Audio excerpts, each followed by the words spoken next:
Chapter 1364. Not even in their dreams would their group have thought that this continent ahead was made from the body of the mythical Kunpeng. The Taoist regained his wits and asked, Is this really its body? Of course, he realized just how superfluous this question was after it left his mouth. Li Qie looked ahead and said, a Kunpeng. Even if it was more powerful and invincible, it still couldn't withstand the erosion of time. Whenever this landmass presents itself in the Bone Sea, it would emit many wondrous lights. Immortal emperors who wanted to understand the mysteries of the Tao could learn from watching these strange lights. Look, a Kunpeng's innate gift, how matchless and magnificent. It can only be considered a miracle. Ruyan couldn't help but ask after hearing the high praise, what is the gift of a Kunpeng? Li Qie took his time appreciating the land ahead before answering. Its gift is having a primordial grand Tao. Because of this gift, it induces strange visions. Even emperors would want to come here to learn. All the ones that had been here obtained fruitful harvests. Can we still be enlightened? The Taoist became slightly excited. A place where even emperors would want to learn from. This was multiple times more precious than any treasure or merit law, at least for people with great talents like the Taoist. Li Qie smiled and shook his head. It's different now. Do you see any visions right now? So much time has passed that it has caused many things to vanish. The Kunpeng's divinity, I'm afraid not much is left. You can no longer see the great brilliance and visions anymore. He paused for a moment before continuing. It was already incredible that its body could turn into a continent. Any other creature would have decayed to mere bones. This made the group realize the strength of the Kunpeng once more. All of the skeletons here were powerful creatures, but ultimately, their death left them with nothing but bones. However, this Kunpeng could turn into a continent. This was already horrifying enough. So divine beasts do exist in the 9 worlds. Jianshi movingly sighed. Li Qie rejected this comment. No, this Kunpeng does not belong to our era. The distant era it came from is not the same as our current 9 worlds. Even though that era was truly exceptional, a creature like a Kunpeng would rarely appear. This was unexpected to the inhabitants of that time as well. Many things remain unclear about the past, but our 9 worlds can no longer give birth or even handle the existence of a creature at this level. How could such a mighty beast have fallen in this place? Ruyan thought of something else. This Kunpeng is probably stronger than an emperor. Li Qie shook his head. It's hard to say about just how powerful it is. Even if an emperor dies and turns into bones, it doesn't mean that they are weaker than a Kunpeng. A divine beast is unique. Plus, there are gaps between emperors as well. The group pondered a bit. They remembered that immortal Emperor Yan Shi stated that this realm had 9 levels. Even though their current cultivation and power left them unable to understand the realm of emperors, according to her words, one could see that there is a power disparity between the emperors. Your immortal Emperor Wu Go created the wind chase break here. Li Qie told the contemplating sisters. In this process, he carved the supreme mysteries of the technique onto a piece of bone. The two were startled after hearing this after connected the dots. Ruyan quickly exclaimed, a bone from the Kunpeng. Li Qie nodded, yes, a Kunpeng's bone. The emperor did it in order to understand the attack even more so that he could fuse it perfectly with his immortal physique. Because he enlightened himself with the technique from watching the Kunpeng's bright totem, he wanted to feel its power through its bone. Only with that would he be able to truly cultivate the wind chase break. Without doing so, even if you forcefully learn it, the power of the strike would be greatly reduced and your immortal physique itself would be injured after using it. Here, he took his time explaining, I'm afraid none of the ancestors from your sect understand its true mysteries, but after learning the secrets, they brought this bone here to borrow the power of the continent to expedite the learning process. Unfortunately, these ancestors embarked on a path with no return. The 2 girls looked at each other. This was undoubtedly good news for them. At the very least, they knew where the wind chase break was located. They no longer had to search around like headless flies. Brotherly, is it true that no more amazing brilliance and visual phenomena will come out from this continent? The Taoist was more concerned about this issue. He wanted to comprehend the Tao just like the wise emperors more than anything because his sect already had enough treasures. Comprehending the Tao, on the other hand, would benefit him for a lifetime. Maybe, maybe not. Li Qie shook his head. There might not be much divinity left after such a long time. If you are lucky, maybe you will be able to see some. Let's try to find a place like that. His hope was rekindled. Many had climbed up this continent. Some chose to abandon their ships while others used the rivers to float through it. The majority came here for treasures because the sudden appearance of this continent sounded promising. Moreover, the object of immortality might be hidden here as well. The place became very lively for a while. Some dug up every corner of the earth in order to find hidden artifacts, but they were disappointed very quickly. There were no signs of treasures. It was as if only mud and soil were to be found, not even a blade of grass could be seen. Right when many cultivators felt upset, some people finally found places that spewed out a brilliance.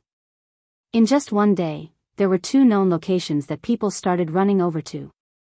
They assumed that there were supreme treasures hidden underground or even possibly the object of immortality. However, this excitement didn't last long. One of the locations was instantly occupied and no one could interfere. This particular location was located in the middle of a ridge. The brilliance here made it seem like a magnificent portal to an immortal realm. It looked like a long belt that haunted the entire mountain. Little particles would fall into the ground and turn into profound ancient runes. Each of these Tao runes was like flowers and plants since they would blossom then wither.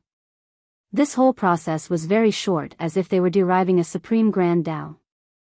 Many people started to palpitate before this scene. A knowledgeable paragon realized something right away and exclaimed, "This is not a place to find immortal treasures.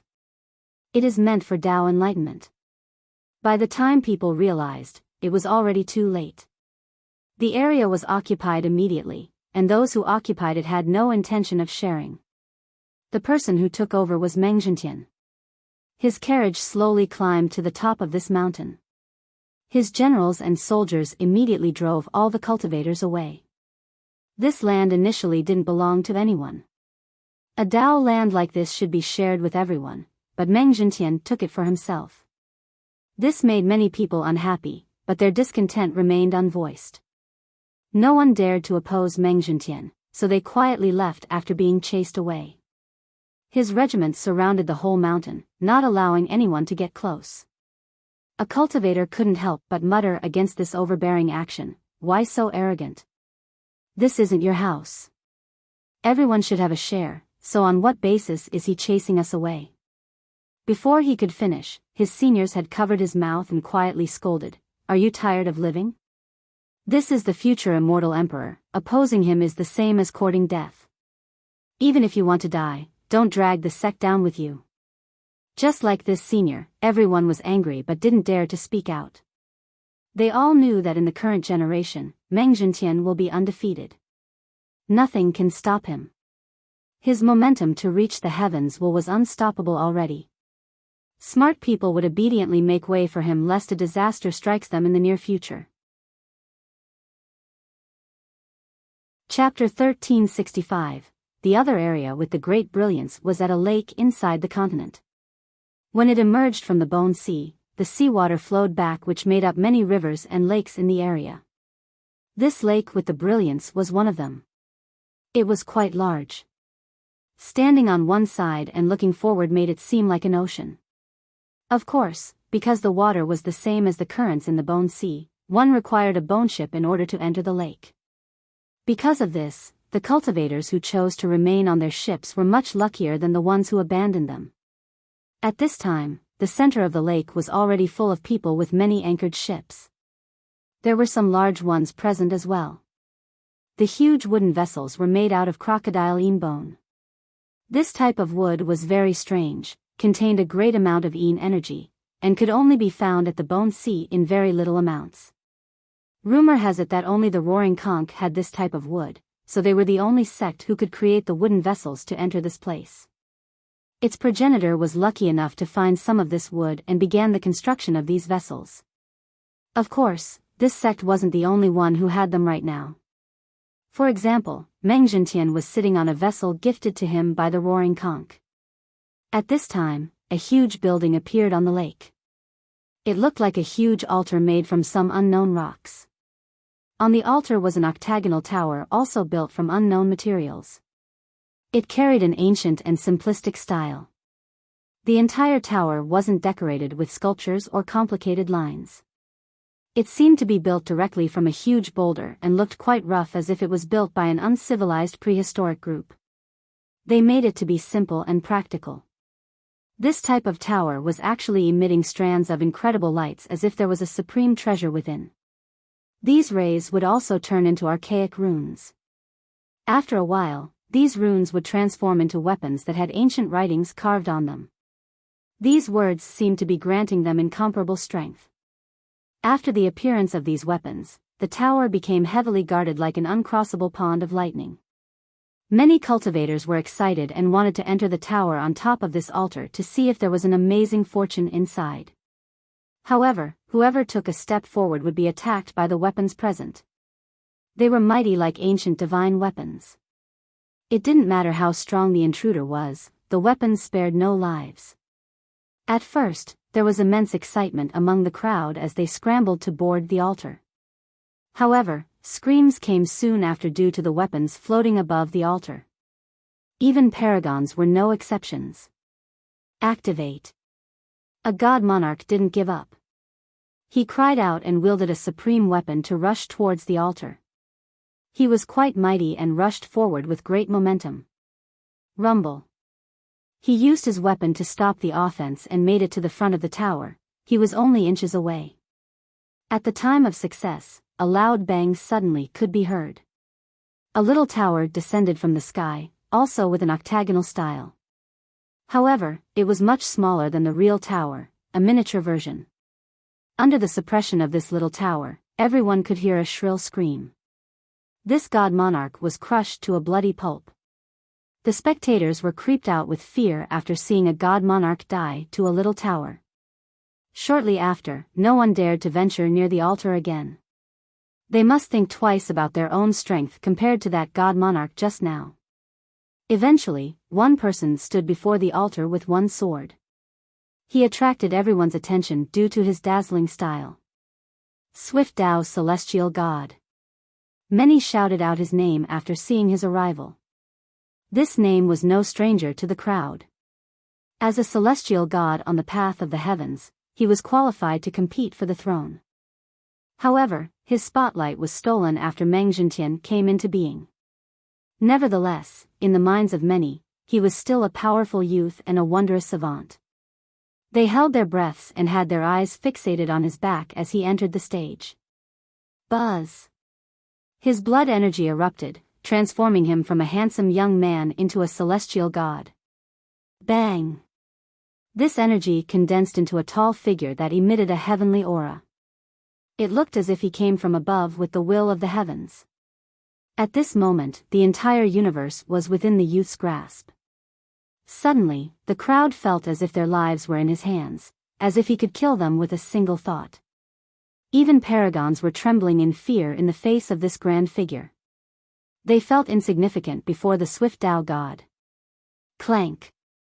One sword to shake the 9 heavens, one slash to illuminate the entire world. In a split second, he took action. His sword came swiftly without any complex techniques or variations. It carried his will that had entered the sword. It was ferocious and domineering. This was a slash that could end gods. Bang! Bang! Bang! The weapons on the altar came to stop him, but they were split into 2 before his advance. Just like that, his sword put down thousands of his enemies' weapons. One sword was the ruler of them all, allowing him to rapidly move forward in an unstoppable manner. Everyone was shaken to see this, including ancestors from the Roaring Conch and kings from Treant lineages. Today, they finally saw his strength. The god monarch earlier used his divine weapon to stop the onslaught of the weapons, but he couldn't destroy them. However, the swift Tao god's sword was able to break these artifacts. Such an invincible demonstration left many experts in shame and robbed many geniuses of their radiance. It was no wonder why people said that if Meng Zhentian didn't come out, he would be the most promising candidate to be emperor. This was truly not a phrase of flattery, he indeed possessed the strength. In the blink of an eye, he made it to the front of the octagonal tower. Boom! To be expected, the same miniature tower that had just crushed a god monarch slammed down again from the sky. Clank! The swift Dao god instantly slashed his sword towards the sky to suppress the incoming tower. Bang! Sparks flew everywhere with the successful block. The crowd was once impressed once more. Earlier, that god monarch didn't even have a chance to resist and died instantly. However, a single slash was able to stop the miniature tower. They felt suffocated by this scene. The youth stood there with his lofty and invincible figure. Clang, clang, clang. His long sword continued to echo while the miniature tower continued to press down. His sword was bending more and more. Further suppression could eventually break it. Chapter 1366, Bang. As the swift Dao god was being pushed down more and more, another loud explosion occurred. The huge image behind him fused with his body. With this fusion, his blood energy underwent an incredible metamorphosis. His divinity erupted, turning him into a real celestial god. His supreme prestige seemed to have been granted by the heavens itself. Clank! The hymn of the sword rang again. His sword turned as red as blood, as if all of his energy had been poured inside. It turned into a blood sword capable of splitting the heaven and earth. This sword seemed to suddenly come alive due to its vibrant vitality. It was as if the young man had granted it this chance. With a hymn, the bent sword became straight again. It was now capable of shouldering the sky to stop the miniature tower. All the spectators now saw two gods since his sword emitted a frightening divinity as well. Outside of being born in the wrong generation with Meng Zhentian, who else could contend against him? Many people were astonished to see his current form. Boom! Boom! Boom! His sword continued to withstand the smaller tower while he walked closer to the real one. As he came close, the suppression of the small tower grew increasingly stronger. Even though his sword, full of divinity, was no longer bending from the pressure, his body was withstanding an unspeakable suppression. Despite his soaring blood energy, he was the one bending down instead. He was like a true dragon in the sky and tried his best to stand upright. Alas, even if he was stronger, he still wouldn't be able to sustain this situation. His body bent down again. He was only inches away, yet it was impossible to reach. Eventually, he let out one more roar. The divinity of the sword radiated a dazzling light as he unleashed a heaven-defying slash at the miniature tower. Boom! He used this attack to break the pressure from the tower and quickly retreated. Buzz! After he left the altar, the miniature tower disappeared. A light emerged again and gave birth to the same weapons that started to float around the altar. The swift Dao god quietly stood in front of this tower. The altar was protected by a powerful ancient force. As for the tower, it seemed to be guarded by the gods themselves. Anyone who approached would be suppressed with no way of entering. The spectators neither commented on nor mocked his failure. Even a god monarch had been slaughtered in seconds, so him coming out unscathed has already proved his might. Even a god king might not fare better than him. His failure made many people feel hopeless. They knew that there was a matchless treasure inside the tower, and even if there was no treasure, this was probably a great place to learn the Tao. However, what was the point of this great location if no one could enter? There was no one else for them to rely on. Even a god king might not be much stronger than the swift Tao god. Boom! Suddenly, the entire continent quaked. A loud explosion accompanied by an immortal beam rushed to the sky. Someone exclaimed after seeing this, "That's coming from the other location with the magical light." This blast came from the place exclusively occupied by Meng Zhentian. At this moment, the ridge was erupting with immortal light. A door had been opened, seemingly connecting to an immortal world. Screech. A phoenix cry suddenly came with a phoenix flying out of the door. Oh. Next was a dragon roar along with a true dragon. Roar. Then, a white tiger howled and jumped out. In the blink of an eye, the 4 divine beasts appeared from the door. A true dragon, phoenix, white tiger, and black tortoise surrounded the 4 corners of this mountain. The mountain itself unexpectedly exuded a radiance full of divinity that wouldn't disperse. It became quite a sacred location. Are these the mythical beasts in the legends? The spectators were shaken by this scene. The 4 beasts emitted auras that left them breathless. Even a god king was quivering because this force was truly fearful. They're not the real deal, they're only projections. A paragon slowly explained to the crowd after seeing through them. This didn't make the crowd any less frightened. Just their projections were this terrifying? What if the real creatures were before them? Wouldn't all of them immediately die from the pressure? Boom! Boom! Boom! Wondrous sounds came from inside the door with a very particular rhythm. Outsiders could only hear these noises and nothing else. It seemed that this was the sound of an immortal preaching a scripture, as if there were immortals on the other side. After hearing this rhythm, a genius understood right away and exclaimed, "It's Meng Jintian. He's trying to ponder the Tao."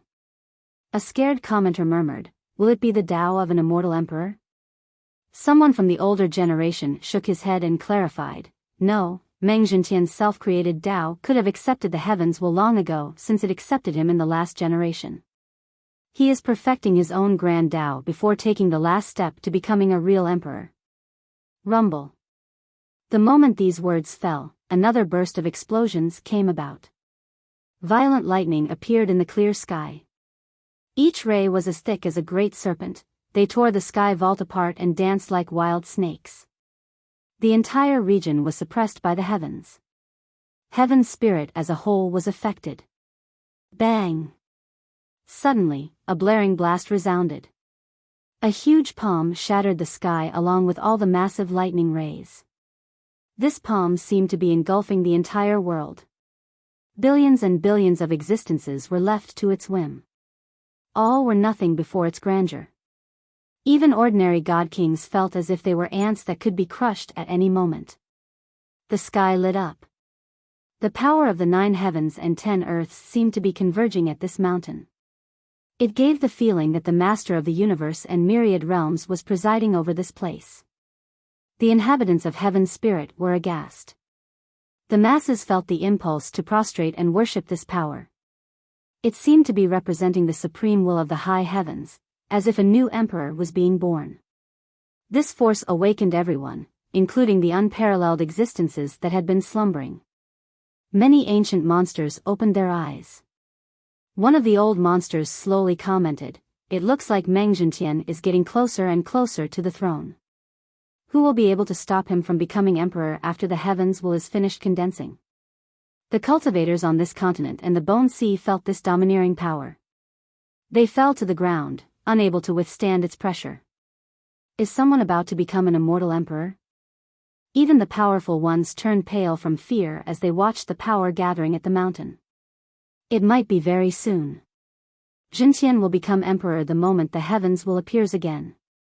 Someone who was born in the same generation as Jintian commented with a sigh. Back at the altar on the lake, even a genius like the swift Tao god turned serious and coldly stared towards the direction of the mountain. Someone at his level understood the significance of this phenomenon as well as the current gap between him and Meng Jintian. "Come out, heaven's will, so that my master can become an immortal emperor." Chao Guojian was also on this lake inside a Yin vessel. He was smiling proudly with an elated expression. He came here the moment the altar appeared. Seeing this scene left him quite proud with an arched chest. "Congratulations, Brother Chao. It won't be long until the heavens will comes out. Senior Meng shall be emperor then." The ancestors from the roaring conch who accompanied him quickly adulated him. The majority of the cultivators here were very envious while many wanted to start fawning Chao Guojian. This last phrase is an idiom referring to Pangu creating the world. Chapter 1367, Li Qia's boneship continued to float through the continent. Along the way, they also felt the overwhelming power. Even the Taoist and the two girls were trembling before its might. Is Meng Zhentian about to ascend to the throne? Jinsher's expression became heavy. The Taoist gently sighed and replied, not yet, but he's not far from that point. When the heavens will finish his condensing, he will be the one closest to immortal emperor. If there is no one else on the same level to contend against him, he is indeed the most promising.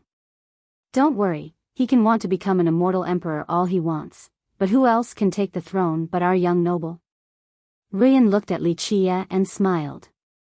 Li Qia's wounds had yet to heal, but he still burst out in laughter after hearing this. Little girl, it looks like you are very confident in me. Of course. She charmingly smiled with an anticipating gaze. You didn't even bat an eye against this overwhelming power. It shows that you don't care at all about Meng Zhentian. These words amused him, so he responded, Li Qia shall be the only one who reaches the throne. Others will only be the bones that pave my path. He uttered it in such an insipid and calm manner, yet it carried an overbearing tone. It made it seem as if he was already an immortal emperor, that he was stating a mere fact. The group was astounded to hear this manner of response. It showed just how great his confidence was. Who would treat an opponent like Meng Zhentian in such a frivolous manner? Only Li Qia would. It was difficult to imagine someone having this much confidence outside of being insane, but the Taoist knew that Li Qia was definitely not a madman. It took a long time for the people in the middle of the lake and altar to regain their wits. A paragon slowly revealed his understanding. This place is also meant for Tao enlightenment. There were two places on this continent gushing brilliance. Meng Zhentian had taken one of them, and his process of pondering actually gave off the phenomenon of an immortal emperor emerging. Thus, people understood that if they could enter the tower to learn, it would be a great harvest even if they couldn't replicate Zhentian's feat. However, the problem was that no one could enter, not even someone as strong as the swift Tao god. When all seemed helpless, more strange lights spewed out from the tower and turned into even more weapons. However, one of the rays actually turned into a shining boat. The cultivator closest to it grew curious and boarded it. Before the eyes of everyone, this boat actually drifted towards the tower while its passenger crazily shouted, I'm entering. Bang! Alas, his overzealousness betrayed him. He jumped down from the boat to rush into the tower, but the miniature tower slammed down and turned him into a pool of blood. The scene was quiet to the extreme. Suddenly, someone realized something and shouted, this boat can take people inside. Someone tried to cover his mouth, but it was too late. Everyone had heard him and reacted by wanting to rush towards the boat near the entrance. However, the quickest was the swift Tao god. He rushed over and stood by the edge to stop everyone while waiting for the light to appear again. Many stopped with the swift Tao god standing there. His power was as clear as day for all to see, so no matter who they might be, they must weigh themselves first before challenging him. However, this didn't mean that there weren't any challengers. A king came forward and confronted the youth. Nephew, make room for me. You can enter afterward. This king was a middle-aged man with a cold temperament. There was nothing exceptional about him, it was as if he wasn't the type to be imposing. Without great vitality, he was more of a commoner. His eyes might be quite sharp, but his cold expression seemed a bit glazed as if his face was paralyzed. In fact, not many people were able to recognize him, let alone know his origin. Such a conspicuous character actually dared to talk this way in front of the swift Tao god? This astounded the crowd. Who is this man? People quietly whispered in order to guess who this man was.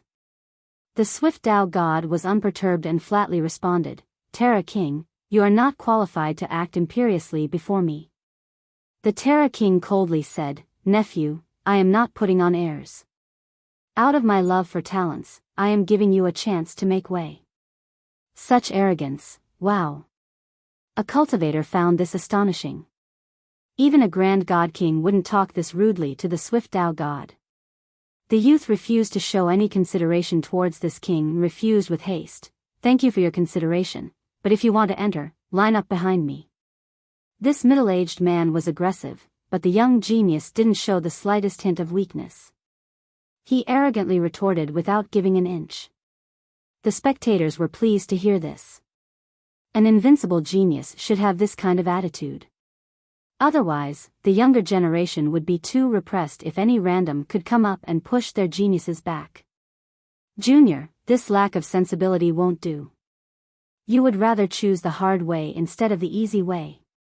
The Terra King coldly spoke with a grim smile. "Don't think that you are amazing just because you are from an imperial lineage. It won't end well for anyone who opposes me. At that time, even the Swift Dao's sacred ground won't be able to protect you." The crowd gasped after hearing this strong response. They felt that this middle-aged man had too big of a tone. The Swift Dao god's might was no secret. As for the sacred ground, it had ample strength and resources due to being an imperial lineage. But now, this king didn't care about the sacred ground at all. This made people think of him as arrogant and crazy. The Swift Dao god glared at him in response. "Terra King, I am calling you a king due to your age.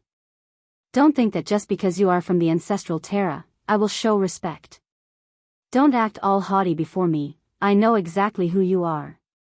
It doesn't matter how strong your backing is, provoke me and I'll cut you down as well as your ancestor if he comes out." The Swift Dao god's direct response didn't give any thought for the Terra King's aggressive words. He appeared even more domineering. The Terra King angrily responded, Good, such a big tone. I want to see just how strong you are for even thinking about fighting my ancestor. Someone like you isn't worthy." Earlier, people felt that this middle-aged man was arrogant to the point of being ignorant. However, after hearing the name, Ancestral Terra, they were shaken and didn't dare to comment any further. They finally understood that he dared to act this boldly against the Swift Dao god because of his powerful backing. The Ancestral Terra was a tree father's lineage. Some even said that it was the most powerful for having 3 tree fathers. Because of this, they could look down on the rest of the world and be praised as a sect capable of taking down imperial lineages. Outside of this, there was another ancestor close to being a tree father that stayed behind to guard the Ancestral Terra. He played a big role as to why Heaven's Spirit was afraid of their lineage. While the Swift Dao god and the Terra King were confronting each other, Chao Guojian and the Roaring Conch were sneering in secret without bothering to interject. After all, it was best for them if someone could kill the young god due to his promising future of becoming emperor. "It seems quite lively here." A leisurely voice sounded during this standoff. The relaxed tone broke the tense atmosphere and made people look back. They saw a bone ship floating closer with Li Chia's group on board. The speaker was Li Chia. Someone shouted after seeing him, "Fierce is here." Chapter 1368, Li Chia's arrival made the majority of the crowd fearful. In the present, his notoriety was well known. In the eyes of many, he would kill wherever he went and was more vicious than any of his contemporaries. He first refined a billion teeming fish, then destroyed Wyvern and the Bloodshark village as well as the Regal Valley just a while back. This valley was a sea god lineage and was even protected by one, yet such a powerful lineage was easily extinguished. Not even broken bricks were left behind, let alone buildings. Many eyes batted with his appearance. Some even felt a gripping horror. Today, his title of Fierce was not a joke. His path was destined to be riddled with the stench of blood and death. As for Chao Guojiao and the Roaring Conch's ancestors, their eyes turned fierce with a bloodthirst for his life. "He's wounded." Some people with sharp eyes noticed the fragmented ship and knew that he had experienced an earth-shattering battle. Moreover, Li Chia was pale and needed Ruyan and Jianshi to help him stand. This made his injuries even more apparent. Some had glimmers flash across their eyes, making their insidious intentions clear. This was, no doubt, the best chance for his enemies to kill him due to his grievous wounds. One couldn't be blamed for taking advantage of the situation. Moreover, the cultivation world obeyed the law of the jungle. Not everyone would try to act upright like a gentleman. Li Qiye didn't bother looking at people, for his eyes fell on the ancient octagonal tower.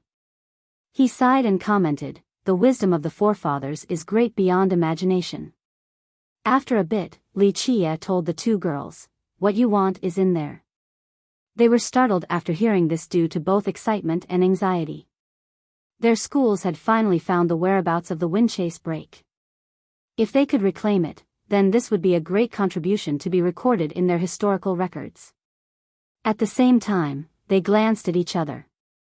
The Windchase break was created by their emperor while watching the visual totems of a Kunpeng. This tower with radiating lights was built on top of a Kunpeng's body.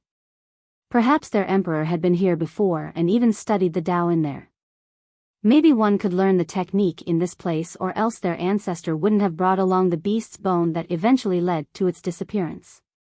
As Li Qiye was looking at the tower, a person came out and placed his palms together to say, "Li Qiye, it is time for us to settle our grudge." This person was quite young and wore a Taoist robe. He was quite dashing and, more importantly, his image was very neat and clean, giving off a very pleasant feeling. The master of the Immaculate Expanse is also here. Someone made note of this in their mind. Li Qiye withdrew his gaze and looked at this Taoist. "Who are you?" This nonchalant response changed the man's expression. After all, he was a genius in heaven's spirit and could be ranked among the top experts. However, Li Qiye's indifferent demeanor was not only ignoring him, it was also wantonly provoking him. The Taoist replied, "This Taoist is the master of the Immaculate Expanse. People call me Taoist Lin." Even those who had never met him before would be surprised to hear this name. The Immaculate Expanse master has been rumored long ago to have a half-completion immortal physique. Some said that he was one of the best among ordinary god monarchs. If these two claims were true, then even a god king would have to give him some face. The Taoist slowly spoke, "Li Qiye, you killed my Tao attendant and my turtle general. You have crossed the line, so it is time for us to settle this feud. Today, one of us will die." Having said that, his eyes turned cold and out came a blatantly murderous glint.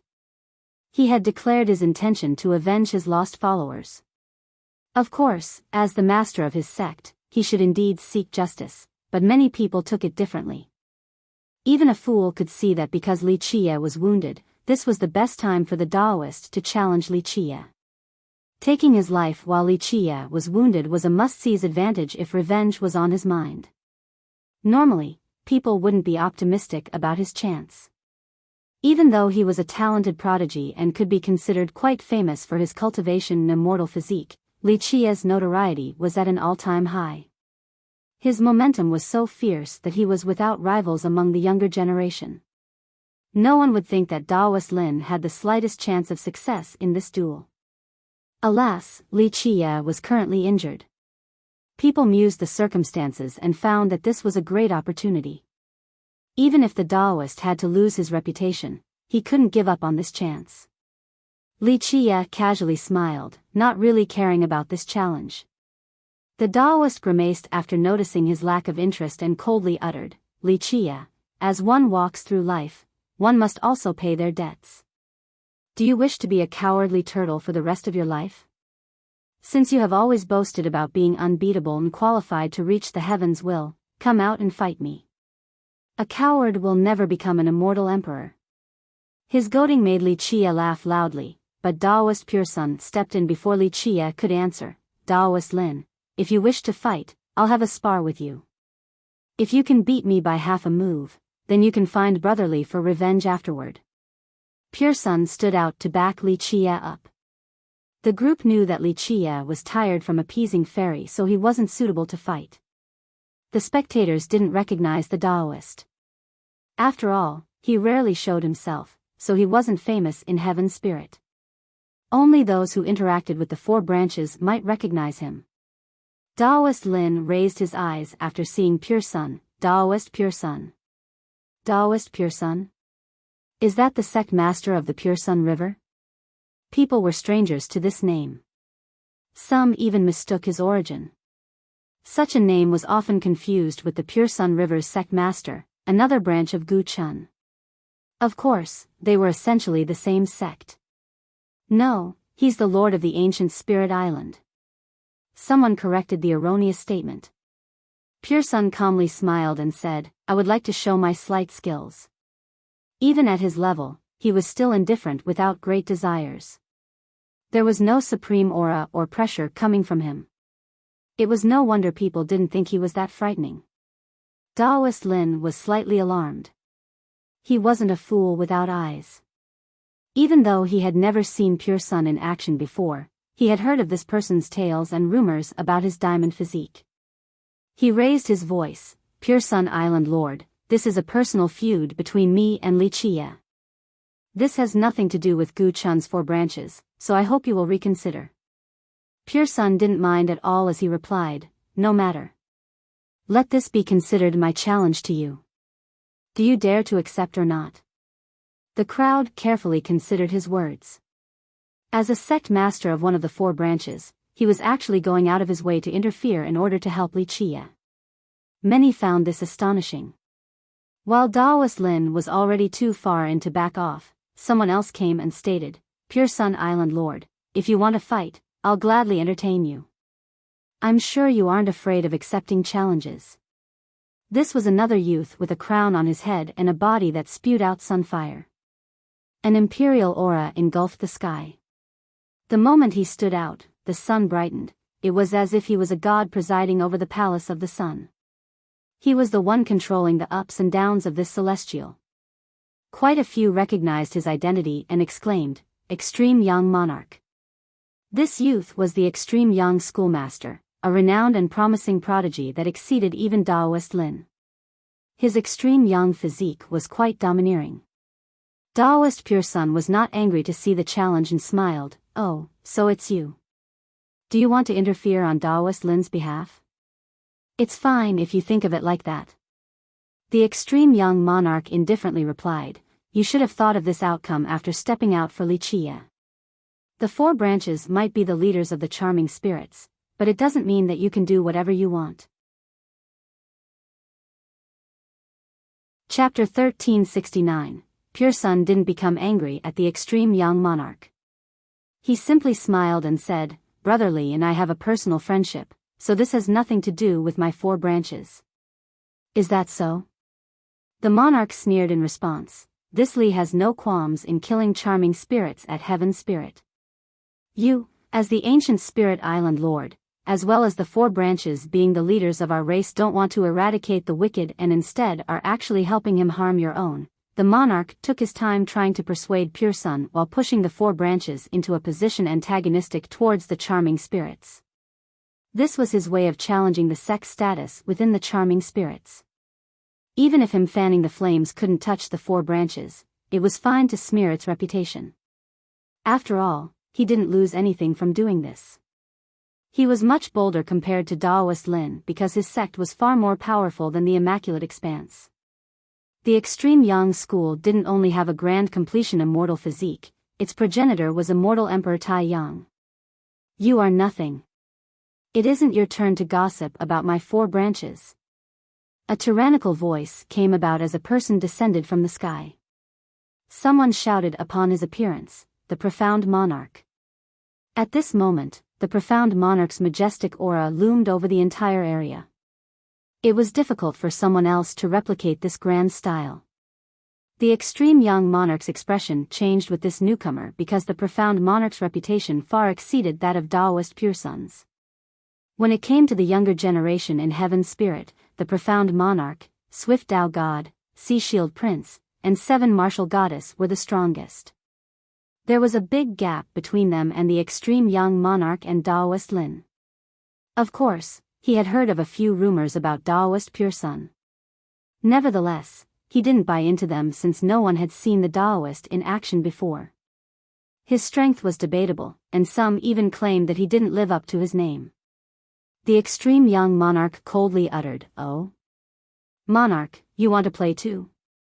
With his suppressive and overbearing aura, the profound monarch retorted, "So what if I wish to interfere? You think your school is qualified to comment on our 4 branches, especially someone at your level? There's no need for my senior brother to take action, I alone can slay you. Do not think that the profound monarch didn't wish to exact revenge on Li Qia because he was weak and soft. In fact, he was the domineering type, it was just that he understood who he could and couldn't antagonize. If he could see through Li Qia and understand his capabilities, he would show no hesitation in cutting him down. But in his eyes, Li Qia was unfathomable. Those who opposed him have been devoured and destroyed. Because of this, the profound monarch didn't wish to involve the profound seed dynasty in a war with Li Qia over his concubine. As for opponents at the level of Daoist Lin and the extreme young monarch, the profound monarch simply didn't care about them. If necessary, he would personally suppress these two. There was no need to call for the 4 branches, his dynasty alone was enough to crush the immaculate expanse. As a master who dominates his own region, he was fine when others knew their place and didn't provoke him. However, for violators, he would go all out to flatten their sections. This served to establish his prestige as well as to expand his territory and citizens. Thus, if this Daoist and monarch dared to oppose him, it would give him an excuse to mobilize his troops to their lineages. His declaration to kill made the extreme young monarch's expression quite ugly. He knew that there was a certain distance between the two of them, but these words were pushing it too far. Such a reversal took the crowd by surprise. Everyone thought that the profound monarch would have a life-and-death spar with Li Qia. No one expected for him to be on Li Qia's side. They found it astonishing since everyone knew that his favorite concubine, Gong Sun Meiyu, was killed by Li Qia. Logically, the monarch should be aiming for revenge, so his actions left the crowd confused. Monarch, you and I share the same enemy. Daoist Lin smiled and said, this Li Qia has no inhibitions. He killed my followers as well as your beloved concubine. There's no need for an outsider to run their mouths about my business and feud. The profound monarch interrupted him. Profound monarch, don't tell me you are afraid of Li Qia? Lin showed an implicative smile. The profound monarch's eyes turned serious. He snorted and replied, trying to goad me into joining your side? Very well, let me see your abilities first. Don't rely on your tongue to fan the flames without sufficient strength to back it up. Having said that, his blood energy erupted as if a deity has descended to this world. He spread his right palm and attacked. A visual phenomenon appeared alongside a palm as clear as jade. Devils would lose their souls under this attack and be suppressed for an eternity without a chance for reincarnation. Daoist Lin was shocked to see this move. In fact, this was the reaction for the majority of the crowd, including Chao Guijian's group. Everyone knew that the profound monarch's cultivation was exceedingly powerful. Not only did he bear the blood energy of billions of citizens with his kingdom, his right hand was equally peerless. Some even called it the right hand of God, a hand blessed by the deities. People believed that this right hand was untouchable and could fight against all kinds of weapons. Daoist Lin immediately retaliated. His physique turned bright when a blossoming lotus flower that carried immense holiness appeared. Each petal of the flower was the size of a thumb, but they could each support a world. Bang! Even this world-upholding lotus couldn't stop the profound monarch's right hand. The pale Lin staggered with his chest pumping up and down. Even though he was able to accept the palm, the disparity between the two was apparent. He was no match for the profound monarch. You dare to run your mouth with only this much power? The monarch sneered, your immaculate expanse's stainless physique law can't compare to the void imperfection school's physiques. Only Schoolmaster Lu and Schoolmaster Zhua are qualified to oppose me in this regard. He was 1,000 times more aggressive than Daoist Pure Sun. You! Lin's expression turned quiet unsightly after being treated with this level of contempt. He was still a famous genius in the present after all. Profound monarch, you are going too far. The extreme young monarch shouted before moving to stand side by side with Daoist Lin. Too far? The profound monarch snorted. He didn't mind the two of them joining hands, he only leisurely answered, I still haven't commented on when you chose to accuse my 4 branches.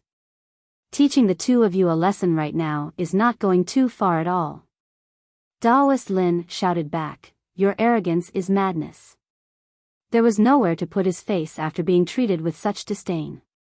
The profound monarch's dominance was unceasing as he smiled. "So what if I'm mad? Didn't you want to involve my 4 branches earlier? Very well, come, show me your abilities to do so." Everyone here turned slack-jawed due to this domineering display. They all knew that he wasn't a pushover. When he was younger, he had conquered all 4 directions to expand his dynasty in order to create a strong foundation. Such a conqueror was definitely not nice, so this was true to his character, challenging the Immaculate Expanse and Extreme Yang School at the same time.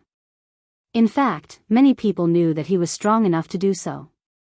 Some older characters even thought that he was doing this on purpose, that he wanted nothing more than to send troops to suppress these lineages and expand his territory. In Heaven's Spirit, the 4 branches were qualified to lead the charming spirits.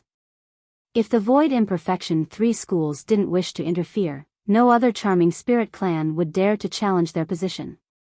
Moreover, these 2 behemoths had been friends for a long time.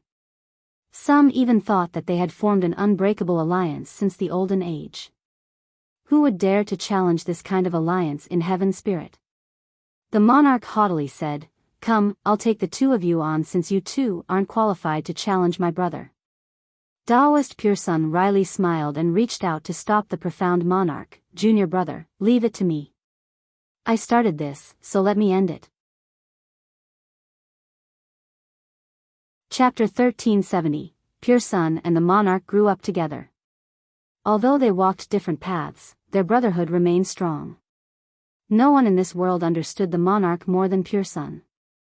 He could easily see that the monarch was deliberately taking advantage of this situation to sharpen his blade and ignite the fire of war for his own expansion. The monarch looked at Pure Sun before answering, "If brother wishes to fight, I won't meddle in your business any longer." Having said that, he coldly looked over at the 2 foes and smiled. "The 2 of you should be honored and praise your fortune that my senior brother is so benevolent."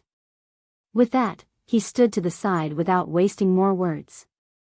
Regardless of the situation, he had always treated his senior brother with respect. In his eyes, Pure Sun was the chosen one, a peerless and incomparable savant. In fact, this wasn't far off from the truth. Pure Sun's talents were so incredible that he had few peers in all of Heaven's Spirit. Daoist Lin and the Extreme Young Monarch's expressions sank after hearing this unpleasant claim. "I'll borrow my brother's words. Since the 2 of you are purposely dragging my 4 branches into this issue, I would like to see your supreme arts. Even though our 4 branches do not wish to compete with the world, it doesn't mean that we are easily provoked. I will represent my sect for this spar. If the 2 of you lose, then you will keep your mouths shut from now on. If I lose, then my sect will not pursue this matter any further."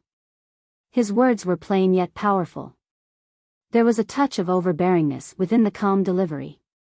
There was no room for negotiation after this resounding statement. "Good. If you want to fight, the 2 of us will entertain you." Lin and Extreme Yang glanced at each other before agreeing. After being blatantly humiliated by the profound monarch, the 2 of them must regain their face at all costs. In their eyes, the profound monarch would be forced to fight if they defeated Pure Sun at this moment. Pure Sun stepped on the shore and slowly said, "We'll fight on shore." The other 2 quickly followed him. They stood on both sides in order to form a pincer formation. The profound monarch snorted after seeing this. In his mind, his brother was the only one in Heaven's Spirit that could contend with Meng Zhentian, so these 2 had no chance of fighting him. "Gentlemen, make your move." Pure Sun stood there as if he didn't notice their pincer tactic at all. He carried himself with great equanimity. "Excuse us then." The 2 didn't hold back and attacked at the same time. Daoist Lin performed a finger attack, causing a tsunami to rise with blaring blasts. The Extreme Young Monarch unleashed his Seal of the Sun. A 3-legged golden crow screeched as its sunfire terrorized the world. Fire and water were coexisting yet antagonistic elements. This combination attack was actually quite excellent. It was as if they could read each other's minds. When the fire and water reached harmony, their amplified power aimed to crush Pure Sun. The nonchalant Daoist swung both of his sleeves and quickly dispelled both the tsunami and sun seal from his opponents. His first move had already taken the other two by surprise. Even though they didn't go all out, a casual swing of the arm was enough to dispel their attacks. This power far exceeded their imagination. Die. These two weren't pushovers.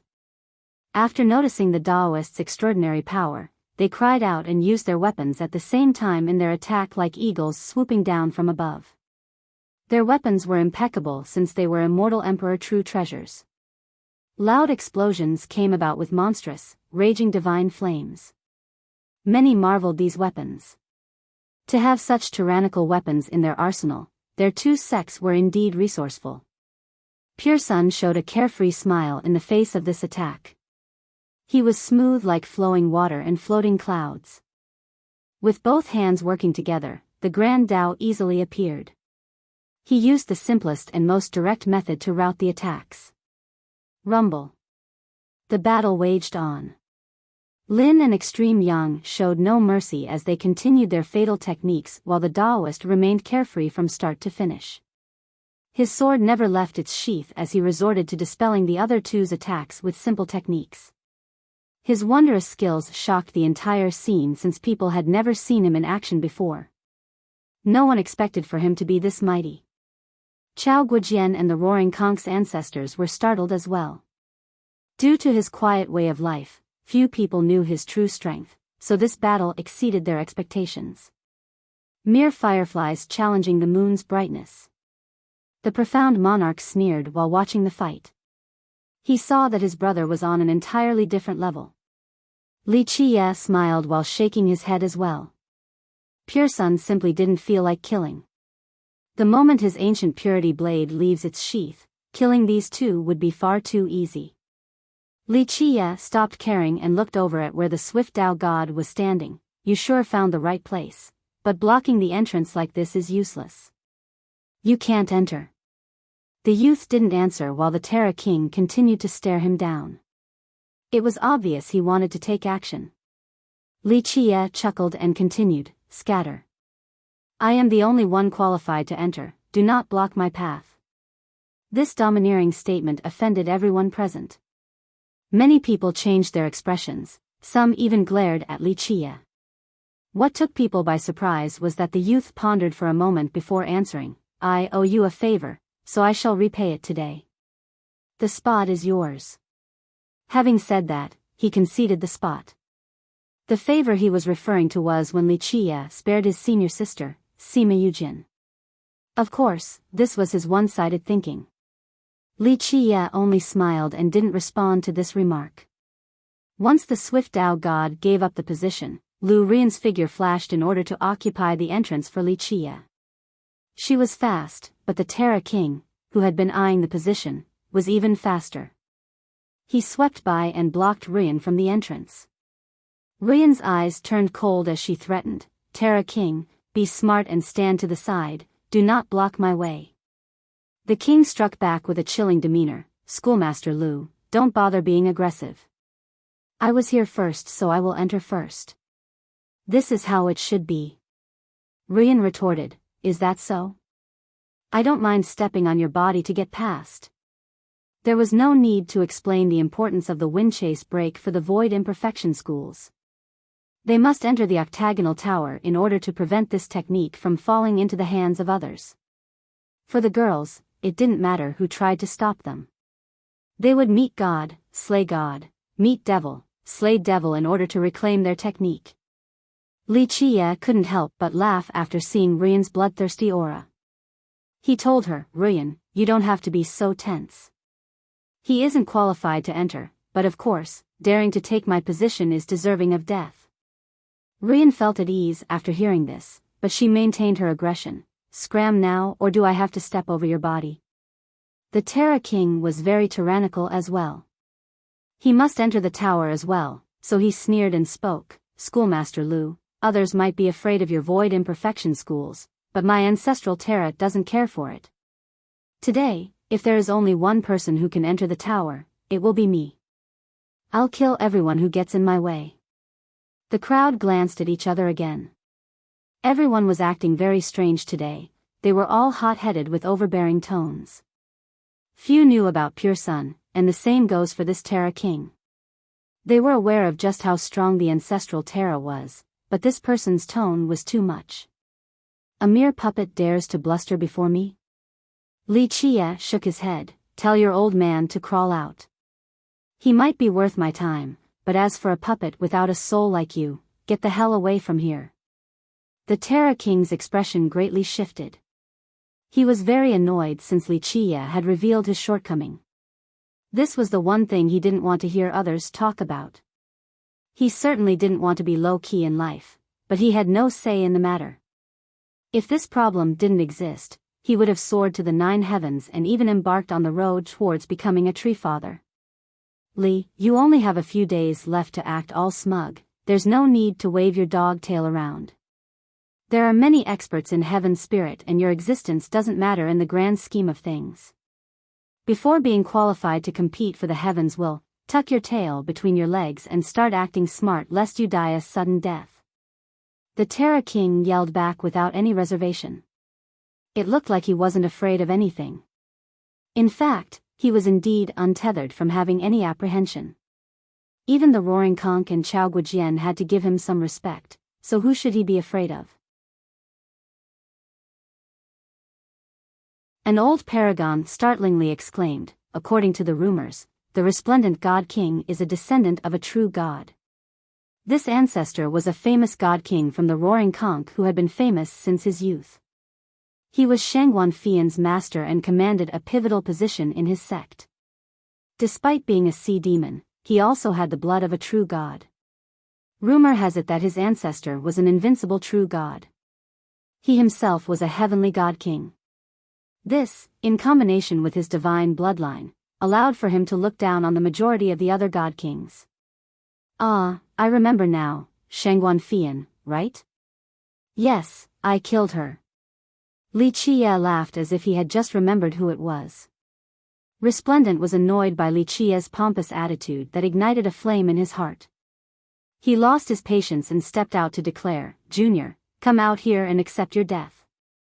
I'll take your dog life in just 10 moves. In a split second, many people held their breaths and stared at Li Chia. They all knew that Fierce was extremely powerful, so they wondered if he was a match for the resplendent God King. Jianshi, who was supporting Li Chia, slowly uttered, I will take you on in young noble's stead. This piqued the crowd's interest. A few of them were amazed and struck with envy at the same time. They didn't know what kind of charisma this kid had to be able to make the 2 schoolmasters accompany him for so many days. This luck was truly jealousy-inducing. Schoolmaster Zhua, if your school stoops so low as to work with a human junior, then my Roaring Conch won't mind becoming your enemies. And you alone are not my match, so you and Schoolmaster Lu should come at the same time so I can see your supreme physiques. The God King didn't find this surprising at all and sneered. He was correct that his sect had no reservations about becoming enemies with the Void Imperfection schools. The moment they chose to stand with Meng Zhentian, they steeled themselves to fight against the 3 schools. If they could actually defeat the 3 schools one day, then that would establish their top status at Heaven Spirit. Such a possibility was quite probable in their minds. After all, they were optimistic about Meng Zhentian. All would be solved the moment he ascends to the throne. Then it's time to fight. Ruyan chuckled, as if our schools are afraid of your Roaring Conch. We're waiting for your declaration of war. Ruyan was much more overbearing compared to Jianshi. She laid everything out in a fiery manner. In just a moment, the atmosphere felt tense. On the surface, this seemed to be a personal grievance, but on a deeper level, it was the competition for the throne in Heaven Spirit with the many powers picking sides, choosing between Li Chia and Meng Zhentian. Everyone could now see that the Roaring Conch sided with Meng Zhentian while the Void Imperfection schools were on Li Chia's side. At the same time, Gu Chun's 4 branches also basically chose Li Chia. From this particular perspective, Li Chia had 2 behemoths behind him, so he had an advantage over Meng Zhentian. Nevertheless, people were still more optimistic about Zhentian. Even though they could see Li Chia's strength, there was still a gap to go before he could reach Zhentian. The resplendent God King stood next to the Terra King and coldly said, "Very well, I'll defeat you two right now. It won't be too late to take his dog life afterward." "It's fine, I got this." Li Chia smiled and waved his sleeve the moment the two girls were about to take action. He joked, "If the two of you keep on protecting me like this, others will actually start to think that I am a weak ant that needs to rely on women." Jianshi worriedly began after seeing his desire to fight. Young noble, after all, they were clear on just how grievous his wounds were after being injured by Fairy. Even Daoist Pure Sun couldn't handle her with his diamond physique. "There's no need to worry, he's only a heavenly god king, an ant that can't reach the apex." Li Chia casually smiled. Everyone present turned silent. This was a heavenly god king, yet he spoke as if they were no different from an ant. This was truly outrageous. Resplendent almost vomited blood from anger as he shouted, "Ignorant child, come. What's the hurry? Killing you couldn't be easier." Li Chia laughed and sat down on the deck in a lazy manner. People had nothing to say after seeing his display. He looked completely exhausted and had no semblance to a master. He was more like a hoodlum. "Ha, Li, don't tell me your legs have turned weak from fear. You probably shat yourself and can't stand up anymore." Guijian sneered while deliberately mocking him. This was his payback for the humiliation he suffered last time. Chapter 1372. Li Chia wasn't angered by Chao Guijian's ridicule and replied, "Not to that level, but I hope that once I defeat your master, you won't shit your pants. Of course, this is predicated on the chance that you can live until that day." "You." Guijian quivered from rage as he retorted, "Little animal, if it wasn't for the God King wanting your life, I would kill you right now. Ignorant child, come already."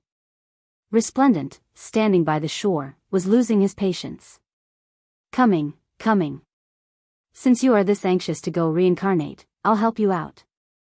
Li Chia remained seated on the deck with a smile. Buzz. At this time, he opened his fate palace and an ocean of blood came out. It looked just like a majestic kingdom. One couldn't see the end in sight. There was a giant vein running through this bloody sea. It looked quite archaic, just like an ancestral vein in the earth. Its essence seemed to be inexhaustible and was fueling this kingdom of blood. In the sky above the vein, 12 large floating figures could be seen.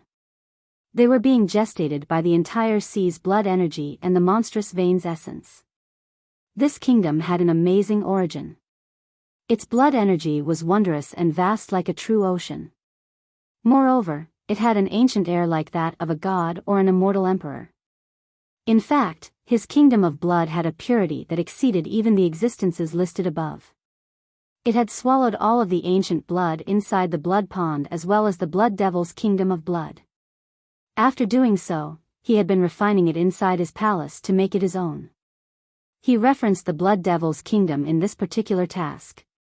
As for the giant vein, it was originally under the Tiger Howl School with the name Terra's Root. He eventually turned it into an ancestral vein before transplanting it into his kingdom of blood. He spent a great amount of blood energy and worldly essence from the ancestral vein to create this great kingdom to cultivate 12 gods and devils. They were enormous and floated above the vein. There were 6 gods and 6 devils with varying appearances. Bang! One god came out of the kingdom. With its first step, a golden light stretched out for millions of miles. Its body exuded a Buddhist aura just like a supreme Buddha. However, despite its surging brilliance, it actually looked exactly like Li Chia. If there was something different, it would be the body. Its cold shimmer and tough outlook made it seem to be made from a golden metal. What is that thing? The crowd was stunned to see this deity that resembled Li Chia. Even the two girls found it surprising. They didn't expect for him to have something like this. "You are the resplendent God King, so you can play with my diamond god." The deity opened its mouth that let out Li Chia's voice and laughter. Bang! The diamond god stepped onto the shore and unleashed a fist. "Come then." Resplendent didn't know what this was, but he roared in the face of the incoming diamond first. he decided to directly retaliate with his heavenly fist. Boom! The diamond god met this blow head-on. It was unharmed while Resplendent took several steps back. Die!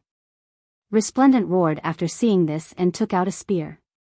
The sky was suddenly filled with stars. With a loud bang, he thrust the spear towards the diamond god. It reached forward and only aimed for the diamond god's vitals. Clang! Clank! Clank! Sounds of metal clashing resounded alongside sputtering sparks. Resplendent had stabbed the diamond god several thousand times. Each thrust could pierce a mountain completely. Not even a god king would be able to withstand this kind of barrage with their physical body. However, these thrusts were completely useless before the diamond god. They only left a yellow, shallow mark at best. Resplendent was immediately shaken after seeing this. He was full of confidence regarding his abilities, but all of his attacks were nullified. Too weak, you are only scratching my itch. The diamond god opened its mouth and Li Qia's laughter came out. Boom! Before Resplendent could regain his cool, the diamond god attacked with 2 punches that went straight for his chest. Clang! Clank! Clank! More sparks ignited like gorgeous fireworks in the night sky. The diamond god launched an insane barrage of attacks as if it didn't care for defense. It purposely let Resplendent thrust his spear at its body so that it could slam its fists into his chest. This suicidal tactic left Resplendent at a great disadvantage, so he had to retreat continuously. This wasn't because Resplendent was weaker. In fact, he was much stronger in terms of raw power. The issue was that this diamond god was completely impervious. Even if Resplendent's spear was stronger, it still wouldn't be able to hurt it. He became both angry and alarmed.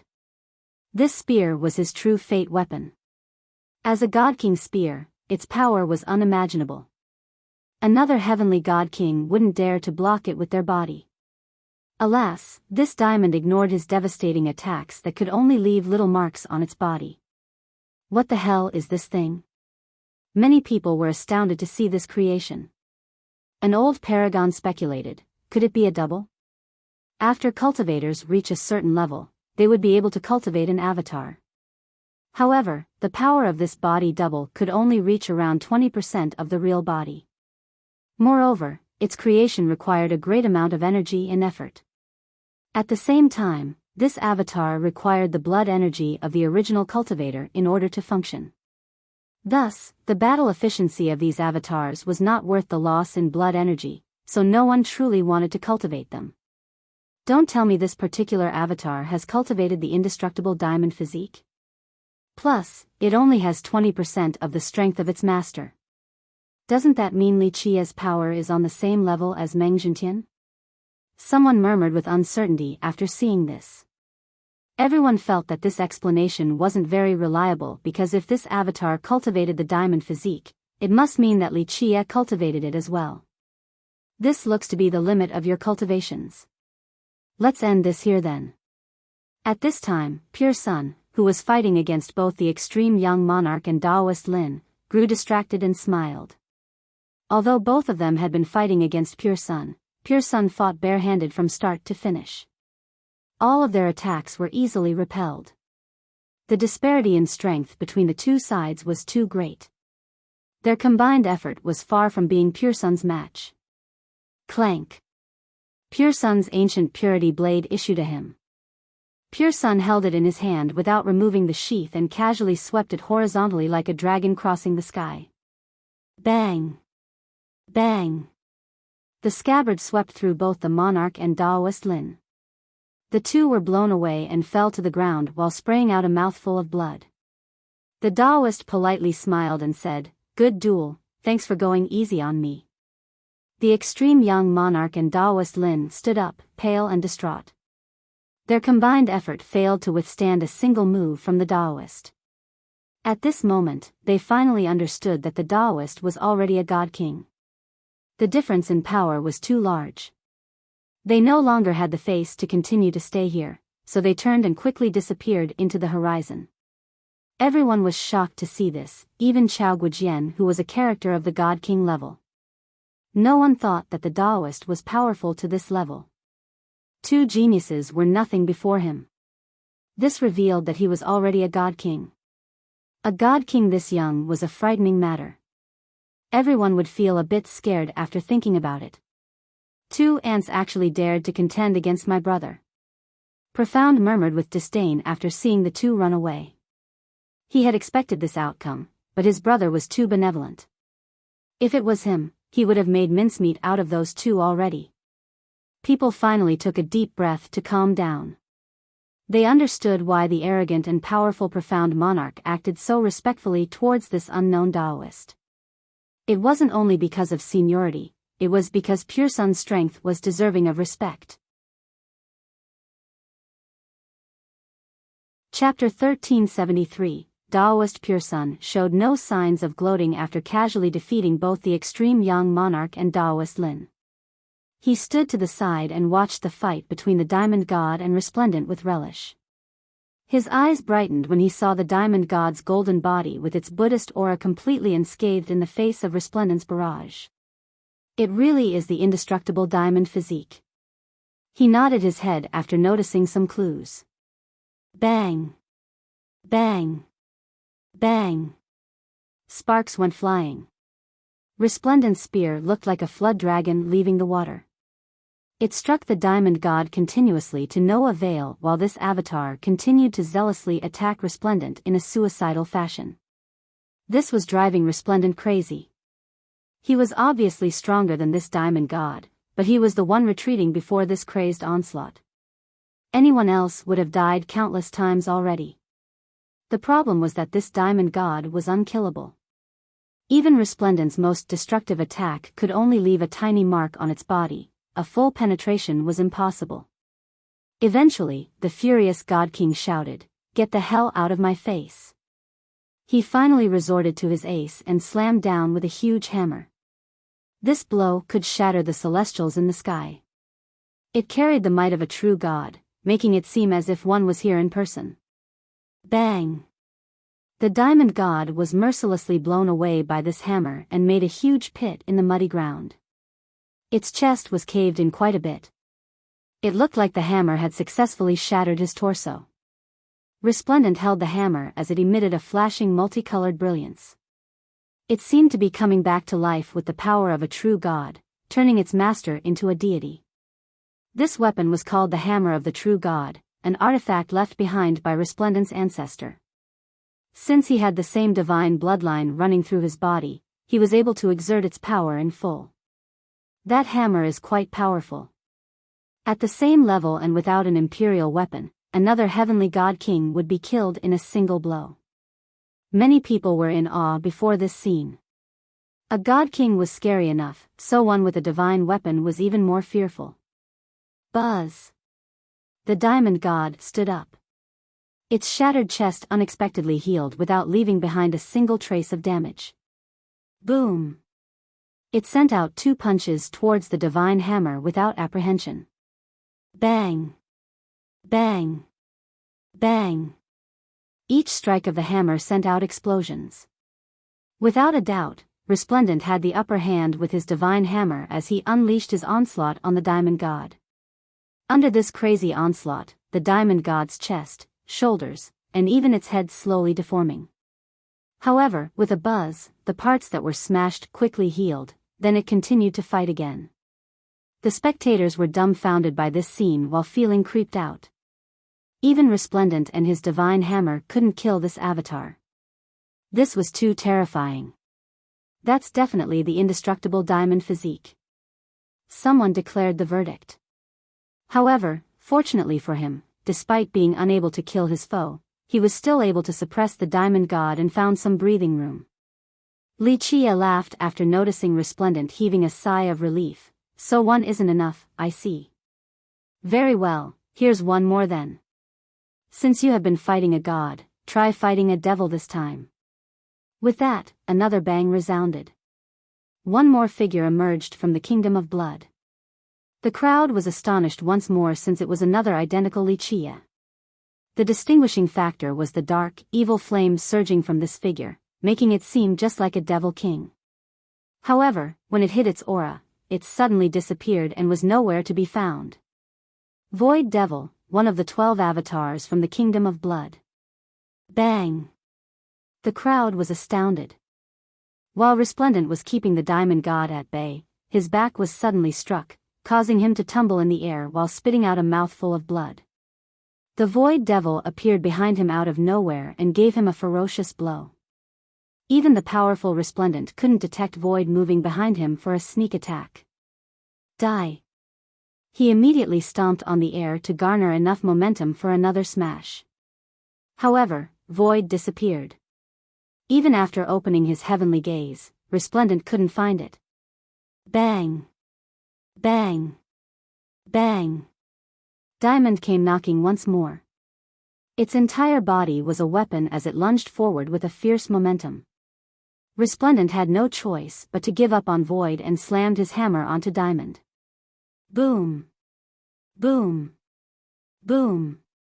He unleashed his fury on Diamond instead. Alas, with the Diamond physique, all of these attacks were useless. Bang! The Void Devil appeared again between the two and unleashed a palm straight to Resplendent's chest. Despite being on guard, he was still struck by this palm and spat out blood. Die! Although this palm couldn't kill him, being wounded by an ambush like this was humiliating. He immediately tried to kill Void, but it disappeared again. Diamond came forward so Resplendent had to worry about Diamond. Such a scene made people gasp. Two identical Likais, one was a god and the other a devil. One was unkillable regardless how it was attacked while the other was both omnipresent yet nowhere to be found. This was a perfect combination, leaving others completely at a loss for words. That's the Void physique. Daoist Pure Sun once again murmured to himself. Li Qie was sitting on the deck, not caring about the fight between the deities and Resplendent. He glanced over at Chao Guijian and said, I thought about killing you last time, but you got lucky. It's time to end you now. Li Qie had already provoked Resplendent and now he wanted to fight Chao Guijian as well. This rendered the crowd speechless. This youth was arrogant beyond common sense. Of course, he did have the strength to back it up. Guijian was enraged after being viewed as a fish on a chopping board. He was still a grand god king at the very least, so how could he handle being looked down on by a junior in this unbearable manner? How could he show his face to the world again? Junior, come fight me then. Guijian also reached the shore while angrily pointing at Li Qie. He didn't think that Li Qie had the power to defeat him while fighting Resplendent. Li Qie smiled and replied, very well, I'll take your worthless head today. Guijian felt angrier and angrier due to Li Qie's attitude. With a loud blast, his blood energy soared to the sky. The aura of a grand god king came crashing down alongside a surging energy from the great sword in his hand. Bang! One more devil that looked like Li Qie came out from the Kingdom of Blood. It had the same evil flame as the previous one, but its temperature was even hotter. Its flame engulfed the sky and turned into two huge wings. Its name was the Furious Devil. Its fiery wings turned into a pair of sharp sabers that began to attack Guijian. Guijian shouted, show me what you got. His great sword hovered in the sky and produced to him. Shortly afterward, countless swords appeared in the air and retaliated with murderous intent. Clank! Clank! Clank! A contest between the blades and swords ensued. Furious dual sabers turned into a whirlwind that blocked the incoming sword barrage. Alas, despite this defensive vortex providing an impregnable protection, Furious was still forced back by the countless swords. Boom! Furious was finally enraged after being pushed back. It howled, signaling the flame behind him to spread even more at an insane speed. Its body became incomparably big while fueled by the flame. The battle prowess of this devil crazily rose by several dozen times or even 100-fold. This allowed Furious to reach the same level as Chao Guijian. Bang! Its flames swept by and instantly crushed the numerous swords in the sky. Next, Furious directly thrust the sabers towards Guojian. Die! With a battle cry, Guojian unleashed a slash capable of severing the stars straight at Furious without holding anything back. Prior to this, Furious was definitely not at the God King realm. However, it soared to match Chao Guojian, astounding the crowd. Chapter 1374, Rumble. It was the Furious Devil's huge body versus Chao Guojian with his unhindered sword. Despite being a grand God King, Guojian didn't have the upper hand against the raging devil. The furious immortal physique. The observant Pure Sun once again spotted the physique. Li Chia stopped watching this bout as well. His eyes fell upon the Terra King as he uttered, "Last warning, scram or I'll make a urine pot out of your skull." The king was blocking the entrance at this moment. He wanted to keep a low profile in order to avoid getting involved in this conflict, but how could Li Chia let him go given where he was standing? The king couldn't endure the anger from the public humiliation and shouted, "Li Chia! You think you can be domineering? My ancestral Terra isn't even afraid of an immortal emperor, let alone a junior like you." He spoke resoundingly without any apprehension for his foe. He couldn't be blamed for acting like this since his sect was still under the protection of 3 ancestral trees. Not even an immortal emperor could take down their powerful lineage, so how could he not be bold? "It's just the ancestral Terra, it wouldn't be hard for me to destroy it at all." Li Chia leisurely smiled and said, "If you can't act sensibly, then I'll start by killing a puppet like you so that the old geezer will crawl out. It won't be late to destroy your sect then." This nonchalant statement made everyone gasp. Li Chia's declaration was too exaggerated. Not even a resurrected emperor would dare to say something like this. Bang! Another figure came out of his kingdom of blood.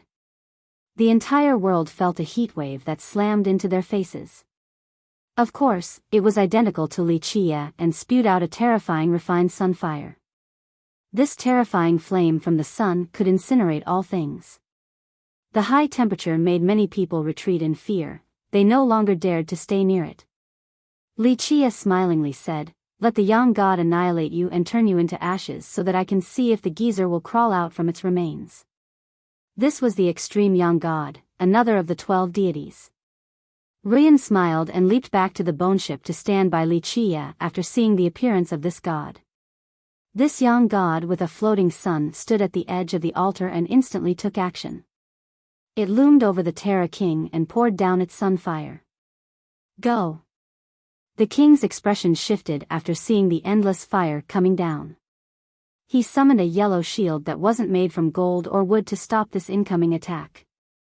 Buzz! The young god reached out with one finger. Another sun appeared and the same fire descended. With a sizzling sound, Terra's huge shield was burnt to a crisp. Terra was horrified and immediately used a secret technique. With some strange noises, everything around him froze. This powerful glacier stopped the refined sunfire. Everyone was both curious and scared of the young god with the suns in his control. They stared at Li Chia's kingdom of blood and noticed that there were 8 more figures inside. This made them tremble even more. At this moment, he had only sent out 4 deities, yet he could fight against powerful characters like Resplendent, Guojian, and Terra. If he sent all 8 out, just how mighty would this force be? What is that thing? No one knew what this kingdom of blood and the deities presiding within were. They weren't exactly avatars nor were they devils and gods. In fact, Li Chia might have called them gods and devils, but the reality was that they were 12 weapons.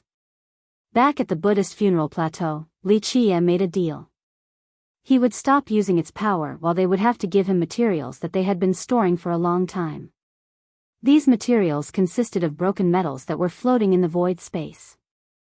And yes, they were not simple pieces of broken metal, they were scraps from the myriad thoughts pot.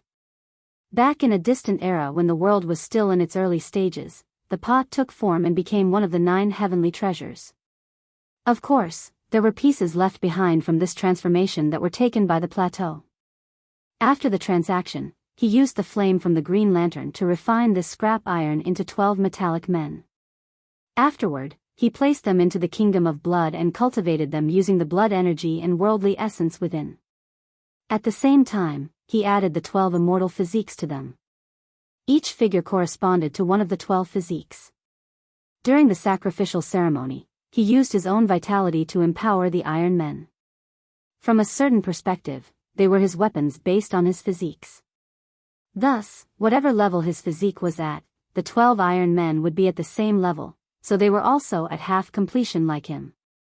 For these avatar-esque creations, Li Qie named them the 12 gods and devils. 6 were made from imperial intents while the other from devil intents. They had the following names: Diamond God, Sacred Spring God, Eternal God, Extreme Yang God, Soaring God, Void Imperfection God, Furious Devil, Solar Devil, Heaven Devourer Devil, Void Devil, Hell Suppression Devil, and Sky Destroyer Devil. These physique weapons were made from the scraps of the myriad thoughts pot as well as the blood energy of immortal emperors and the blood progenitor. They were already incredible even before taking the immortal physiques into account. Therefore, at half completion, their might was incredible. Buzz! A third sun rose from the young god's palm and immediately melted the ice world. With metallic clanks, the refined sunfire turned into laws that nailed themselves into Terra to trap him.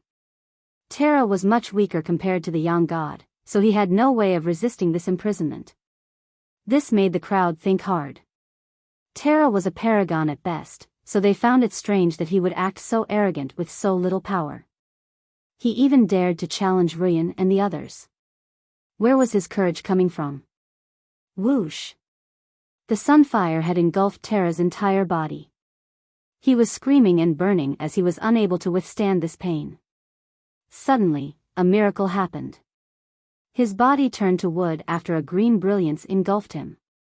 He had become a man made out of wood. This green light was stopping the flame as if it had a majestic vitality. Atavism. The Treantseer knew what was going on right away. Buzz! 2 more suns emerged from the young god's finger. There was a total of 5 suns pouring down their endless flames in order to refine Terra in a crazed manner. With more sizzles, the green light was destroyed. The overbearing sunfire began to work on Terra's body once more. No one knew what tribe Terra was from to allow him to withstand fire this well. Despite the intensity of the flames, it took some time before it completely charred him. Alas, green leaves grew from his body and the blackened body was full of life again. It was as if he had just been reborn. Li, you can't burn me to death. Terra complacently shouted while being shrouded in the sunfire. Li Qie didn't seem to care. He smiled and said, "Don't worry, I'm very patient. Killing a puppet like you couldn't be simpler, I just want to force out your old geezer." Buzz!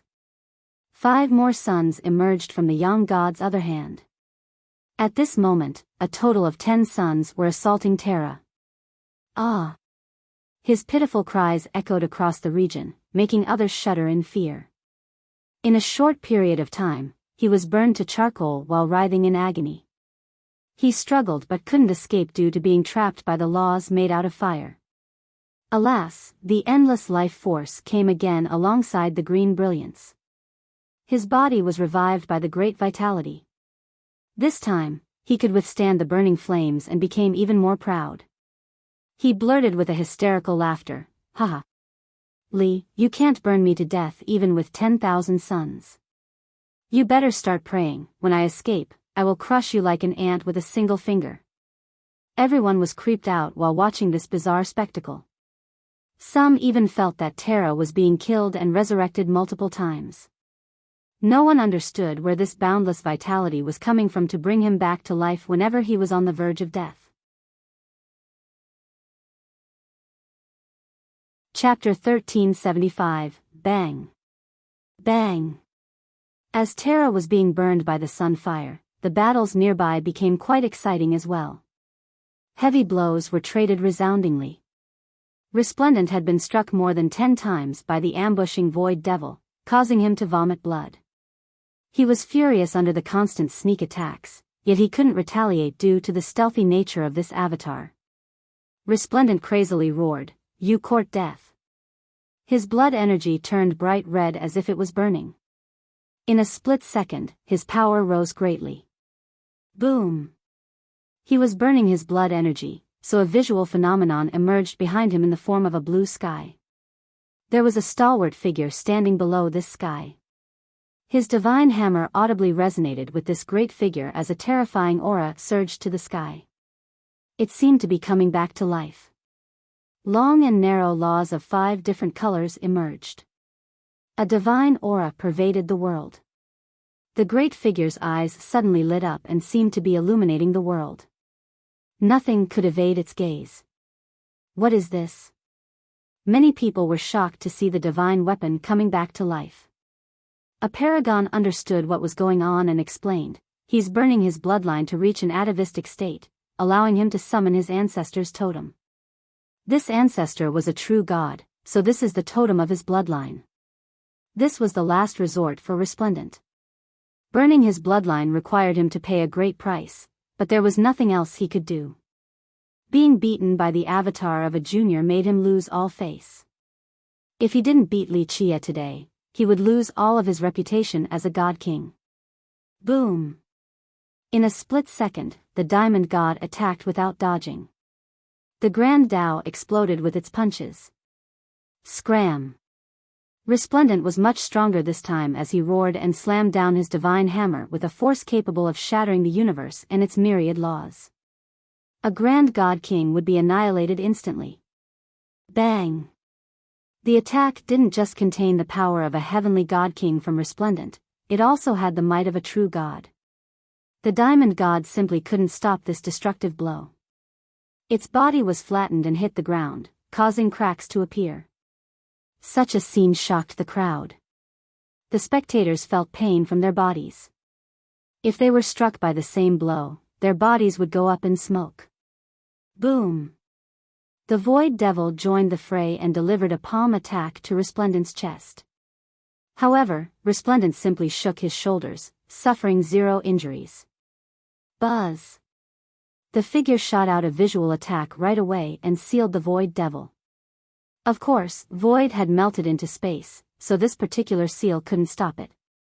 Nevertheless, its speed of disappearance was affected, it was much slower. Resplendent was prepared for this and grasped the opportunity. The divine hammer swung by. With continuous banging noises, it slammed into Void like a storm. Void managed to escape under the totem's brilliance. A bit later, it appeared at a different location while staggering backward. Cracks emerged on its body as if it was on the verge of shattering. Paw! At this time, the diamond god jumped out of the mud pit. Despite being flattened into a disc, it had regained its form without the slightest injury. Everyone gasped to see that it was fine and well after taking that attack capable of killing a heavenly god king. Resplendent was confident this time and laughed, "Ignorant child, release all of your avatars. I will kill all of them today." He still believed that these were Li Chia's avatars, so he wasn't afraid of facing all of them. Li Chia laughed back in response and said, "There's no need for all of them just to deal with you." Boom! A majestic blood energy rushed out of the kingdom and poured into Void. Buzz! A wave of hums resounded. Void accepted this majestic power that healed the cracks, ridding it of its injuries.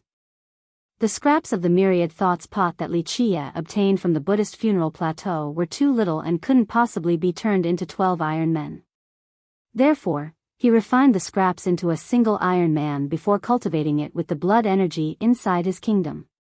In this fashion, the single man eventually turned into 12.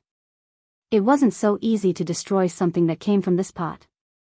Li Chia required the flame from the green lamp and all of his efforts before being able to refine them.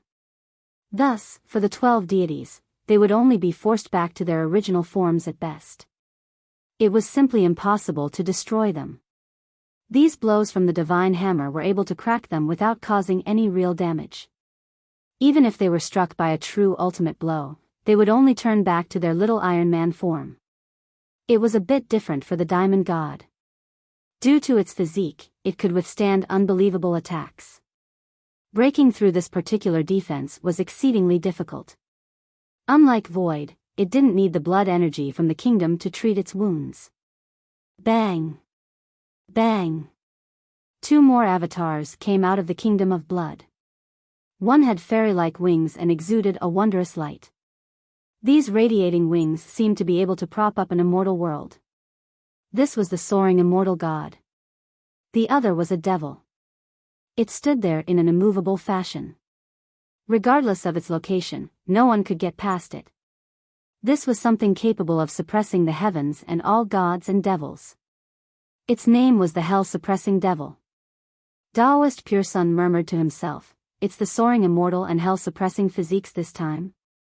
He finally understood what the 12 avatars consisted of. The crowd was anxious to see two more come out. They had already seen just how powerful Diamond and Void were. It was easy to imagine how many foes Li Chia could take down by utilizing the 12 deities. "Come. Even if you let them all out, I'll still make quick work out of them." Since Resplendent had already burned his bloodline, he crazily laughed and thought that he might as well go all out. Li Chia showed an insipid smile, "For is enough to tear you to pieces." Buzz. The 4 deities stood together this time. Their individual radiances was blinding. It was either a wondrous light or a monstrous evil flame. ZZZ, next came an incredible development. The 4 deities actually fused as if they were molten iron and turned into a new deity. Boom! Its brilliance erupted in a split second. It was half devil and half god. 3,000 worlds floated within it along with myriad celestials. Clank! The sound of a weapon resonating rang in this particular deity. It exuded a metallic glow that was sharp and cold as well as a murderous aura unique to a weapon. There were no emotions or flesh, the deity itself was a weapon. This isn't an immortal physique or an avatar, it's just a weapon. Pure Sun finally saw through its mysteries. He realized that his prior speculations were false.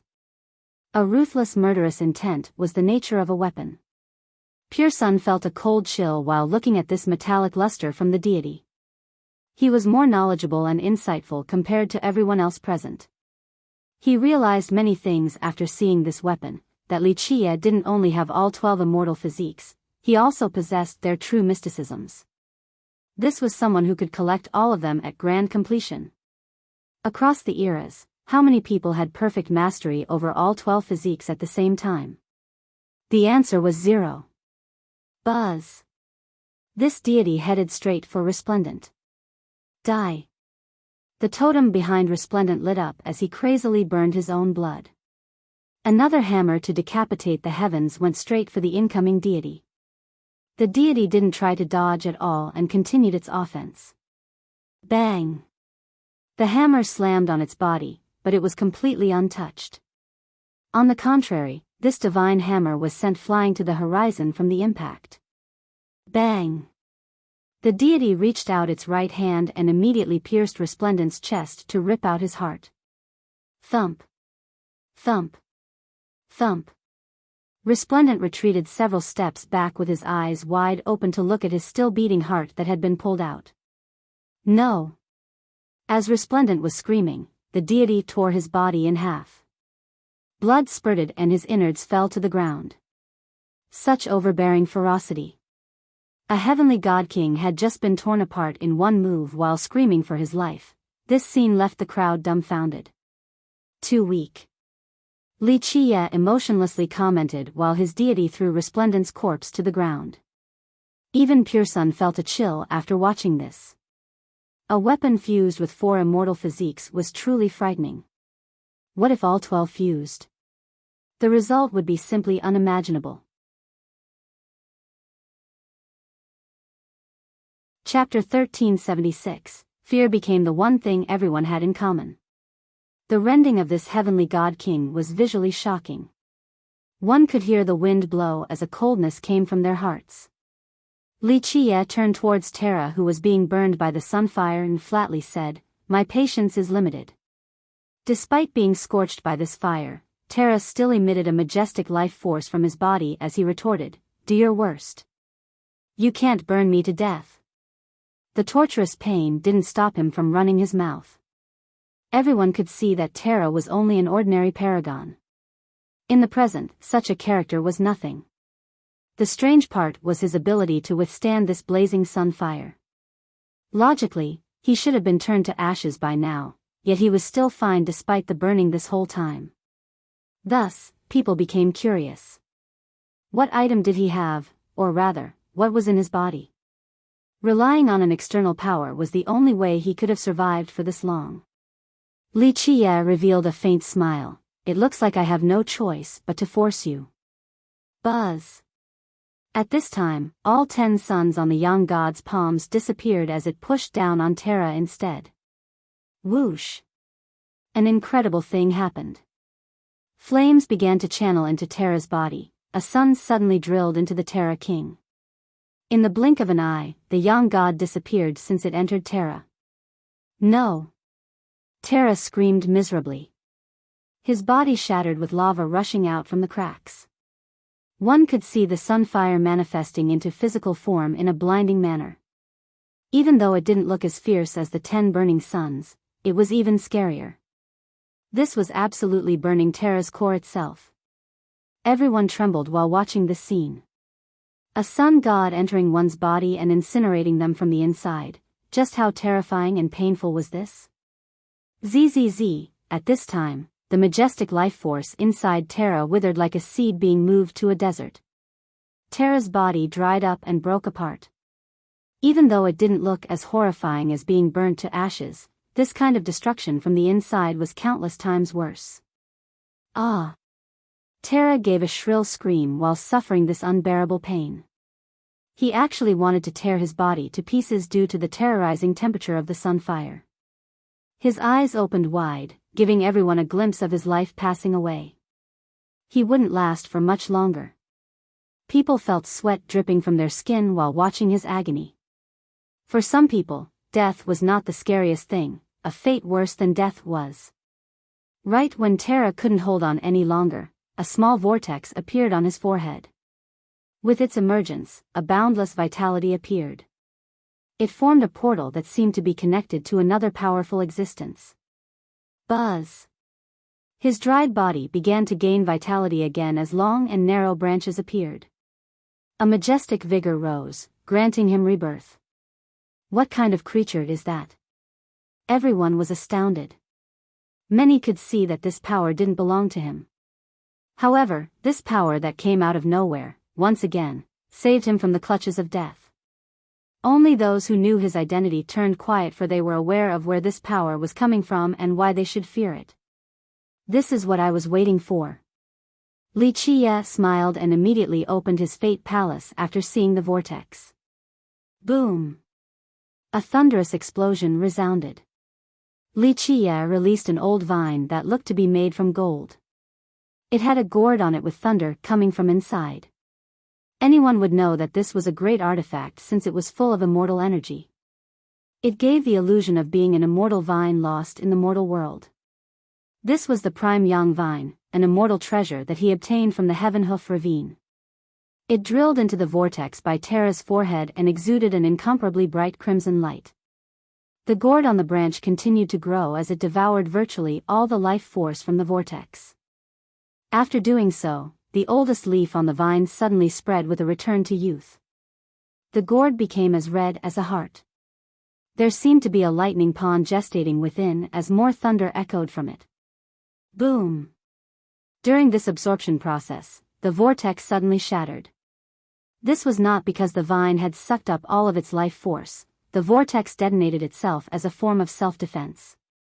The vine withdrew its branch after the destruction of the vortex, seemingly unsatisfied with how much it absorbed.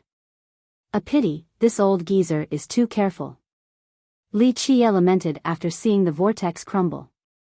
He initially wanted to suck Terra dry, but the opponent was too cautious and cut off all connections once things went south. No! Terra's scream now contained despair in addition to the pain. He knew what would happen the moment the vortex shattered. Poof!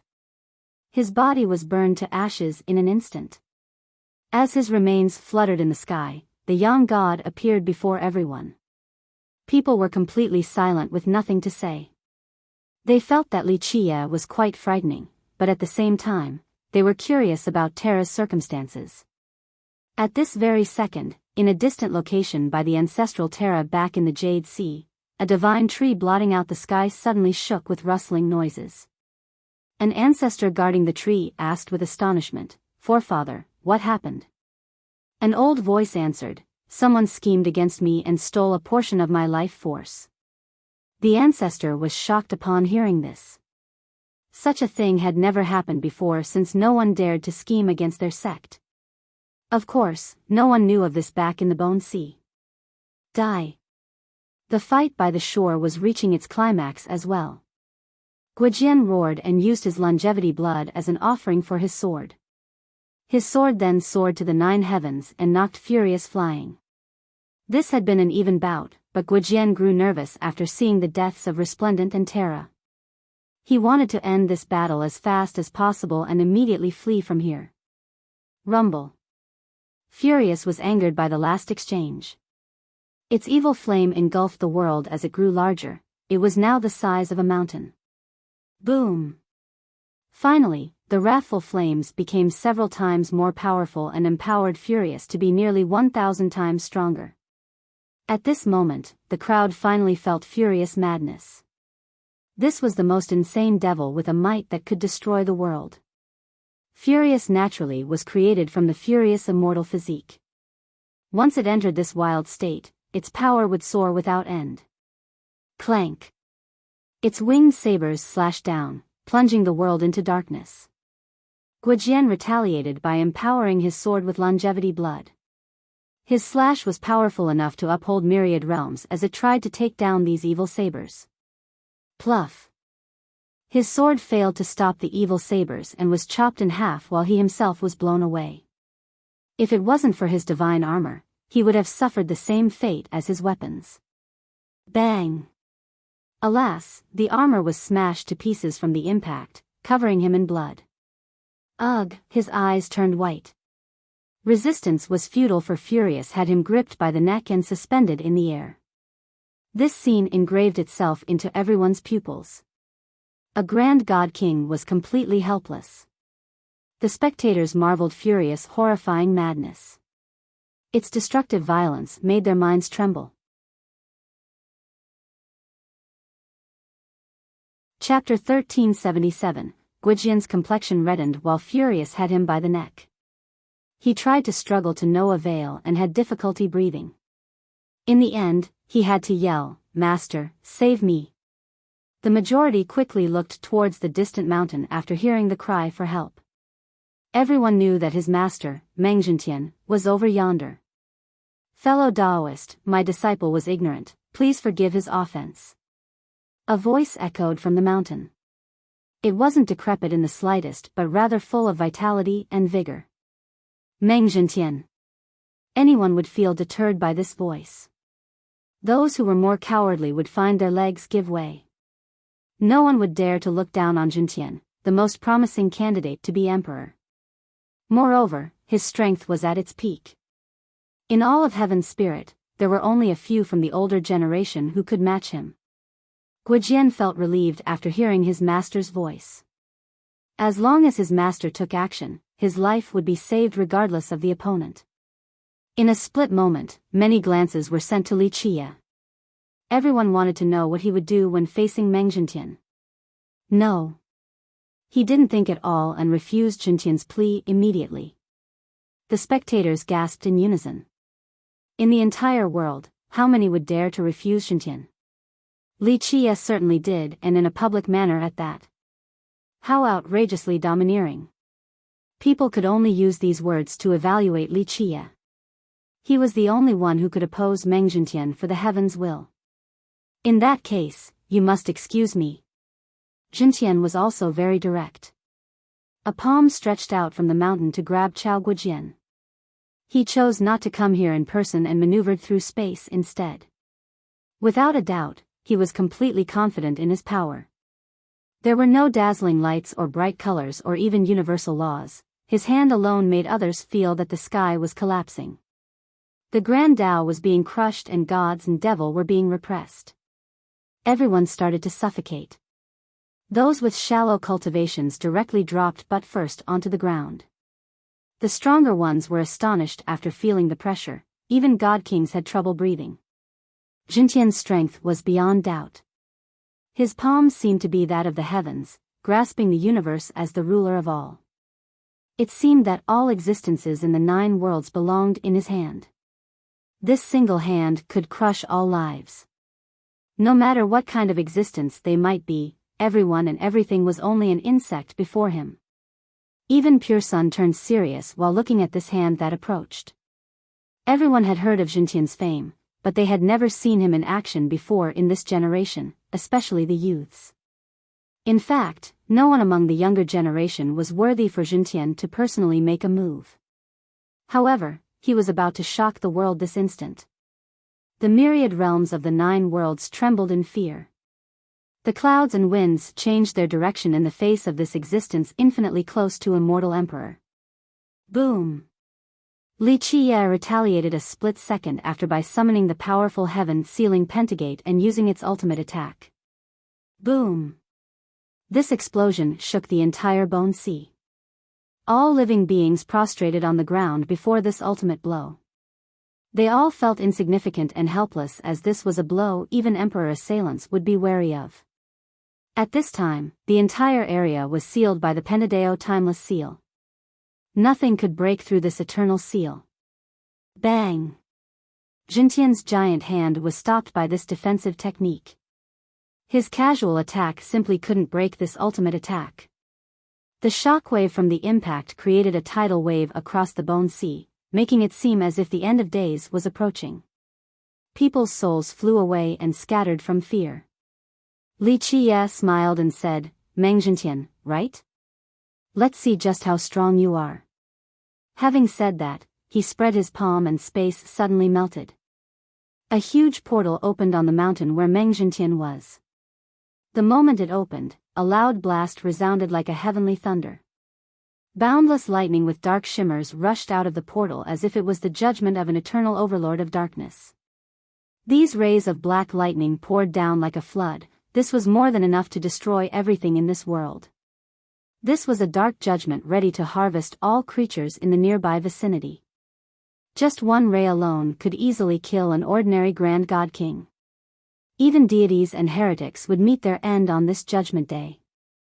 Many were awestruck by this lightning. This was no different from the power of a heavenly tribulation. They felt an instinctive fear as if this judgment was gauging the darkness in the depths of their hearts. One couldn't escape it regardless of how strong they might be. God kings found it difficult to resist and could only resort to fleeing. Boom! Even Meng Jintian didn't dare to be careless against this dark judgment. He withdrew his palm and the same immortal brilliance that contained the 4 divine beasts gushed forward on the mountain. This power from Meng Jintian engulfed the entire bone sea. It was as if he had suddenly turned into an immortal emperor capable of dealing with all tribulations. Anyone would be in awe of this display of might. His immortal brilliance braced the incoming lightning, but this dark lightning didn't stop. It continued to descend as if it wanted to judge him. Activate! Meng Jintian shouted with laws pouring down like waterfalls. These laws channeled the power of the world itself, making it seem as if the heavens was appearing. He became the new ruler, the true arbitrator of all. These laws wove together to form a giant shield to stop the endless darkness. The two sides went back and forth with no one having an upper hand. What is this power? Many people found this stalemate unbelievable. In their minds, Jintian was unbeatable, but he still couldn't defeat this dark judgment. In the midst of their confusion, they stared at Li Qiye in order to find the answer. Li Qiye only smiled while Daoist Pure Sun noticed it and gently sighed. This is the power of the Forbidden Zone, the dark judgment brought through the space connection technique. It is capable of turning an apex god king to ashes in the blink of an eye. The crowd was creeped out after hearing this. The majority of the bone sea was open. Even though there were dangers, the powerful or lucky could still survive. However, the central area was a forbidden zone. Even god kings could die at any moment in there. Rumor has it that only immortal emperors could invade that area and come out alive. So now, when Li Qiye led the power of the forbidden zone here, it was no wonder that Meng Zhintian took this so seriously. Made and ruined because of the Bone Sea. Li Qiye chuckled after seeing this. He used space connection to draw the power of the forbidden zone, but this was greatly restricted. It would be exceedingly difficult to draw on this power from outside. Even if Li Qiye had great mastery over this art, he would need to make preparations and expend a tremendous amount of effort because the Bone Sea itself was a sealed space. It had an eternal and invincible defensive barrier. It was much easier to connect the space when inside the Bone Sea. Because of this, he was able to draw the power of the forbidden zone relatively easily. Of course, he was still subjected to the suppression within, so he could only direct a little bit of this power. Otherwise, its full force would have rendered Zhintian to ashes in an instant. This was a force that not even emperors could necessarily challenge. Chapter 1378. People were shocked to see Zhintian being suppressed by the Tao. In the minds of many in Heaven's spirit, he was a character that was simply invincible. But now, Li Qiye was able to stop him. Even though he was borrowing the Forbidden Zone's power, this wasn't something anyone could do. Li Qiye looked at Chao Guojian and insipidly stated, "Unfortunately, your master can't save you either." The spectators held their breaths since they could imagine what was about to happen to Chao Guojian. Even those who had ties with Zhintian didn't dare to speak up on Guojian's behalf, let alone come out to save him. Guojian's expression was ash-gray. He knew that if his master gets distracted to try and save him, it would bring about great danger. He no longer relied on this since he didn't want his master to risk himself, so he coldly uttered, "Li, the winner takes all. I have nothing to say, do your worst." Li Qiye chuckled, "You actually have some backbone. Very well, I'll fulfill your wish." Crack. Furious crushed Guojian's neck. His head tilted to the side to meet his end.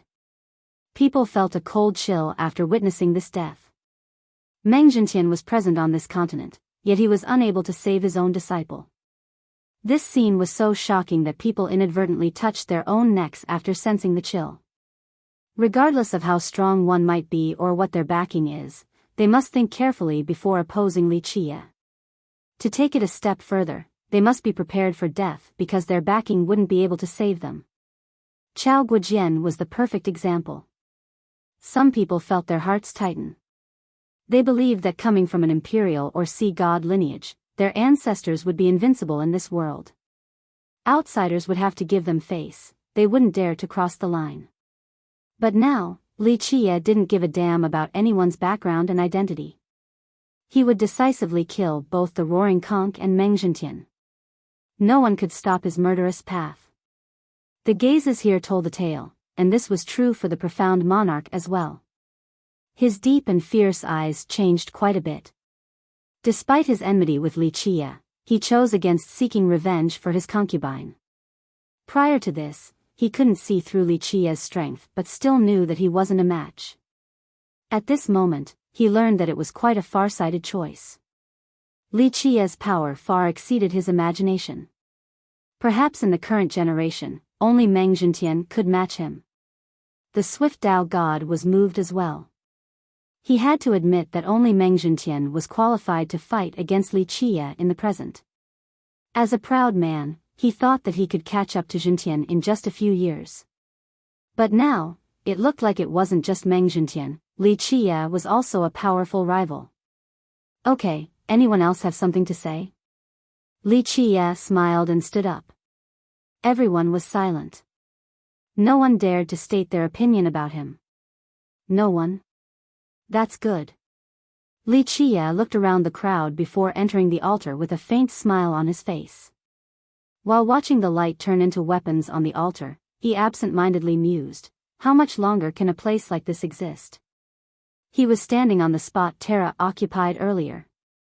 Everyone knew that this was the entrance to the altar via a small boat. Of course, no one dared to compete for this spot against Wuxia. They all obediently stood to the side. Anticipation ran high. Everyone was waiting for the boat to appear once more to see if they could have a chance after Wuxia enters. After a long time, a light finally came down and turned into a little boat. Wuxia sat down, letting it take him towards the tower. At this moment, even Ruyan and Jianshi were anxious for Wuxia's success because their windchase brake was inside. When the boat finally arrived in front of the tower, Wuxia went out without hesitation. Boom! The miniature tower came down from the sky with a heaven-suppressing momentum. Anyone would fall victim to its pressure. Some even gasped at this sight. They understood that it didn't matter whether one came using this boat or went through the altar itself, they would be subjected to this attack. Wuxia didn't bat an eye at this scene. He flung his sleeve and spread his palm. In the blink of an eye, he formed more than 10 mudras. They were mysterious and indescribable. Even the talented Pure Sun couldn't understand all of these hand seals. Clank! Clank! Clank! The weapons nearby emitted hymns and turned back into little lights that resembled springs. Next, the unbelievable happened.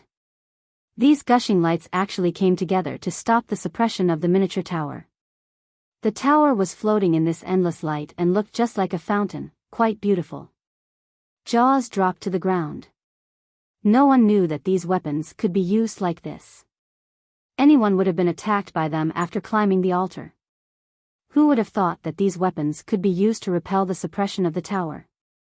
Unfortunately, Wuxia's mudras were too fast. No one could see through them at all. Wuxia himself didn't bother giving them a second glance.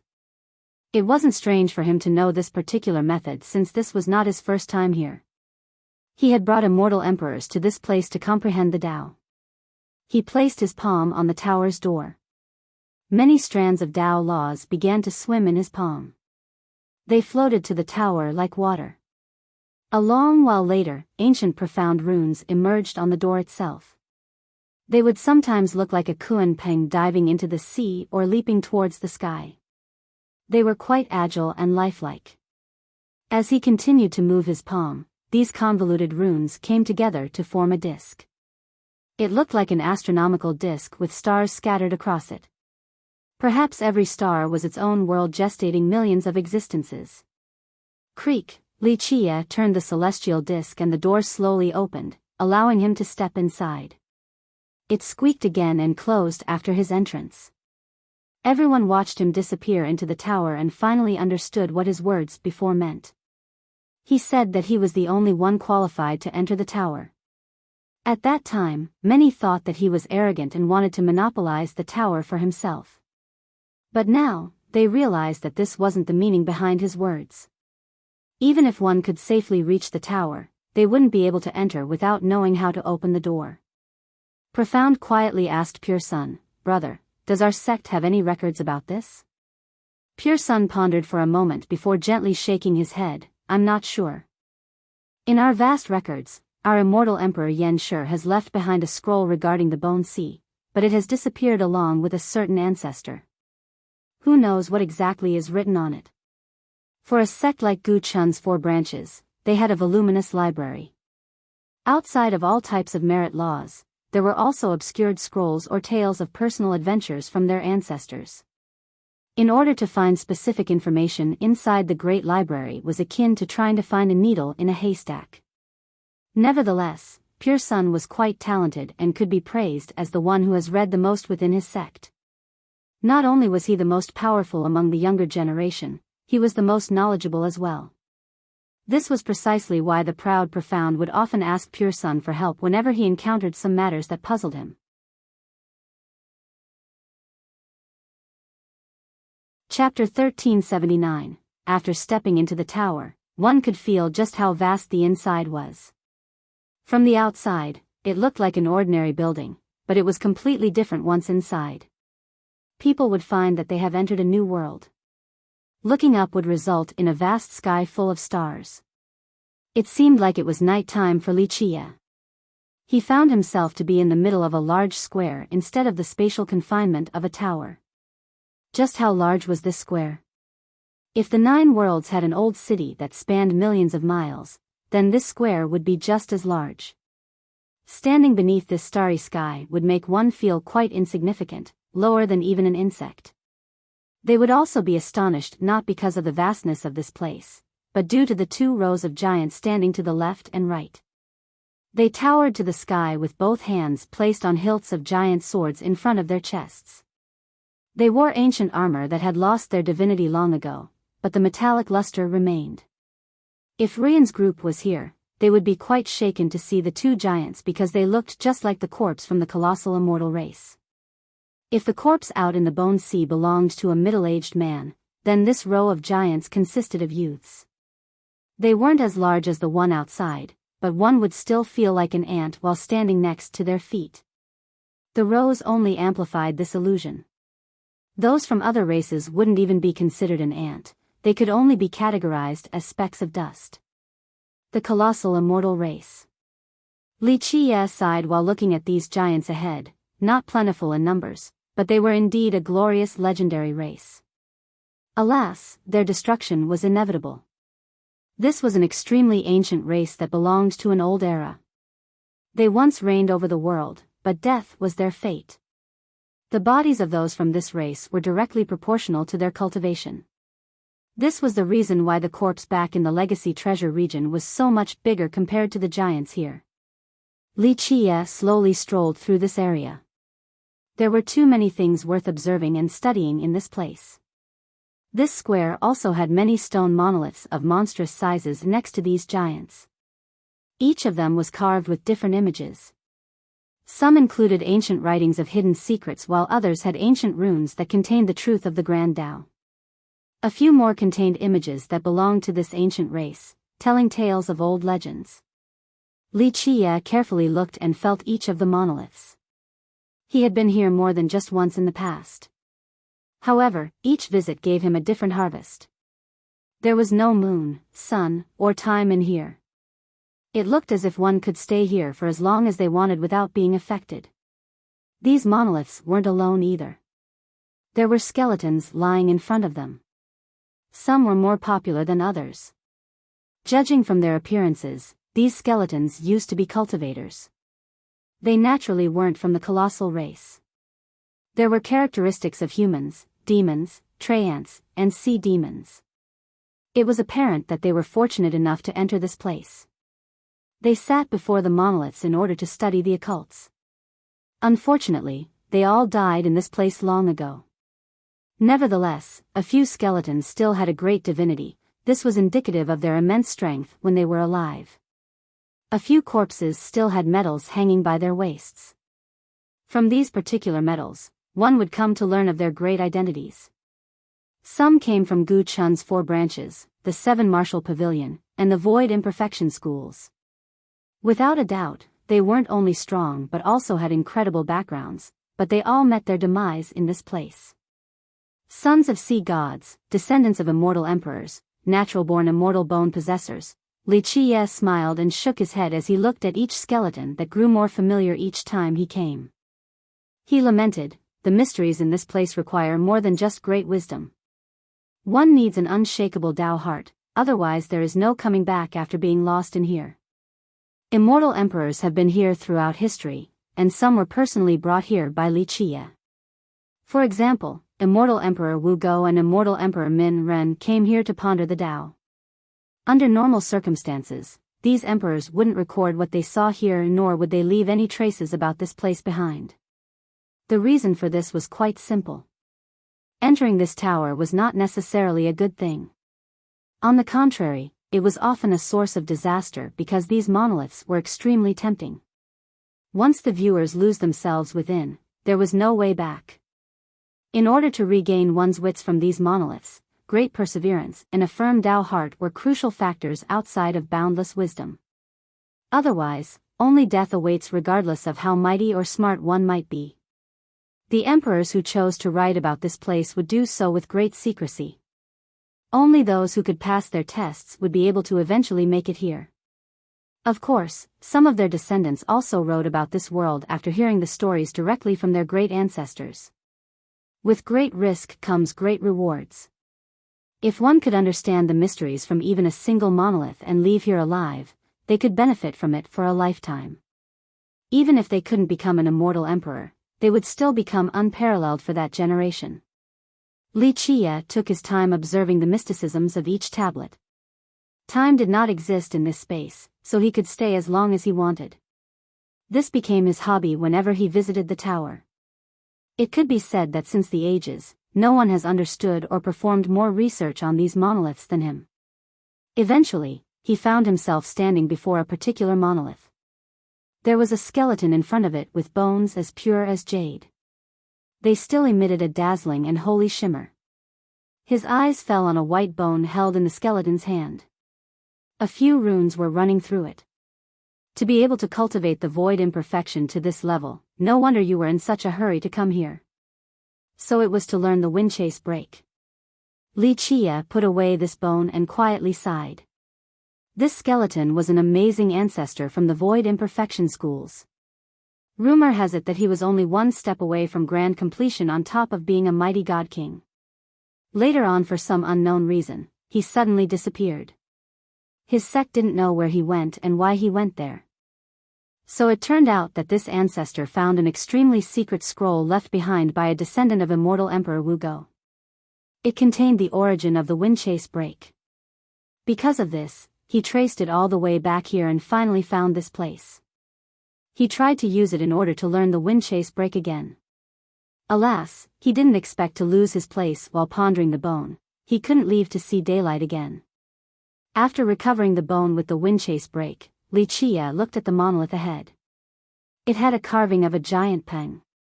It spread its wings and blotted out the 9 worlds.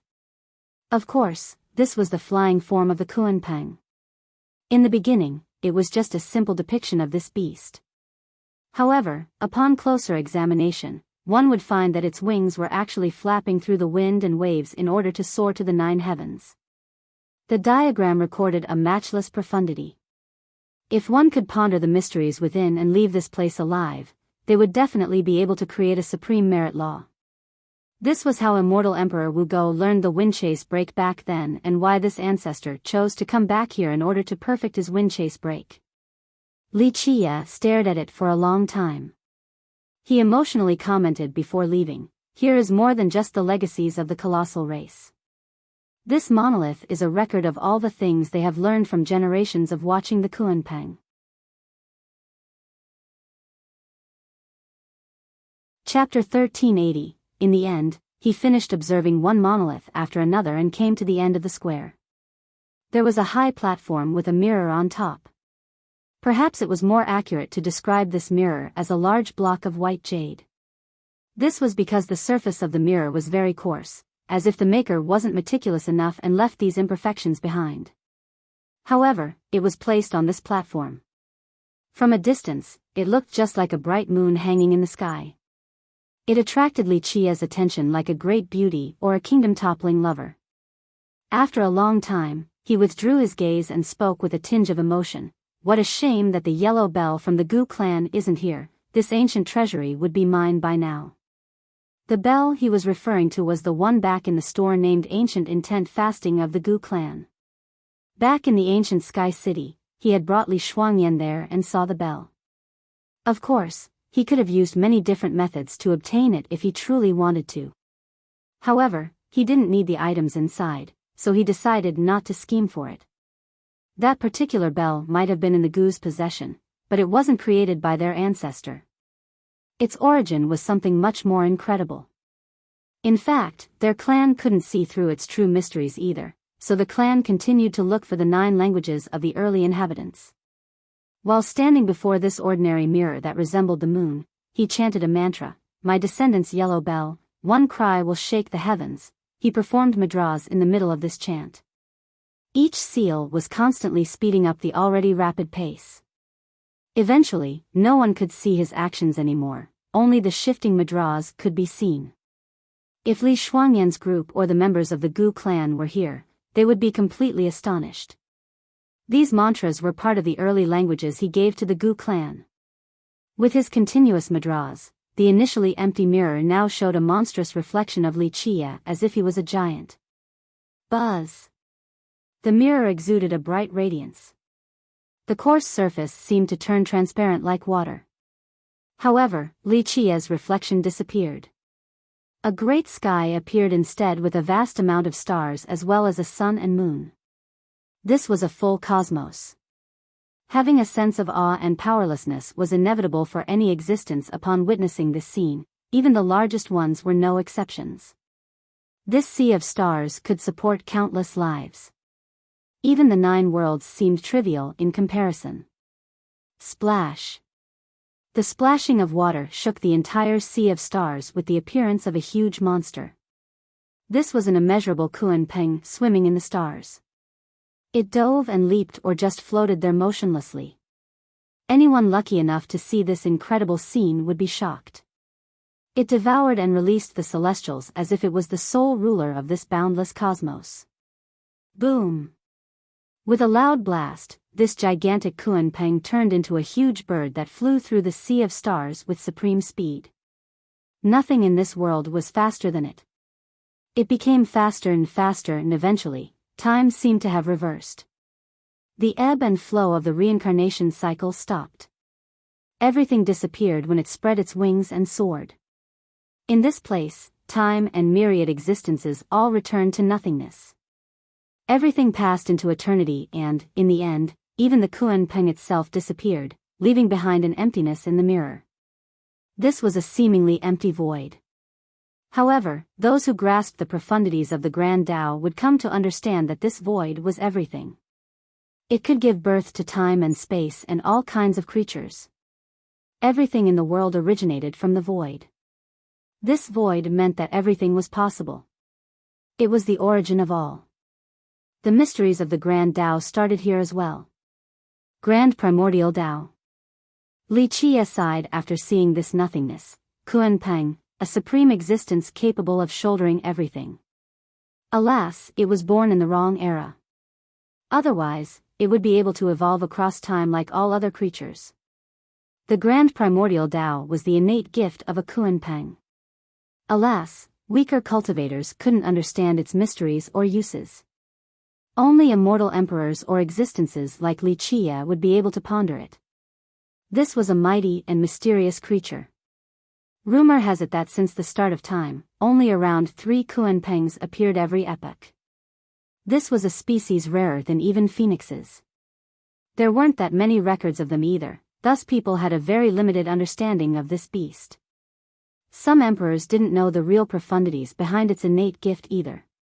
For example, this boundless continent made from its corpse contained endless mysteries. Just this Kunpeng alone was obscured enough. No one knew where it came from or how it lived. For millions of years, Li Qia had been to countless places and read many ancient books in addition to observing murals and monuments.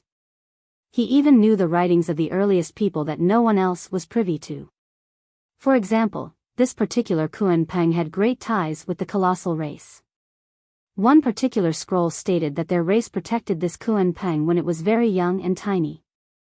Another stated the exact opposite, that this Kunpeng was the one that protected their race because they had a supreme bloodline. No one could find out which statement was correct since it was too old to be traced. Nevertheless, it was worth pondering. If the colossal race was protecting this Kunpeng, it would mean that the beast was still a child.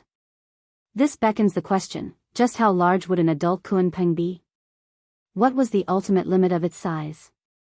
If it was indeed young and its corpse was already tens of millions of miles long, wouldn't an adult Kunpeng be able to devour the 9 worlds just by opening its mouth? As the mirror has shown, a Kunpeng could swim among the stars. Everything else seemed insignificant in comparison. Li Qia also knew of one more secret. If this Kunpeng was still young, then it could only be said that it was born in the wrong era. If it had completely matured, it wouldn't have died in this place. This would have changed the wheel of time. Countless eras would have been different, and the same goes for all of the inhabitants. History itself would have to be rewritten. Of course, these were mere speculations. Moreover, the beast itself had always been mysterious and hid in the river of time. Li Qiye sat cross-legged while looking at the mirror in order to ponder the obscured void. He entered a state of Zen and immersed himself within. The endless Tao took form in his eyes.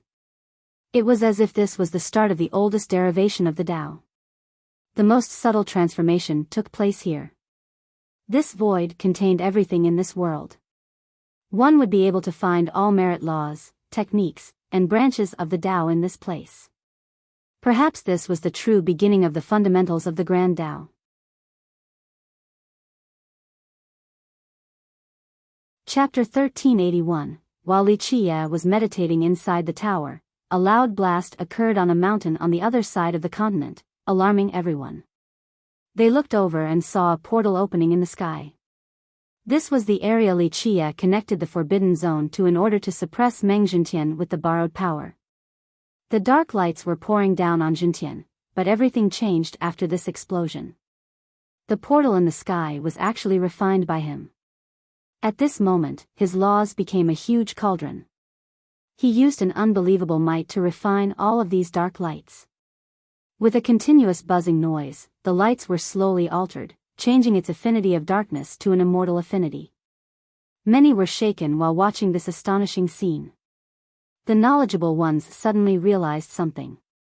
A paragon gasped in fear, too powerful, he actually refined the dark judgment into laws. He's turning the power of the Forbidden Zone into his own. Everyone knew that this forbidden power was unstoppable. Even the strongest god kings wouldn't be able to survive, let alone refine them into their own laws. This was an extremely heaven-defying task. Only geniuses with absolute confidence would even attempt this because they risked suffering the retaliation of the dark judgment and turning into ashes. That's the most promising candidate for you. Such a solid foundation, exceeding all expectations. There's no trickery or lack of skill at all. Someone from the same generation as Jintian lamented. He had been this powerful even during immortal Emperor Ta Kong's generation. The Emperor himself had also lost to him and called him his senior brother. It was a period where he found it difficult to find a match.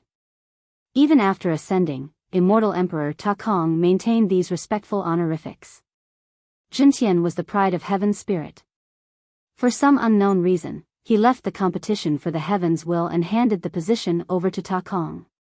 Later on, a certain belief circulated in Heaven's spirit: if he didn't quit, it wouldn't be immortal Emperor Ta Kong's turn for the position.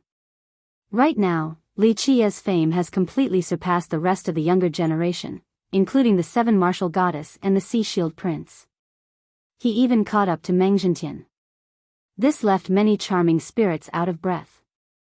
They were the favored children of the heavens. They might deny it out of modesty, but this pride definitely existed in their hearts. Alas, Li Qiye's momentum was very ferocious.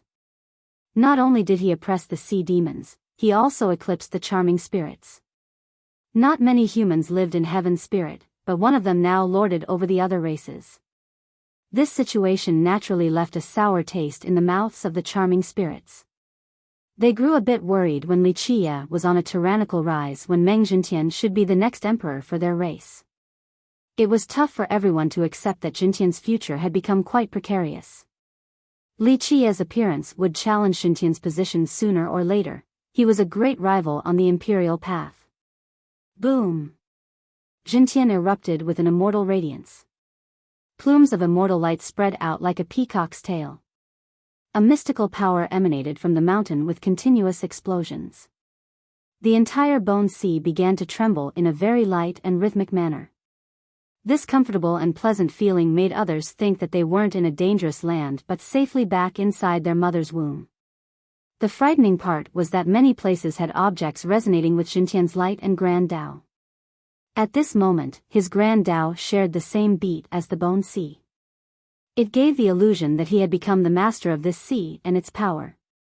However, this feeling was short-lived. It was only a harmonization that lasted for a second. Nevertheless, the powerful cultivators still knew the significance behind this and understood just how terrifying Jintian was. Someone exclaimed in horror, is this him grasping the heavenly Grand Tao?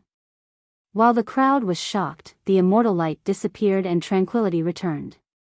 Nevertheless, this mountain now emitted a different feeling since it was shrouded with a faint mist that looked just like immortal energy.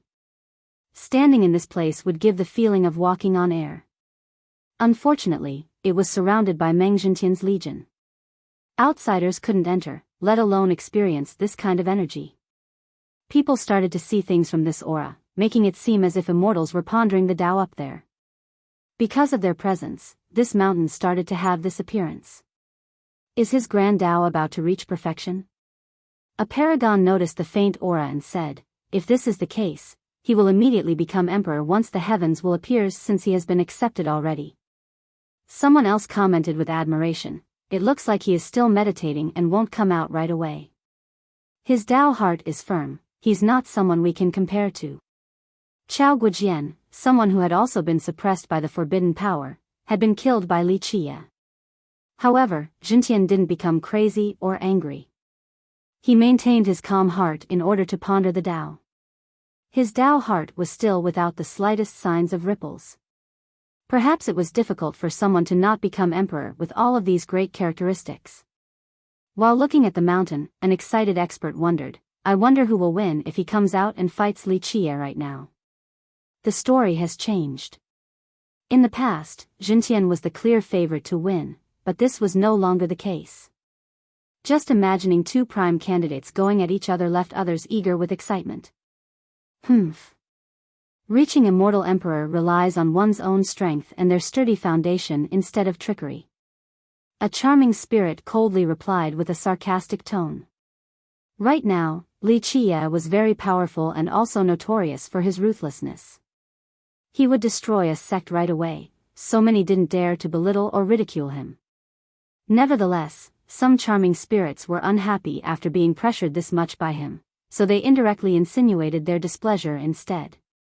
A battle for the heavens is really worth looking forward to. Even the profound monarch slowly uttered, the victor between these two is not yet clear. With that, he looked over at Pure Sun and said, what a shame, brother. If you chose the path of the heavens, you would play a part in this battle as well. Despite his pride, he still chose the path of the Grand Era due to his senior brother's existence. How could he even think about the heavens when he was so inferior to Pure Sun? Nevertheless, he was full of regret for his brother due to his opinion of his brother choosing the wrong path. In his mind, regardless of the era and enemy, his brother definitely had the ability to put up a good fight for the heavens' will. There's no need for remorse. Pure Sun was still very nonchalant as he smiled and shook his head. Even if I chose the path of the heavens in this era, the outcome would still be the same. This heavens belongs to Li Qie. Anyone who competes against him is doomed to a tragedy. Profound disagreed with this sentiment. Brother, you are raising Li Qie's prestige while lowering your own morale. He is indeed powerful and devilish, but you still have the qualifications to compete against him. I don't believe that there is anyone in this world who is more gifted than you. The Taoist shook his head again, that's because you don't know. Li Qie is far more terrifying than you can imagine. In short, a tragic end awaits anyone who goes against him in this generation.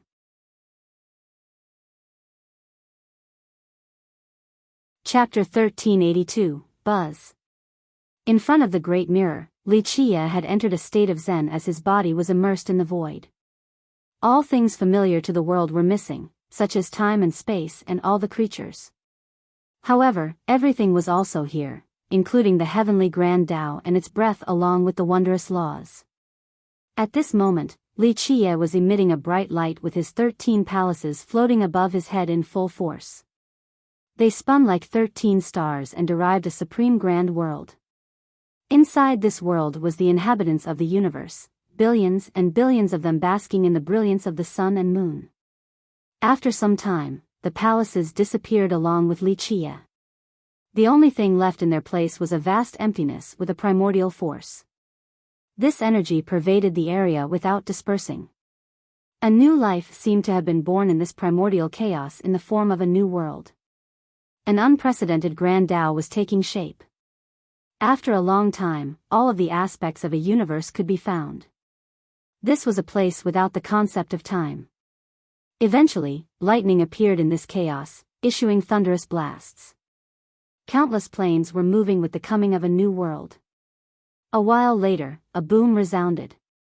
It wasn't particularly loud, but it seemed to travel from the past to the future, a force capable of crossing one era to another. The primordial chaos was finally opened. If anyone was standing here, they would feel that this was the beginning of a new world. The thing splitting the primordial chaos open was not the legendary Great Axe but a particular Grand Tao. It was simple and unadorned yet very real and coarse. A pure energy slowly came by while the impurities descended. A light flashed everywhere in this new dawn. This energy turned into stars and the flow of water turned into an ocean. The quaking of the chaos turned into the sounds of the world. The Tao did its work inside this heaven and earth. It seemed to have been slumbering and existed even at the initial inception of the world. An outsider would be able to see the evolution of this land. As moments passed, the stars in the sky became brighter with the sun and moon floating up and down. Time came into existence at last. Creatures were being born on this plane. Beasts roamed the earth while birds soared in the sky. Some began to cultivate and made their mark in this world. The years went on and the nebula became brighter. It was leading this world to a new golden age. The creatures here became exceedingly powerful.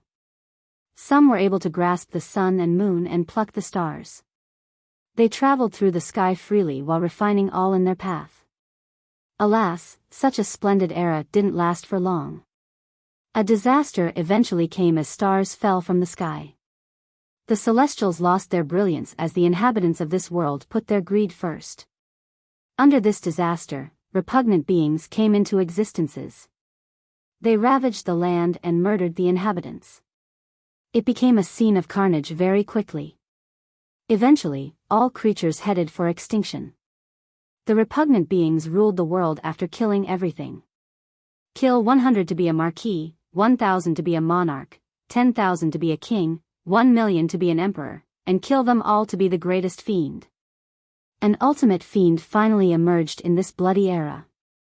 It swallowed all the other evil creatures and annihilated this land in its effort to become the master of the yin and yang. Finally, with the greatest explosion, the world collapsed along with the howling fiend. It all returned to the void. There was no longer a great world or any existence for that matter. Even time was no exception. The wheel turned again with the emergence of a glimmer in the empty void. The chaos began to gestate life, time, and the Grand Tao once more. A new cycle and era begun. In this one, immortals were climbing to the peak and prosperity was everywhere. Over time, some immortals turned evil. The world was destroyed once more to enter a new cycle. This cycle of creation and destruction continued, only the Grand Tao was unchanging. The world was able to begin anew due to this Tao. Myriad existences were able to climb to the top in their golden era thanks to this Tao. The collapse of all things was also because of this Tao. This was a force beyond time and the reincarnation cycle. Regardless of whether it became a god, devil, or immortal, it continued to exist in spite of its form. Astonishment would be the only emotion found in any spectator privileged enough to see this scene. This was a world-creating Tao that continued for countless cycles, an eternal Tao. Of course, its form was always different. This was Li Chia's Grand Tao. Creation into reproduction into dissipation, all for the sake of this timeless Tao. This Tao dominated all aspects.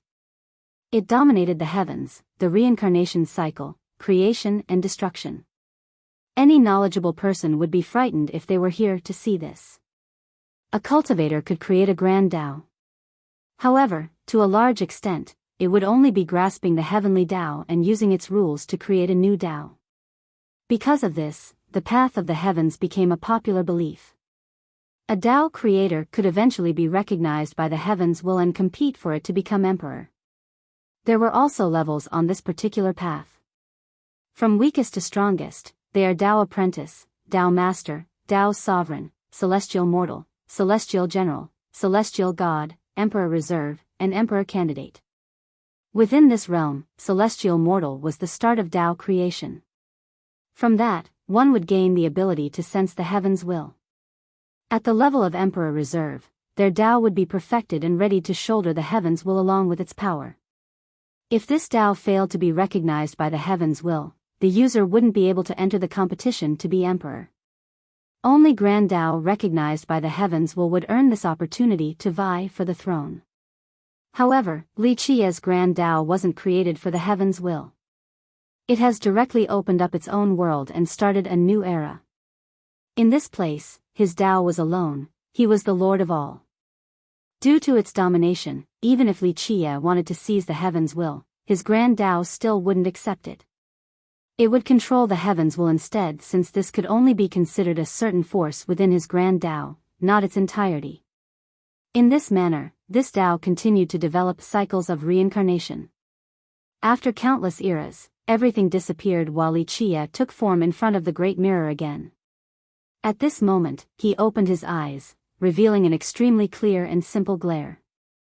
There was no frightening glint or profound look, it was the simplest and most sincere pair of eyes. A grand Tao just like the genesis of all. A wisp of a smile appeared. This was not only the start of his Tao, it has taken a step further towards improvement. Although there was still a long way to go before perfection, this step made him understand his Tao even more. He knew what path he was taking and what was needed. To a certain extent, he didn't need the heavens' will that has become dispensable, for he will surely become an emperor that will start a whole new eon. It doesn't have a name, so I might as well give it one now. Li Qia laughed and freely said, since it was created by me, let's call it the Tao of 7 Nights. 7 Nights Tao, his casual comment has decided the name of his creation. He stood up and looked at the big mirror. Its original appearance was restored. The void was no longer there, so it looked like a moon once more, one with a rough surface and undecorated form. He smiled and said, a Kuanpeng, maybe I should groom a unique divine beast one day, one that will surpass all the others.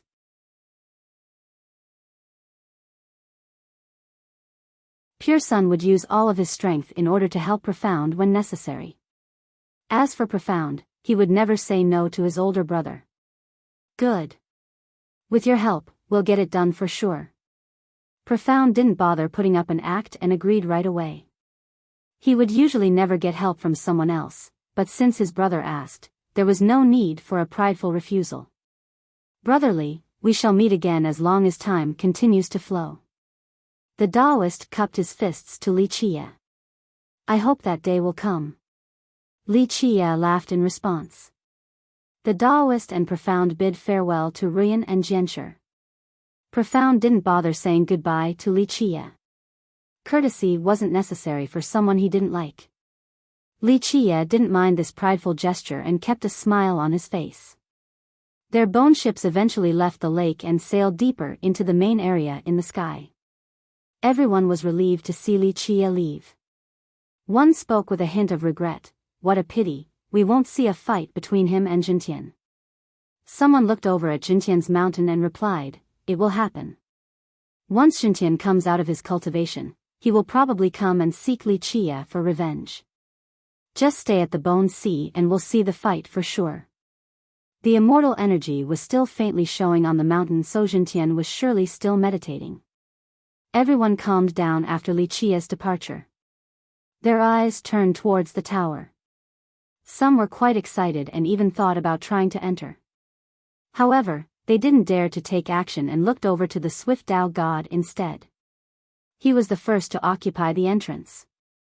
Even though he gave it to Li Qia earlier, logically speaking, he should be the first to enter now. Of course, reason faltered to strength in the cultivation world. The only justice right now was that he was too powerful and no one here dared to oppose him. Thus, as long as he was here, no one tried to compete. He looked at the tower and gently sighed. He decided against entering and drifted away instead. This was his style. He wasn't one to underestimate himself and was even confident in catching up to Meng Jintian in a few years. Nevertheless, he understood the gap between him and Jintian right now. Furthermore, the one suffocating him was actually Li Qia, he was even more deterring than Jintian. The gap between him and Jintian was discernible, but Li Qie was completely unfathomable. He simply couldn't see through Li Qie's true strength at all. At the same time, Pure Sun's appearance also moved him. He has become quite complacent recently, but now, he had no choice but to admit that Heaven's spirit was full of talents. If Pure Sun was also on the path of the heavens, he would definitely be a great rival in the future. The swift Tao god left, exasperated from knowing that there was still a long way to go. He must work even harder. With his departure, everyone excitedly competed to go up the altar in order to enter the tower. As the bone ship was floating in the air, Ruyan and Jianshi eagerly stared at Li Qie. As supreme beauties, their current expressions were full of temptation and made them even more irresistible. You don't have to look at me like that. Li Qie laughed and casually threw a bone at the two of them. This is your Void Imperfection School's wind chase break. Take good care of it. If you lose it again, it won't be so easy to find it a second time. The two of them accepted the bone and carefully perused it before exclaiming, "It's real, we finally found it." Their excitement was uncontrollable. Their school had been searching for this technique to no avail until now. They felt that this would be able to comfort their ancestors' souls. Both of them caressed this piece of bone while murmuring, "Wind chase break." Not even in their dreams would they expect for them to be the ones bringing it back to the schools. "Thank you, young noble." Ruyan was unrestrained and passionately kissed Li Qie in her fervor. "Is this you taking advantage of me?" Li Qie chuckled after falling victim to the kiss. She pouted and glared with her pretty eyes. "Even if I am, just let me for a bit."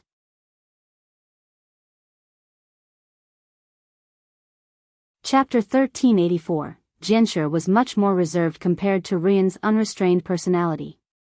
She contained her excitement and bowed towards Li Qie. "Young noble, this is the greatest kindness you have given to our Void Imperfection schools. We will never forget and hope that we shall be able to repay you one day." While looking at her elegant and mature expression, Li Qie smiled and joked, "Don't worry about repaying me. The future is too distant, who can say what will happen? But if you insist, follow your sister's footsteps and give me a kiss. I don't mind being taken advantage of again." Her face turned red despite knowing it was an obvious joke.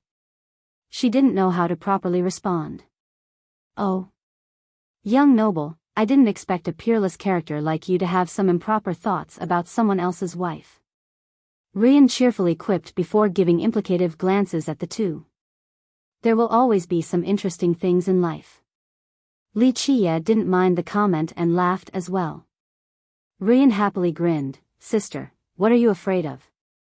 You want to marry him anyway, so why be hesitant about a kiss? If he actually becomes emperor one day, it will be you taking advantage of him. Not just anyone in this world is qualified to kiss an immortal emperor."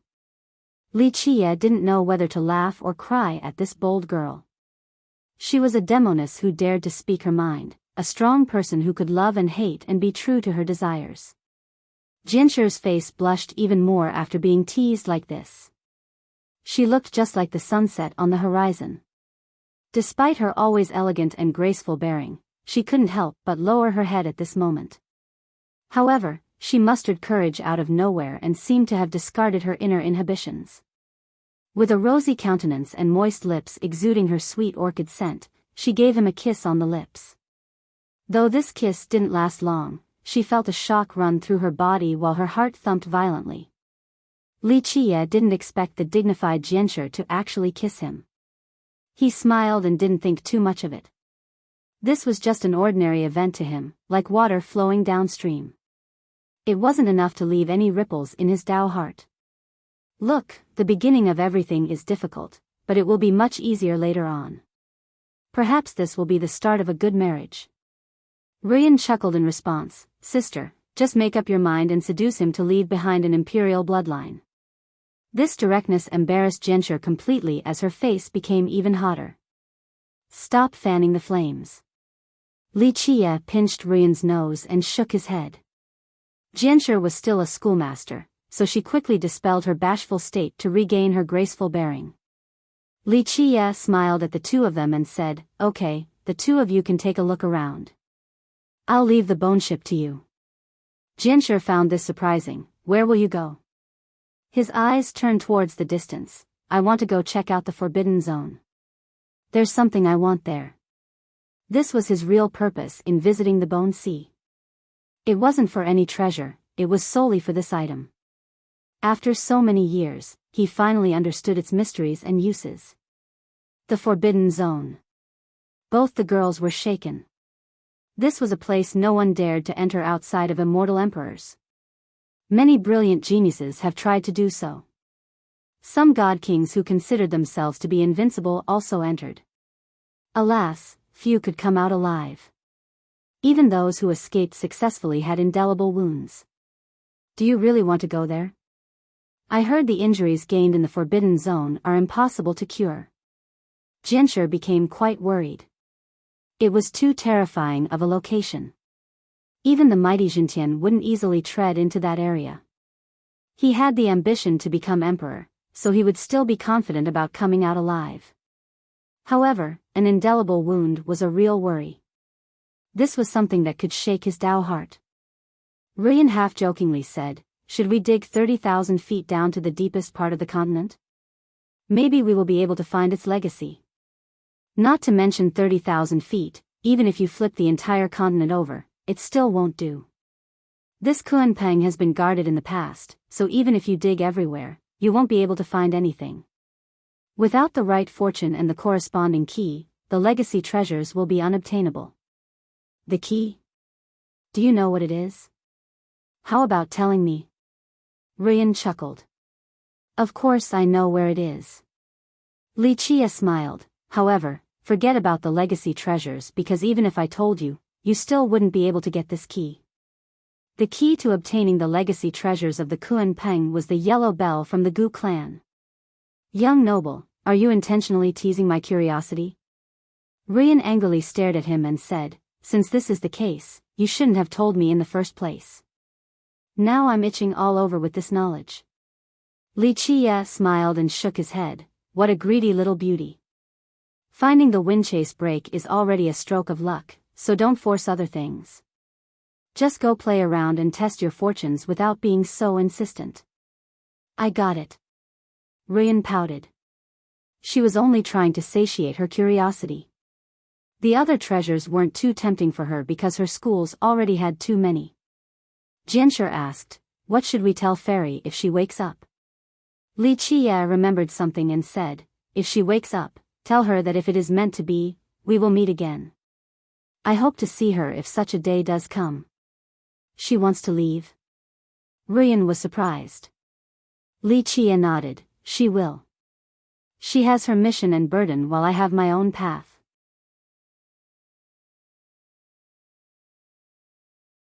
Chapter 1385. In the end, Li Chia left the continent and went to the Forbidden Zone by himself. The girls sent him off until his back disappeared above the vast sea.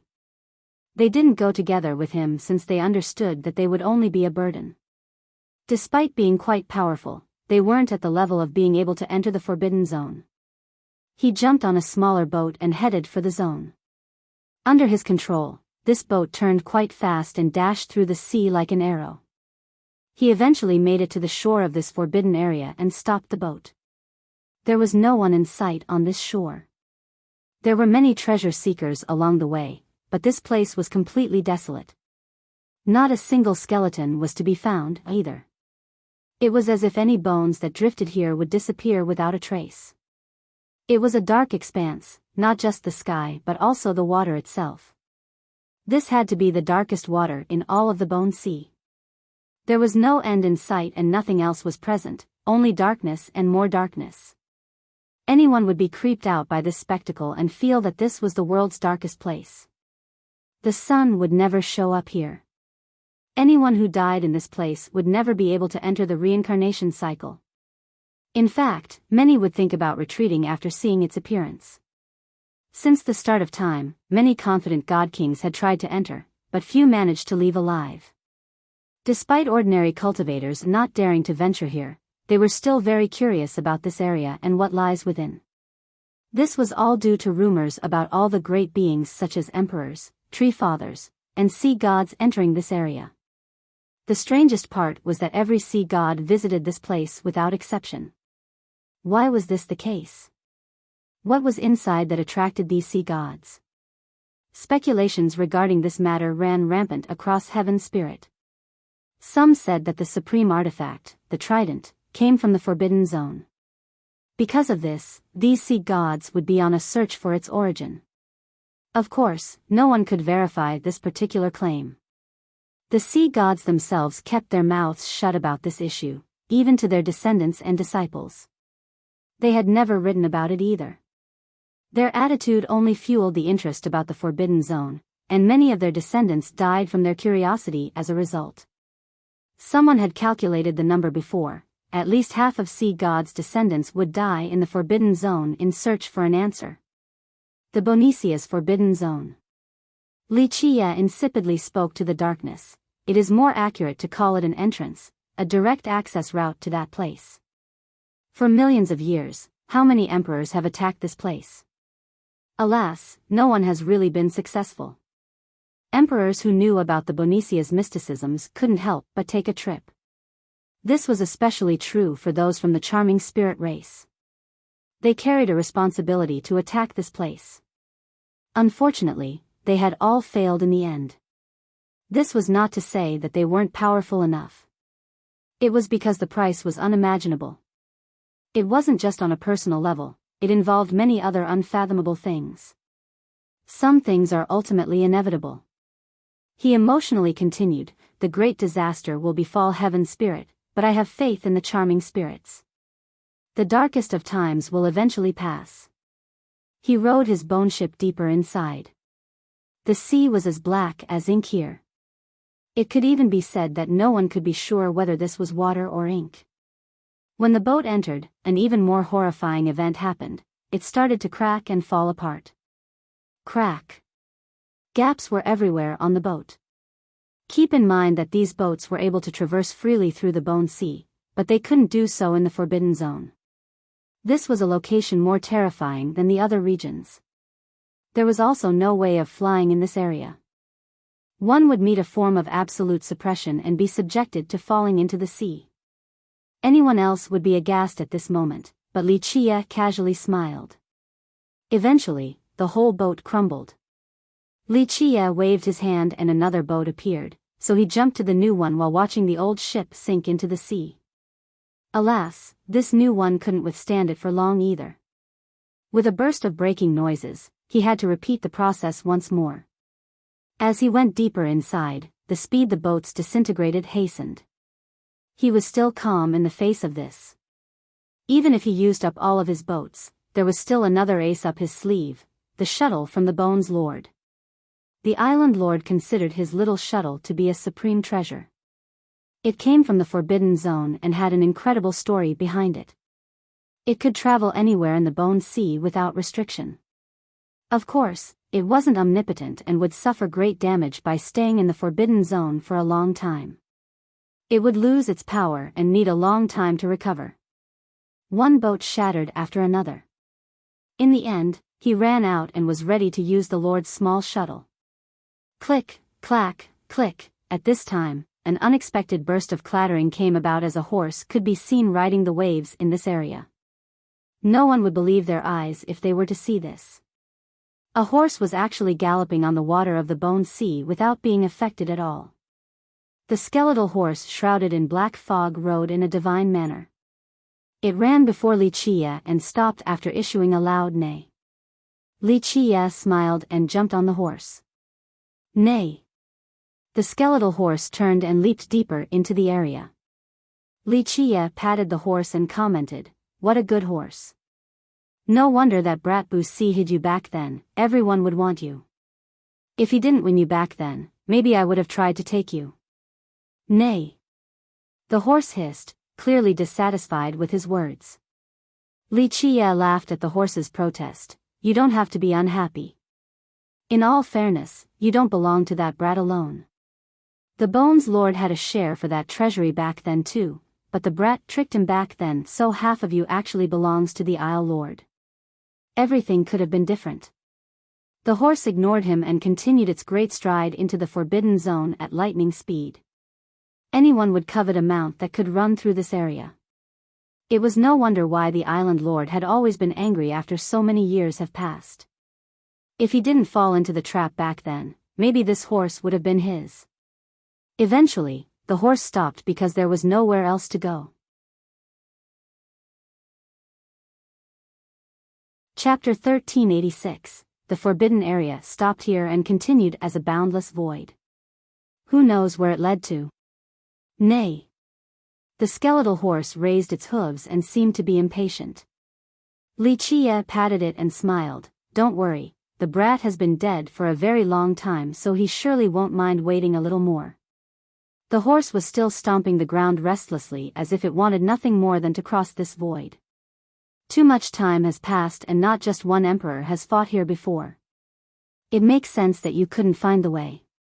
One battle took place after another, so this place has been fragmented.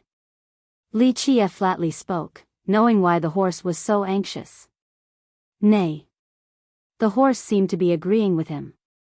He smiled and said, okay, I'll get you past this, but I have something else to do, so I can't go with you.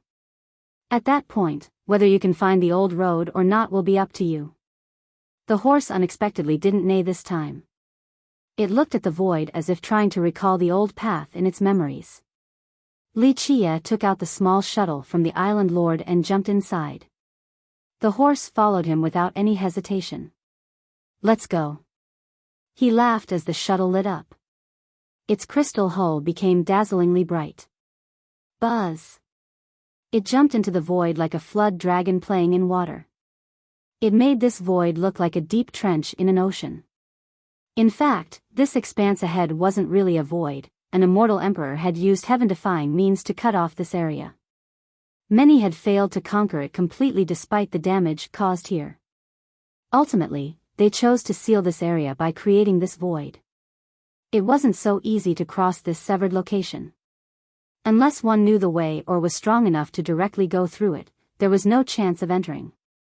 This was the case for the skeletal horse. It hadn't been here for a long time and didn't know this severed path, so it couldn't enter. As the shuttle rushed into the void, the darkness appeared again before disappearing a moment later. The scene constantly shifted from darkness to void. Suddenly, a blue sky and ocean appeared. As the shuttle soared through this space, the scene continuously changed. This severing from an immortal emperor was incredible, so it wasn't that easy to find the way. However, this little shuttle could still seek the correct route time and time again. Navigating through this area of the Forbidden Zone once again emphasized just how precious this shuttle was. It finally crossed the severed space and a new location appeared before Li Qie. This scene would shock anyone and completely captivate all spectators. The shattered sky was filled with huge holes. This would be unimaginable regardless of the location. It looked as if someone broke through the vault of the heavens. Of course, people knew that even if this was the case, the scars would eventually disappear as the sky restored itself. Alas, these scars wouldn't disappear. It was as if the attacker had left something behind so that they would never go away. One could easily imagine just how powerful this attacker must be. Only existences of the immortal emperor level could cause such harm. These holes had black water rushing out of them, making it seem as if the origin of the dark sea came from above. Like Li Qie said before, this land has been ravaged and broken. There used to be towering mountains here, but some had been cut down the middle. Crumbled peaks were scattered and floated among the void. They looked just like stars and formed a large and long meteorite belt. Over yonder seemed to be a gigantic tree that could reach all the way to the highest part of the sky. However, this tree had been uprooted completely with its roots exposed. There was a great bridge here connecting two different realms. Alas, this bridge had been severed into multiple sections in the sky. Some areas had continuous explosions with lava gushing out while others had been penetrated completely with a green liquid oozing out. It was as if these attacks had reached hell itself and this hellish water was gushing out. In short, a terrifying war took place here, one that could annihilate this entire world. After these events, the world itself tried to heal. The shattered continents began to reconnect along with the broken bridges. The world was slowly repairing itself to come back to life. Li Qiye gently sighed and said, "Still not successful, this destruction could only delay the inevitable. Unless one doesn't mind risking it all to annihilate this world completely, it won't end. However, that might destroy heaven's spirit in the process." He lamented the current situation. Fighting was a disaster, but avoiding it was also a calamity. It will come sooner or later, who knows what the end result will be. In fact, the emperors who had attacked this place understood it as well. They knew that by going all out, they risked turning heaven's spirit into little pieces. Because of this, they chose to only deal great damage in order to buy time. As for the future, they would leave it to their descendants to find a solution. The destructive capabilities of emperors were incredible, but this magical world still continued to repair all of this damage. Li Qiye withdrew his gaze and looked back at the horse. "Well, you need to go on your own now. As for how far the brat can go, that is up to him as well." "Nay." The horse neighed and jumped out of the shuttle. It stood on top of this broken continent, looked around, then started to sniff as if wanting to find a particular scent in the air. After a while, it galloped with great haste towards the horizon and disappeared into one of the large holes. "What a brat, I took you all the way here and you didn't even say thanks." Li Qiye scolded its shadow after seeing this. He didn't stop here for too long since it was very dangerous in this realm. Each step was full of peril, one wrong move would turn him into ashes. Of course, the shuttle shielded him from all of this since it would automatically avoid all dangers. It carried him around this region like a fish swimming in the sea and dodged the dangers with ease. This area seemed to be home for the shuttle. It flew for a long time before reaching a certain area with bursts of explosions. Bang! Bang! Bang! A big funnel was ahead and all of the dark water was pouring down into it. This seemed to be the final destination of all the water here. Li Qiye looked at this phenomenon before sighing. The power of this large funnel was too powerful.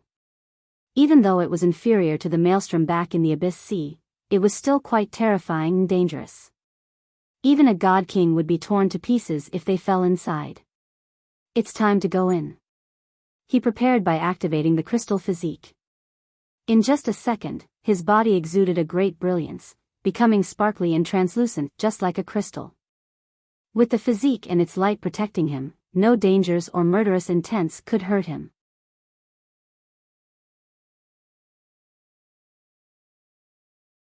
Chapter 1387. The shuttle carried Li Qiye into the big funnel and submerged itself in the dark water. Li Qiye couldn't see anything due to this darkness, but he could feel the shuttle falling down with increasing velocity. Occasionally, it would violently quake back and forth as if it was about to fall apart at any moment. Li Qiye smiled and murmured, "If this boat falls apart, that bone brat will surely become furious." He activated the crystal physique just in case something happens to the boat. He would still be safe even if it breaks apart. After an unknown amount of time, the shuttle finally stopped.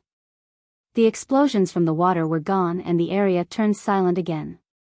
The shuttle changed as well.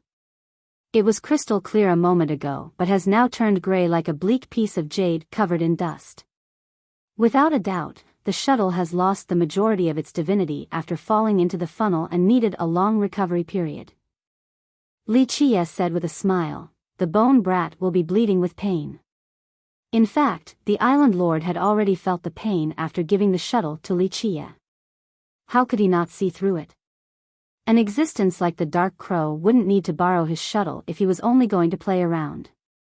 He understood that the Dark Crow was about to go all out in this endeavor, so he had already braced himself mentally to see his boat being greatly damaged.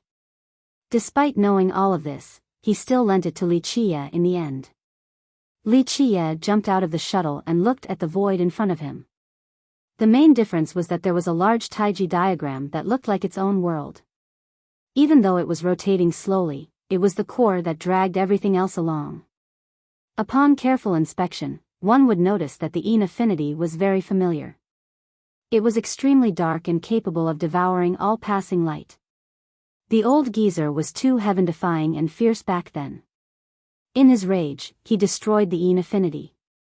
Li Chia shook his head and grinned. The Yin force ahead was the black liquid he saw in the past back at the Dragon Mountain. It was a crucial part of this diagram and held grave importance.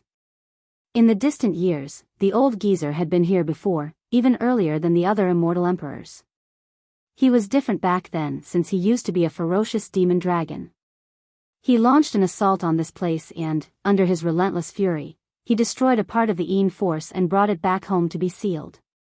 Of course, he wanted to be able to use it one day in case a descendant of his becomes powerful enough to return, because there was an item in this location that his dragon race must have.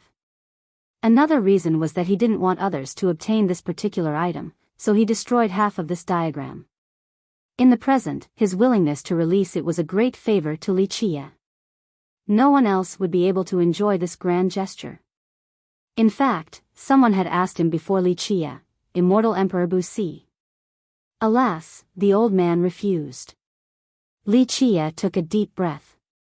With a buzz, he summoned the pentagate, the bronze box, the green lamp, and his Dao sword. He took out all of these wondrous treasures not for self-protection, but to suppress his own Dao foundation. This was an unthinkable move. With his Dao foundation sealed, even if he was stronger, he wouldn't be able to retaliate. This turned him into a defenseless bookworm. Even a mortal could kill him at this moment. He had his reasons for doing so. Even though this rendered him helpless, there was one particular advantage: his Dao foundation wouldn't suffer any damage.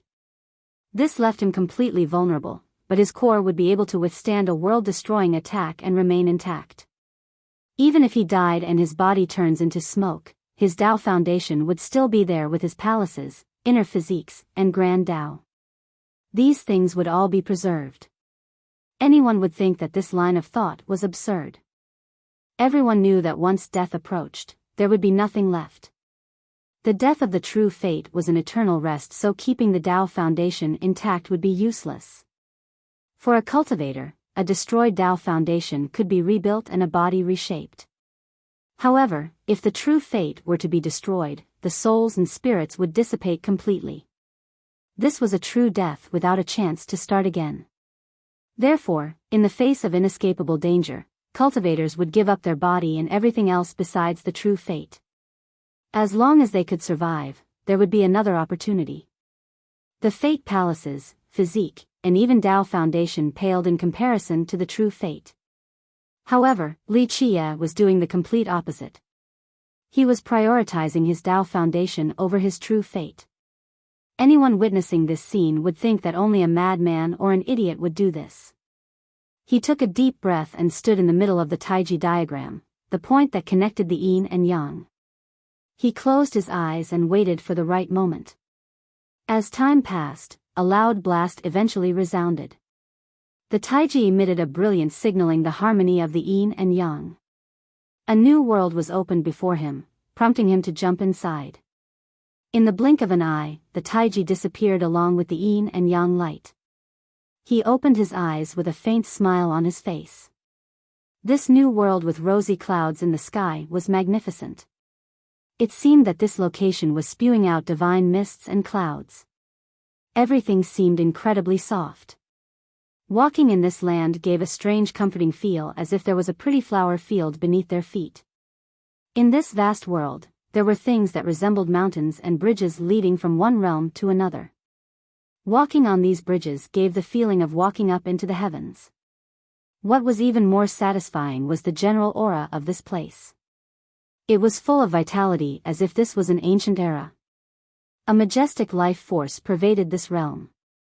In such a boundless atmosphere, inhaling a simple mouthful of air could immediately turn someone into an immortal. There are so many treasures hidden here that all would covet. Even if it doesn't grant immortality, it will still make someone live for a long, long time. He laughed. However, he wasn't like others. He released his own true fate while converging all of his blood energy into his Dao foundation.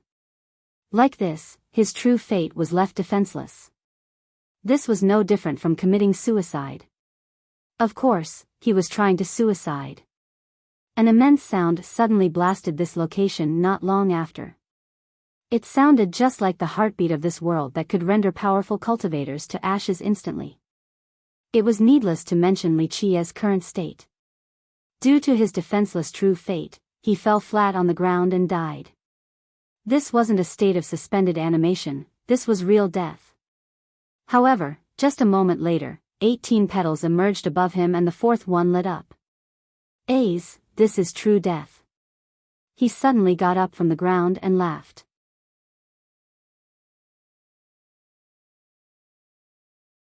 Chapter 1388. Li Qiye seemed to be taking a leisurely stroll after getting up. It was as if he didn't care about his own life. At this point, he released his true fate again in the same suicidal manner. With the death scripture resurrecting him, he died a total of 4 times. At his particular level of plentiful death energy, even suiciding was quite difficult. For example, even if he scattered his cultivation to become defenseless and tried hanging himself, it still wouldn't be enough. Without absolute power, no force would be able to kill him because the death seal wouldn't allow for that to happen so easily. However, this beautiful place was different. It contained a truly mighty force that could easily end a god king, let alone other people. Li Qiye smiled and looked around this mystical and perilous place. The aura here was very rich with life. Those who immersed themselves here would get the feeling of nirvana and rebirth, a fluttering sensation of living again. Even those on the verge of death would become as fierce as a tiger. Cultivators at the end of their lifespan could feel several thousand years younger upon coming to this place. In fact, the speculation that the Bone Sea had an object of immortality wasn't completely false. Of course, the item here didn't grant immortality, but it was even more tempting in comparison. Thump. He walked for a while before the sonorous heartbeat came again like thunder. The defenseless Li Qiye fell to the ground and died a true death once more. Alas, the 5th petal lit up on cue. Li Qiye came back to life and continued to smile as if nothing happened. Only Li Qiye could treat death, something very horrible in the eyes of others, this frivolously. At this moment, he walked with zero apprehension while sealing his Tao foundation alongside everything else. Death caused no damage to him as long as his foundation was untouched. In a place like this, dying was actually a great harvest instead of a loss. Thump. The sound of a heartbeat came again, causing Li Qiye to fall down and suffer the same fate. The 6th petal from the death seal lit up just as planned. However, it was completely different this time. The 6th petal emitted a beautiful and bright light like a flower in full bloom. This repeating process gave an illusion that a great world was emitting its brilliance inside the petal, a world that contained an unbelievable power. Clank. Clank. Clank. The death seal shot out a long and narrow law like a waterfall. It was quite ancient, even more so than this particular area. It seemed that it had already been there before the formation of the world. There was no way of learning about its archaic origin. Clank. A metallic clicking came about. The law seemed to be locking onto something. Boom. With a loud bang, the law tightened up as if wanting to pull onto something, but this particular object was sealed, so it was a difficult battle. Li Qiye cheerfully smirked while watching this scene. What should be mine shall be mine, or everyone will suffer. This was the magical property of the death scripture. One fate accumulated from 3 deaths, 1 item formed from 6 deaths, 1 life changed from 9 deaths, and 18 deaths to reach the high heavens. Li Qiye had died 6 times, so it was time for him to obtain an item. This was his goal in dying here. He wouldn't want to do so in a different location because, in his eyes, it would turn into some worthless item. This place was different. An item that materializes in this place would be extremely heaven-defying. Clank. The light from the ancient law became resplendent like the sun itself. It emitted a powerful and unquestionable will. It looked as if it could resist the high heavens itself since it was born during the primordial era. Rumble. The item being dragged by the law emerged. This power didn't wish to let go of its item and increased its suppression. Alas, under the pulling of the law, the suppression was useless and the item continued to be pulled towards Wuxia. Rumble. Roaring explosions echoed across the Bone Sea. The entire region shook with tidal waves soaring to the sky. To the dismay of the cultivators present, the entire place looked like the end of days. Boom! Back in Wuxia's world, the most invincible power in the 9 heavens emerged in order to take the item back. Alas, with its metallic hymns, the law held the advantage with its slow pull. It's useless. No matter how you try, you can't resist the power of the primordial chaos. This is the origin of everything, the beginning of countless eons. Who can stop such a force? Wuxia laughed in response. The grand beginning gave birth to the 9 words, the 9 words created the 9 treasures, and from the 9 treasures came the 9 scriptures. It's futile to try and stop it. Of course, it isn't completely impossible. Killing me is the best method, but go ahead, I actually want to die several times more so that I can exchange my life. That would be a real profit. He sneered. Boom! Deep in this region, in the most remote place in the sky, an invincible will erupted. It seemed capable of destroying all things. Even god-kings would prostrate in horror before its coming. They would feel incredibly small and insignificant. Only immortal emperors would be able to withstand this will. However, Wuxia was still all smiles before it. He opened his arms and said, "Come, kill me. If you can't kill me completely, I will exchange my life right here. I highly doubt that there is another existence in this world besides the villainous heavens that is capable of killing me." At this moment, the Bone Sea was screaming with monstrous tsunamis. The cultivators trembled in fear as their souls fluttered from their bodies. Everyone felt that they wouldn't be able to escape this doomsday. Wuxia welcomed this with open arms. He was laughing through it all with complete abandonment towards his life in order to reach his 9th death. In the end, the will from the depths of the Bone Sea didn't attack.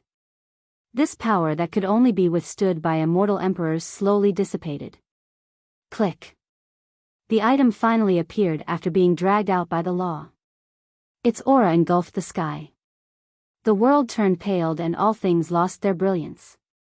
This was a weapon capable of suppressing the 9 heavens. Even the deities and devils would shudder before it.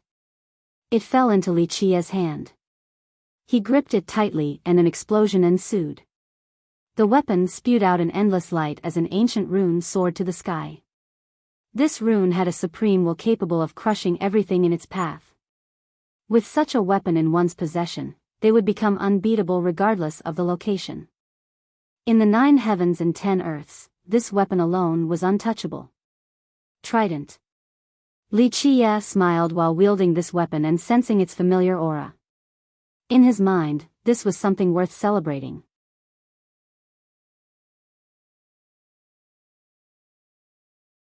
Chapter 1389, Trident. If any sea demon were to see this weapon in Wuxia's possession, they would be scared out their wits.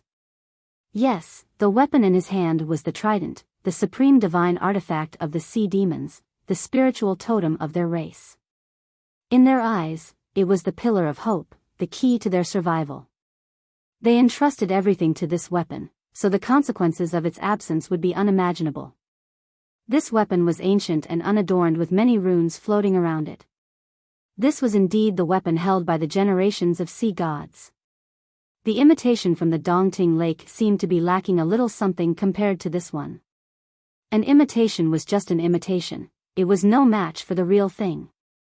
This trident wasn't only the proof of a sea god, it was also their backing. Only with it would these sea gods be qualified to be on the same level as immortal emperors in terms of both status and fighting potential. Without it, even the most excellent sea god would only be existences of the emperor assailant level. They couldn't command the same level of respect. Just how ancient is this weapon? Wuxia gently stroked it and gently smiled. If I take it with me now, it will be mine and mine alone. From then now, the dragon demon sea will no longer have sea gods. The world became silent to the extreme in the face of his declaration. The sea demons wouldn't be ready to accept this news. What would all the sea demons in heaven's spirit think? The dragon demon's sea would surely fall into despair. Without the trident, there would be no sea gods. They didn't dare to think or imagine such a future. He smiled and went on, I'm actually a bit disappointed. I thought I would have to pierce the sky and suffer a true defeat, but now, the trident is in my hands. This was a little too easy. No one answered him. It seemed as if there was no other existence here besides him. And yet, he continued to murmur to himself while standing there, I see, it looks like the disaster is coming, so everyone is recharging. How smart, the Bone Sea, the Divine Tree Ridge, and the Maelstrom. Who will be the one laughing in the end? So everyone can restrain themselves a little bit before it's time. How interesting, I should also prepare a little gift, a little surprise for everyone. I'm someone who has never liked heaven's spirit, and the same goes for the three races. They can die for all I care. Alas, the times have changed. After thinking about it, I'm going to stand with the charming spirits, so I'll prepare a gift to represent my bet on them. Sigh, these are matters of the future, there's no need to blabber on about it now. This is what happens when you grow old, you can't stop but nag all the time. He smiled and said, I'm a bit strange too, I don't really like things that come too easily, so I won't take this trident. Having said that, he casually inserted it into the ground as if throwing away a piece of trash. No one would believe this scene if they were to see it. This was the real trident, not an imitation. They all understood the significance and supreme power of this weapon. I'm not here today for the trident, so I shall trade it for an item. He didn't bother looking at it again. In his eyes, it was completely inconsequential. He calmly continued, it is something that was lost in the ancient past and found itself here.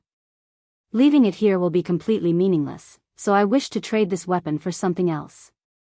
The show of the madman speaking to himself continued. His expression became dignified and cold. Whether you agree or not, I will take it with me regardless. Agree and everyone can come together happily. The trident will always belong to this place and the sea demons. If not, I will not only take away that item, the trident will come with me as well after I flip over this land. The world was still silent, it turned a deaf ear to him. Li Qie only laughed, my patience is limited, it's better to make a decision fast. Of course, if there's something or someone that thinks they can destroy me or trap me here, I welcome all attempts. I actually want to see how hard it is to challenge a world.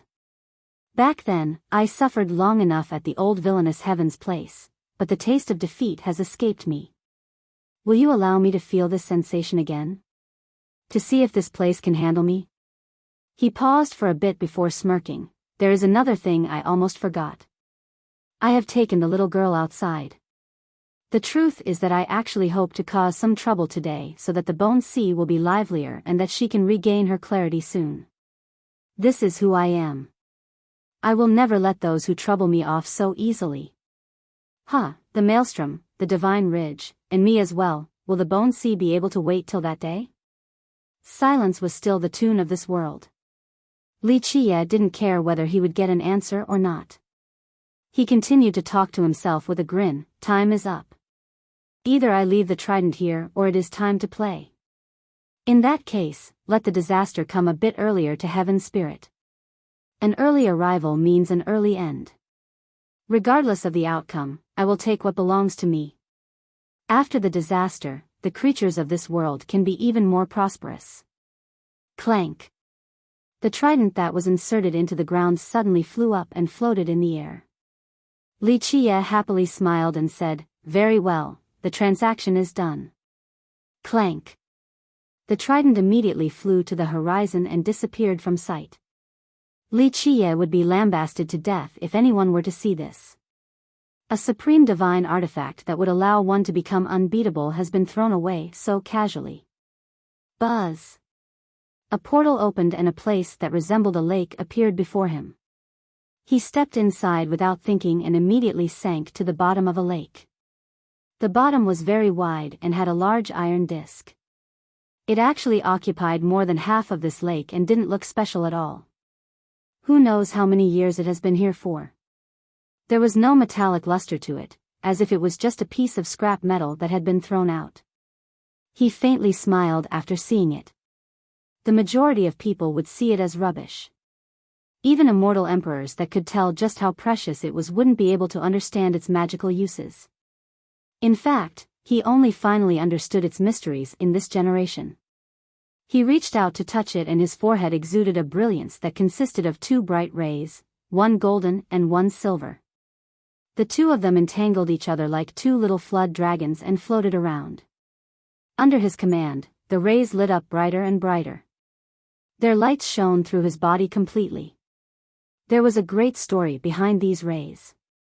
The golden ray was obtained from the golden maelstrom back at the stone medicine world where the three ancestral veins collided, and the silver ray was obtained from the silver maelstrom back at the ancestral domain.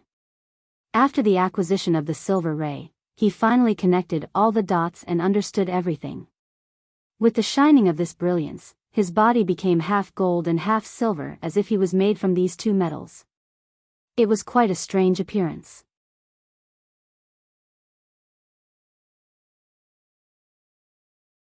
Chapter 1390. As he placed his hands on the disc, his right hand was suffused with a golden glow while his left a silver glow.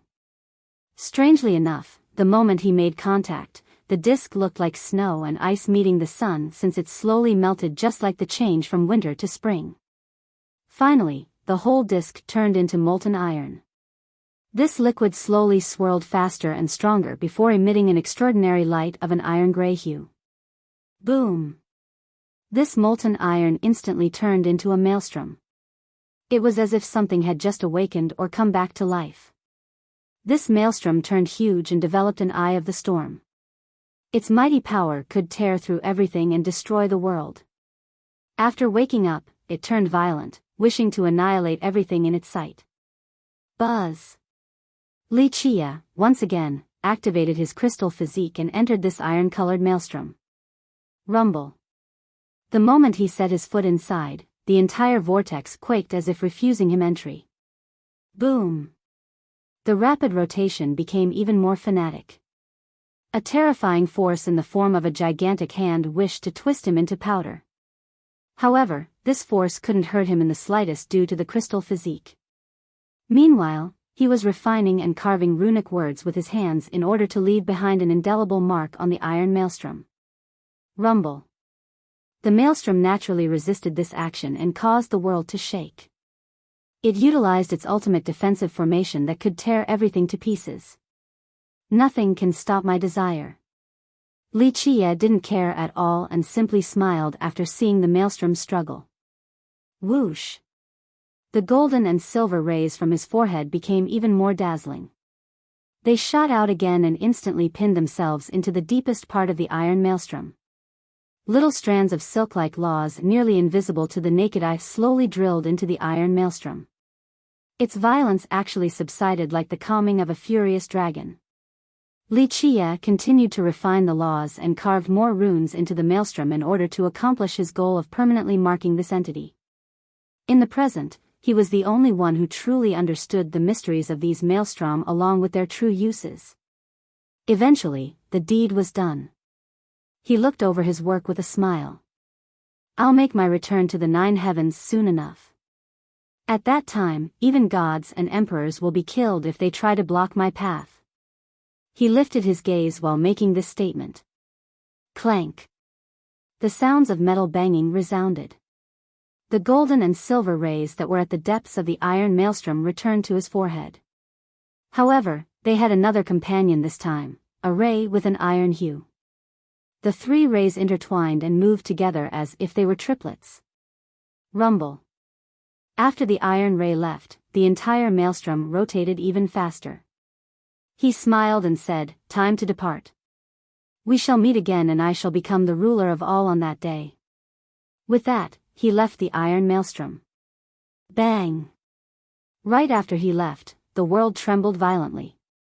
The iron maelstrom flew up and tore through space itself, leaving this world.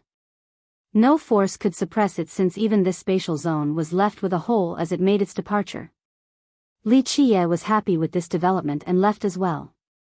However, before making his exit, he stopped and laughed to make a casual remark. In my eyes, regardless of how powerful or great one might be, they are still only cowards for not going to the end of the world for the final battle. They're only tyrants of their own homes. Haha.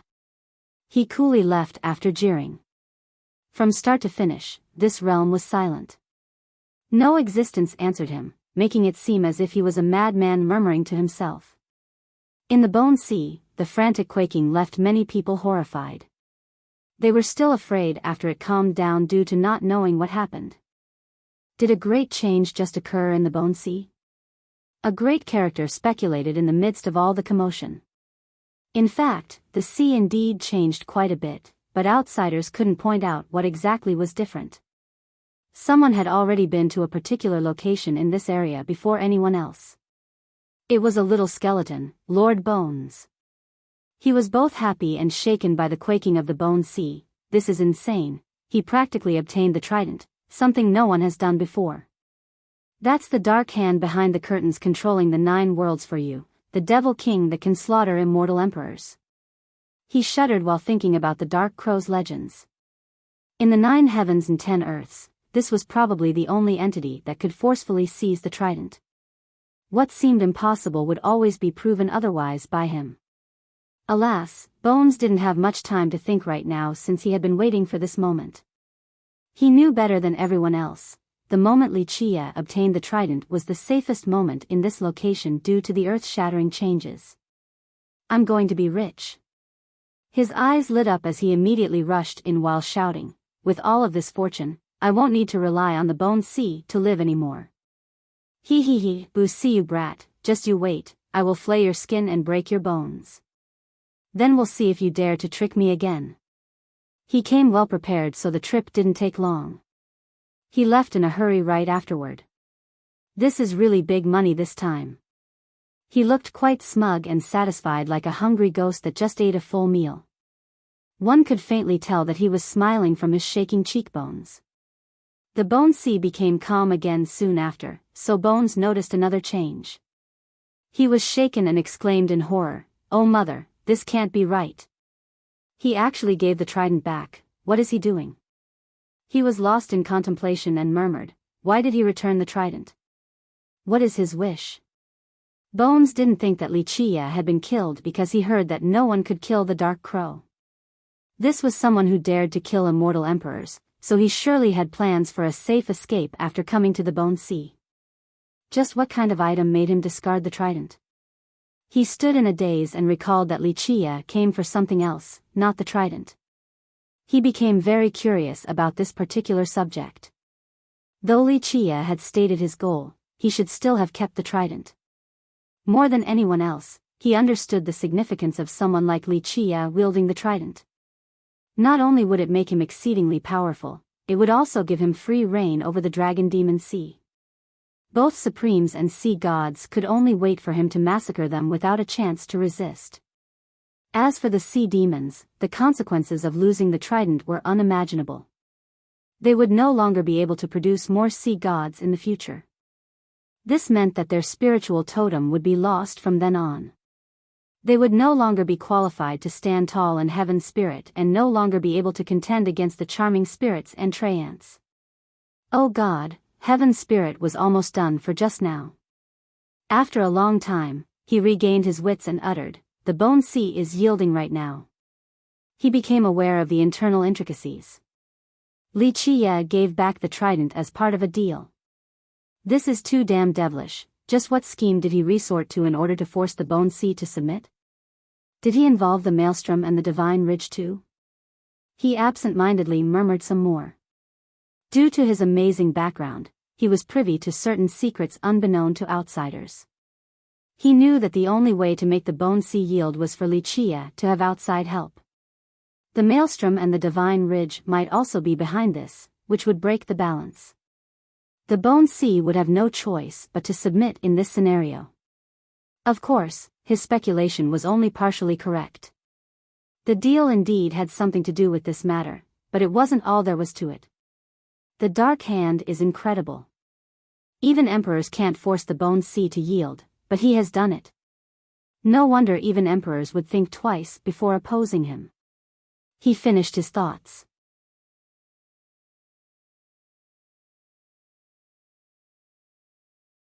Chapter 1391. Not everyone understood the undercurrents driving everything in the Bone Sea. Some still couldn't calm down and felt that something was amiss. Many began to think about leaving the area entirely. Meng Zhentian is leaving his cultivation. To the dismay of the listeners, a certain piece of news spread through the continent. For many people, Zhentian was an unreachable character. Any news about him would spread like wildfire. Will Zhentian duel Li Qie? The charming spirits were the most excited, with their eyes lighting up. They couldn't be blamed for having too much anticipation. Li Qie had been very fierce recently. He pushed down both the sea demons as well as their entire race, so they naturally wished that a charming spirit could take him down. Many considered them to be the heavens' favorites, so they had a sense of superiority and felt that they were stronger than the other races. Thus, the rise of a weak human left them with a sour taste. A big shot from the previous generation commented, "It'll come. Even if it isn't today, them fighting is only a matter of time." Everyone who had experienced the previous battle knew that a fight between all the aspiring competitors would come regardless of how weak or powerful they were. There were only two results on this path for the throne. They would either become dried bones that pave the way or become the emperor. The current situation was quite clear. Zhentian was an era evader, so he had an absolute advantage. There was no going back since he had come into being already, so he will fight to the very end. At the same time, a monster like Li Qie had never been afraid of anyone since he appeared at Heaven's Spirit. Both gods and devils couldn't deter someone as fierce as him who was destined to reach the end as well. For the two of them, the result was either Li Qie dying or Zhentian dying. Only one will remain standing. The charming spirits shall have an immortal emperor in this generation. A charming spirit applauded his own race and Zhentian. In fact, all the older characters from this race wanted for Zhentian to become emperor. They haven't had one for a long time. If they still couldn't produce one in the next 1 or 2 generations, they would no longer live up to their fame of being the heavens' favorites. If he were to become emperor, it would justify their fame. The heaven-suppressing legion is searching for Li Qie. Another piece of news traveled across the continent amidst all the speculations. It's coming now. The winner will finally be revealed. Many trembled after receiving this information. The changes in the Bone Sea made people want to leave, but now, they decided to stick around and watch. No one could bear to leave, and a fight for the throne was about to happen. They would feel regret for the rest of their lives. Someone excitedly exclaimed, "This generation really is different. The heavens will has yet to appear, yet the candidates have begun fighting already. When the competition formalizes, all the geniuses in the 9 worlds will fight to the death. His legion has finally found Li Qie's bone ship, but Li Qie isn't there. Only the 2 schoolmasters from Void Imperfection are on board." One more message arrived with haste. "Don't tell me Li Qie is afraid?" People exchanged glances upon learning about his disappearance. A charming spirit even sneered. A second message quickly spread right after. Lu Ruyan and Zhuo Jianshi were fighting against Zhentian's legion. People rushed over in droves after hearing this in order to see how this storm would end. The fight was in full swing, with both sides unwilling to be outdone. At the same time, a carriage being pulled by a golden bird stopped outside of the battlefield right next to the other spectators. The driver was the famous Crimson Flame ancestor of the Treant race, a grand god king that had once deterred the entire world. Alas, he was now a simple driver and had a respectful expression on his face. This treatment made people feel a chill. Outside of immortal emperors, only Meng Zhentian was qualified to treat a grand god king as a driver. From start to finish, Zhentian didn't show his face, but everyone was certain that he was inside due to the tyrannical aura emanating from within. It loomed over them like a monstrous mountain that no one could climb. This aura made him seem like the ruler of the 9 worlds or an immortal emperor already. When he gave commands from this carriage, even deities would want to work under him. That's Meng Zhentian. Countless eyes full of anticipation were glued onto the carriage. For the cultivators in this world, his fame was simply thunderous, but few had actually seen him in person. There were those from the older generation who had seen him before, but after evading a generation, they no longer knew what he looked like right now.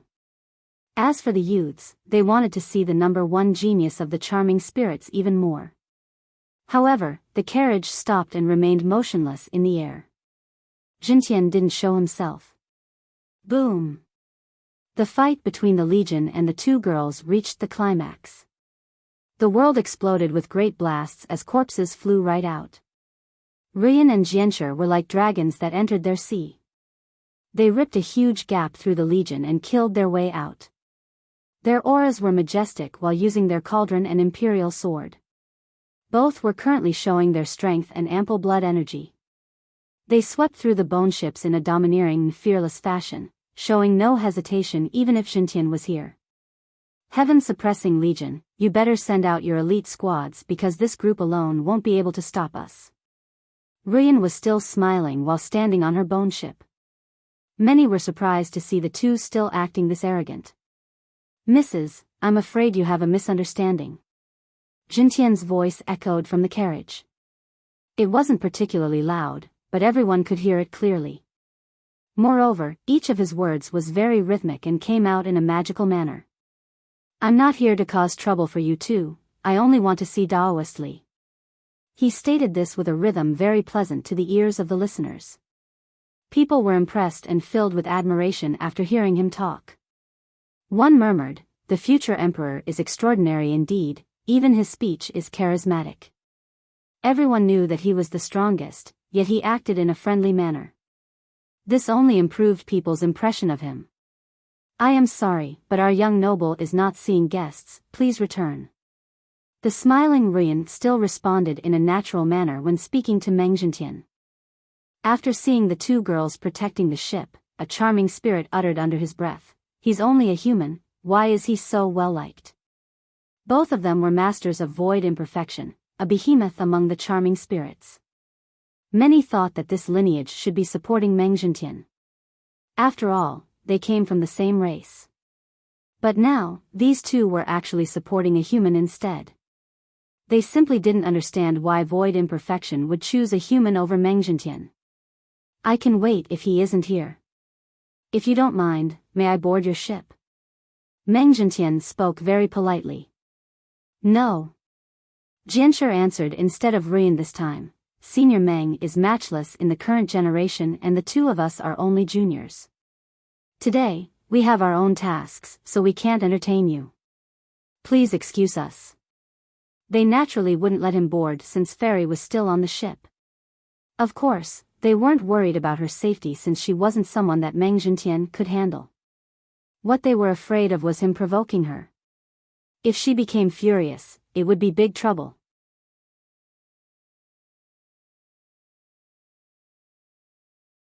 Chapter 1392. People held their breaths after hearing Jianshi's direct refusal. They were slightly moved by her words. Not many would dare to refuse Jintian in heaven spirit, especially among the younger generation. However, Jianshi had no qualms in doing so, making people realize and remember that void imperfection was a top lineage in this world, a beacon of the charming spirits. Despite knowing that Jintian could become emperor, she still dared to oppose him. You should know that if I want to board, the two of you can't stop me. He reiterated with a calm voice. Jintian didn't put on an aggressive tone or needlessly postured. His insipid words were enough to show his great confidence. She clearly uttered, I know.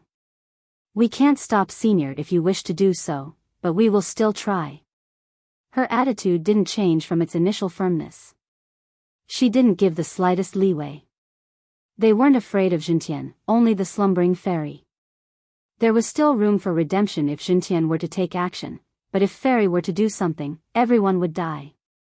An existence of the emperor level, once berserk, wouldn't only kill everyone here. She might even slaughter everyone in the heaven spirit world. They didn't wish to see this at all, especially in Li Qia's absence.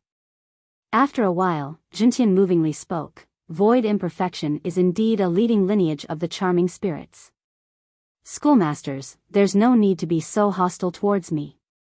We are part of the same race and I do hope that it can flourish. The two of you should know that we all have the duty to revitalize the charming spirits and let its prestige spread far and wide. The people here understood what he was implying. Why was Void Imperfection siding with Wuxia, a human? Many spirits were unhappy with this choice. Our actions will also strengthen the charming spirit race. Alas, we picked a different path to Senior Zhen. Ruyan faintly smiled. Very well. Jintian wasn't angered. He peacefully said, different paths will seek different things. However, today, I just want to talk to Daoist Li. I shall board regardless of whether the two of you agree or not. His conduct was appropriate for a true master.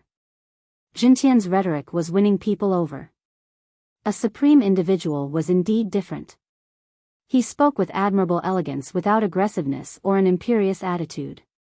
As an emperor reserve, he was a genius infinitely close to an immortal emperor. He could feel something strange in the bone ship. Despite not knowing the details, his intuition was telling him that it was extraordinary. This was the reason for his actions. Wanting to wait for Wuxia was only secondary. Jianshe replied, I'm afraid you will be disappointed. You must get past us if you want to board. Her answer made people think that they were overstepping their bounds. Of course, no one dared to criticize them because the Void Imperfection schools was still a top power. Moreover, it wasn't shameful at all for the younger generation to lose to Meng Jintian. Even a commendable loss was still worthy of pride. Not everyone was qualified to become his enemies.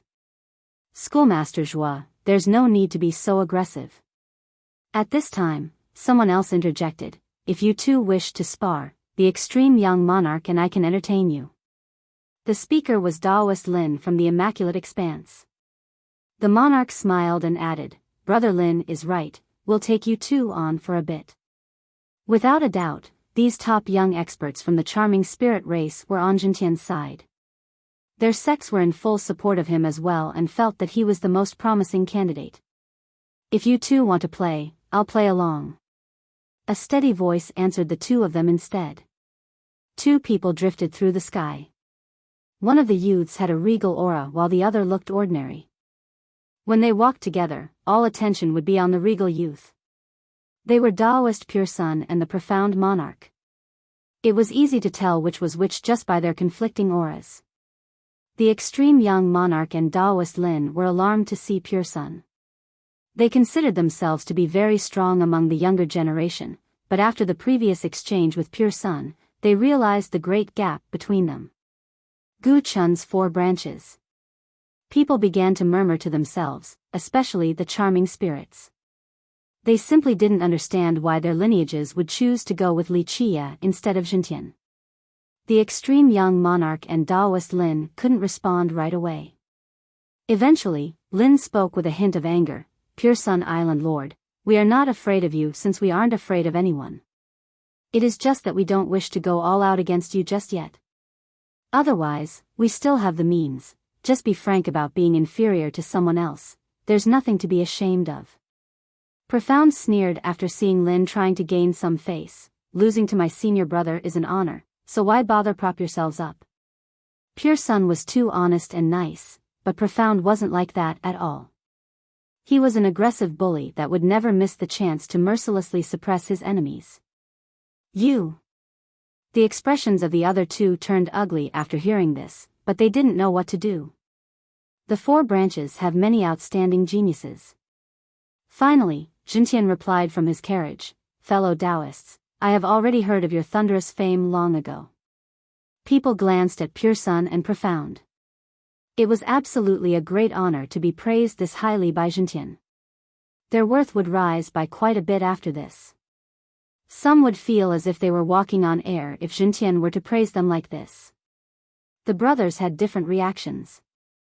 Pure Sun simply smiled with a carefree demeanor as if Jintian was just another person praising him, but Profound became much more cautious of Jintian. In the future war for the heavens will, Profound's attitude was very clear. He would support whoever his brother chose. It was apparent at this moment that Pure Sun had chosen Wuxia, so despite his general annoyance towards Wuxia, Profound still stood by his brother's side.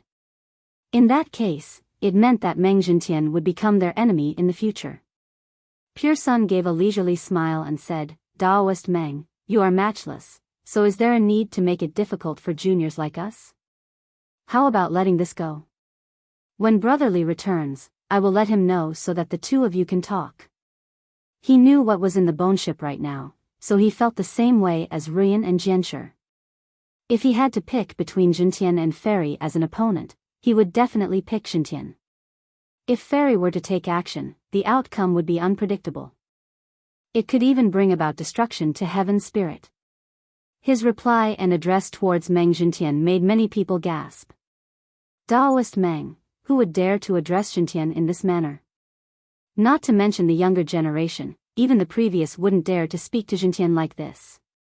Keep in mind that this was someone who even immortal Emperor Ta Kong called older brother. However, Pure Sun spoke in such a natural and idle manner even when facing Meng Jintian. This was another reason why Profound respected his brother so much. Regardless of the situation, his brother was always confident like this, someone with an invincible bearing and mentality. People had to take a second look at Pure Sun. There was a lack of public condemnation, but they felt that this man was being too careless. It was strange to consider himself to be on the same level as Jintian. Meng Jintian refused to take no for an answer, since I'm already here, should just wait for Daoist Li to come back. His heaven-defying means have completely impressed me.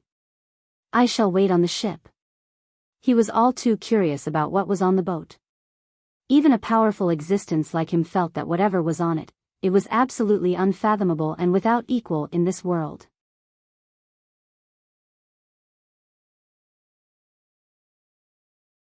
Chapter 1393. Though Jintian's tone was very friendly, his words clearly showed his firm attitude.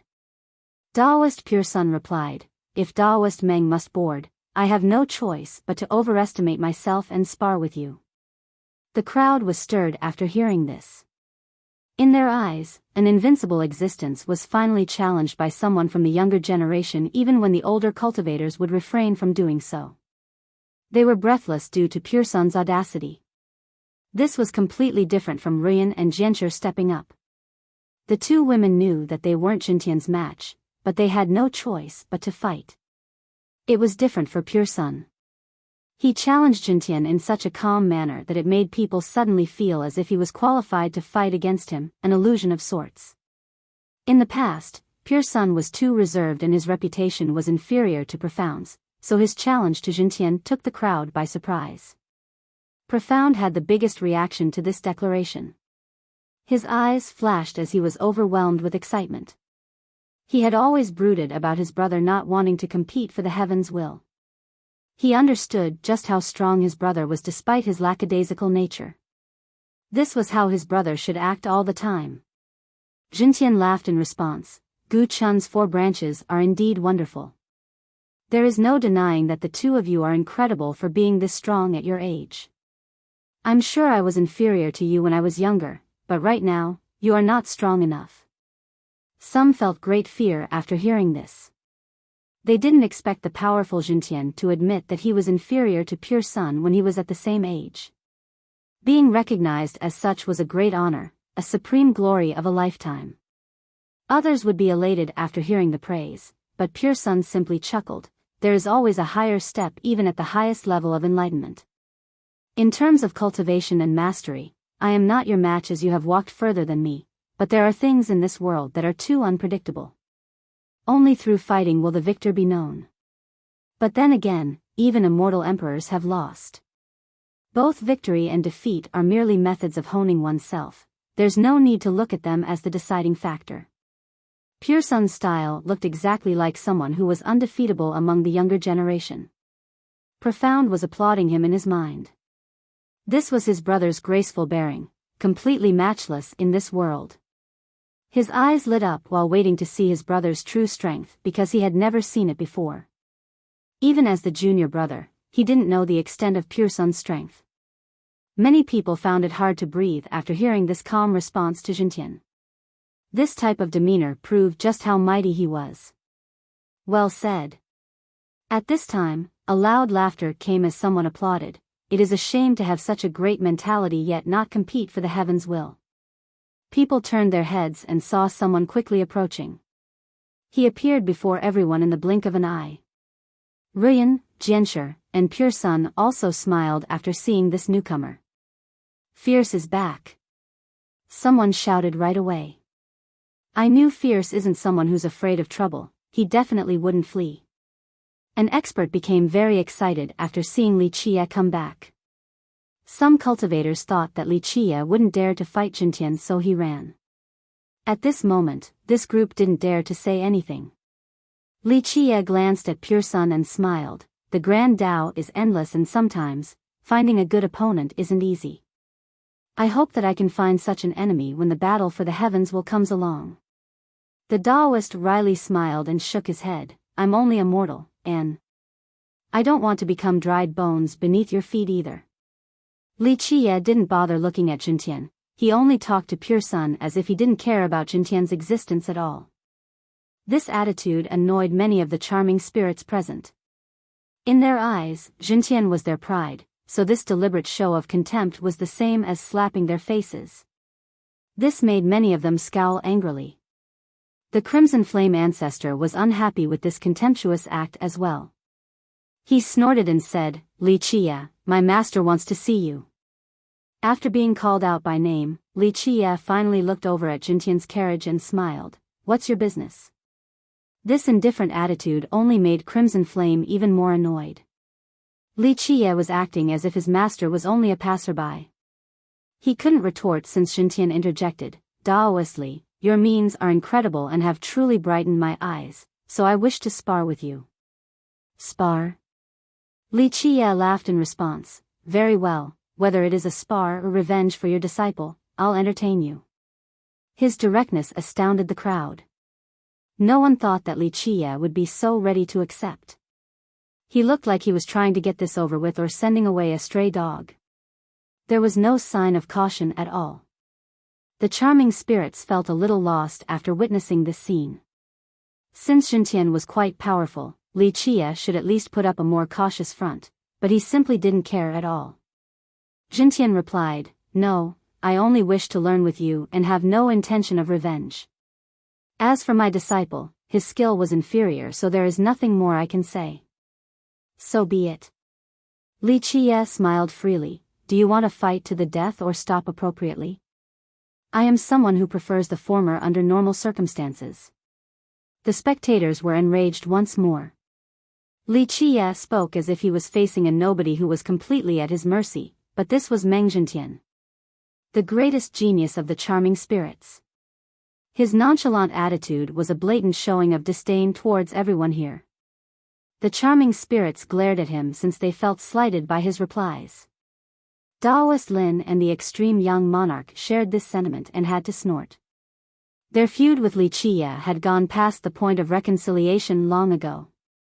There was a promising future on the horizon, they thought, after joining Jintian's camp. Once Jintian becomes emperor, their future would be boundless.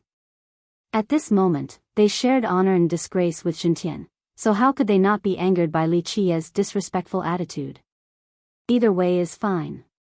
Jintian smiled and said, Why don't we have a seat on your boat and slowly take our time to ponder the techniques and the wonderful Grand Tao? He was not in a rush to fight Li Qie. After all, the ultimate battle was inevitable once the heavens will comes out. He was more interested in what was inside the bone ship since his intuition told him of its greatness. Li Qie immediately refused. Sorry, not interested. We don't share the same urine pot, so I don't need to invite you on board. If you want to fight, just come out and we'll do fight, there's no need for a tea party. If not, then you should go while I'm still in a good mood. Li Qie's answer made many people glare at him.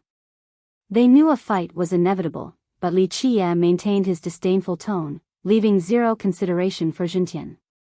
This was the same as disrespecting all the charming spirits in Heaven Spirit. A vulgar way of saying they're not sharing the same path / being in the same camp.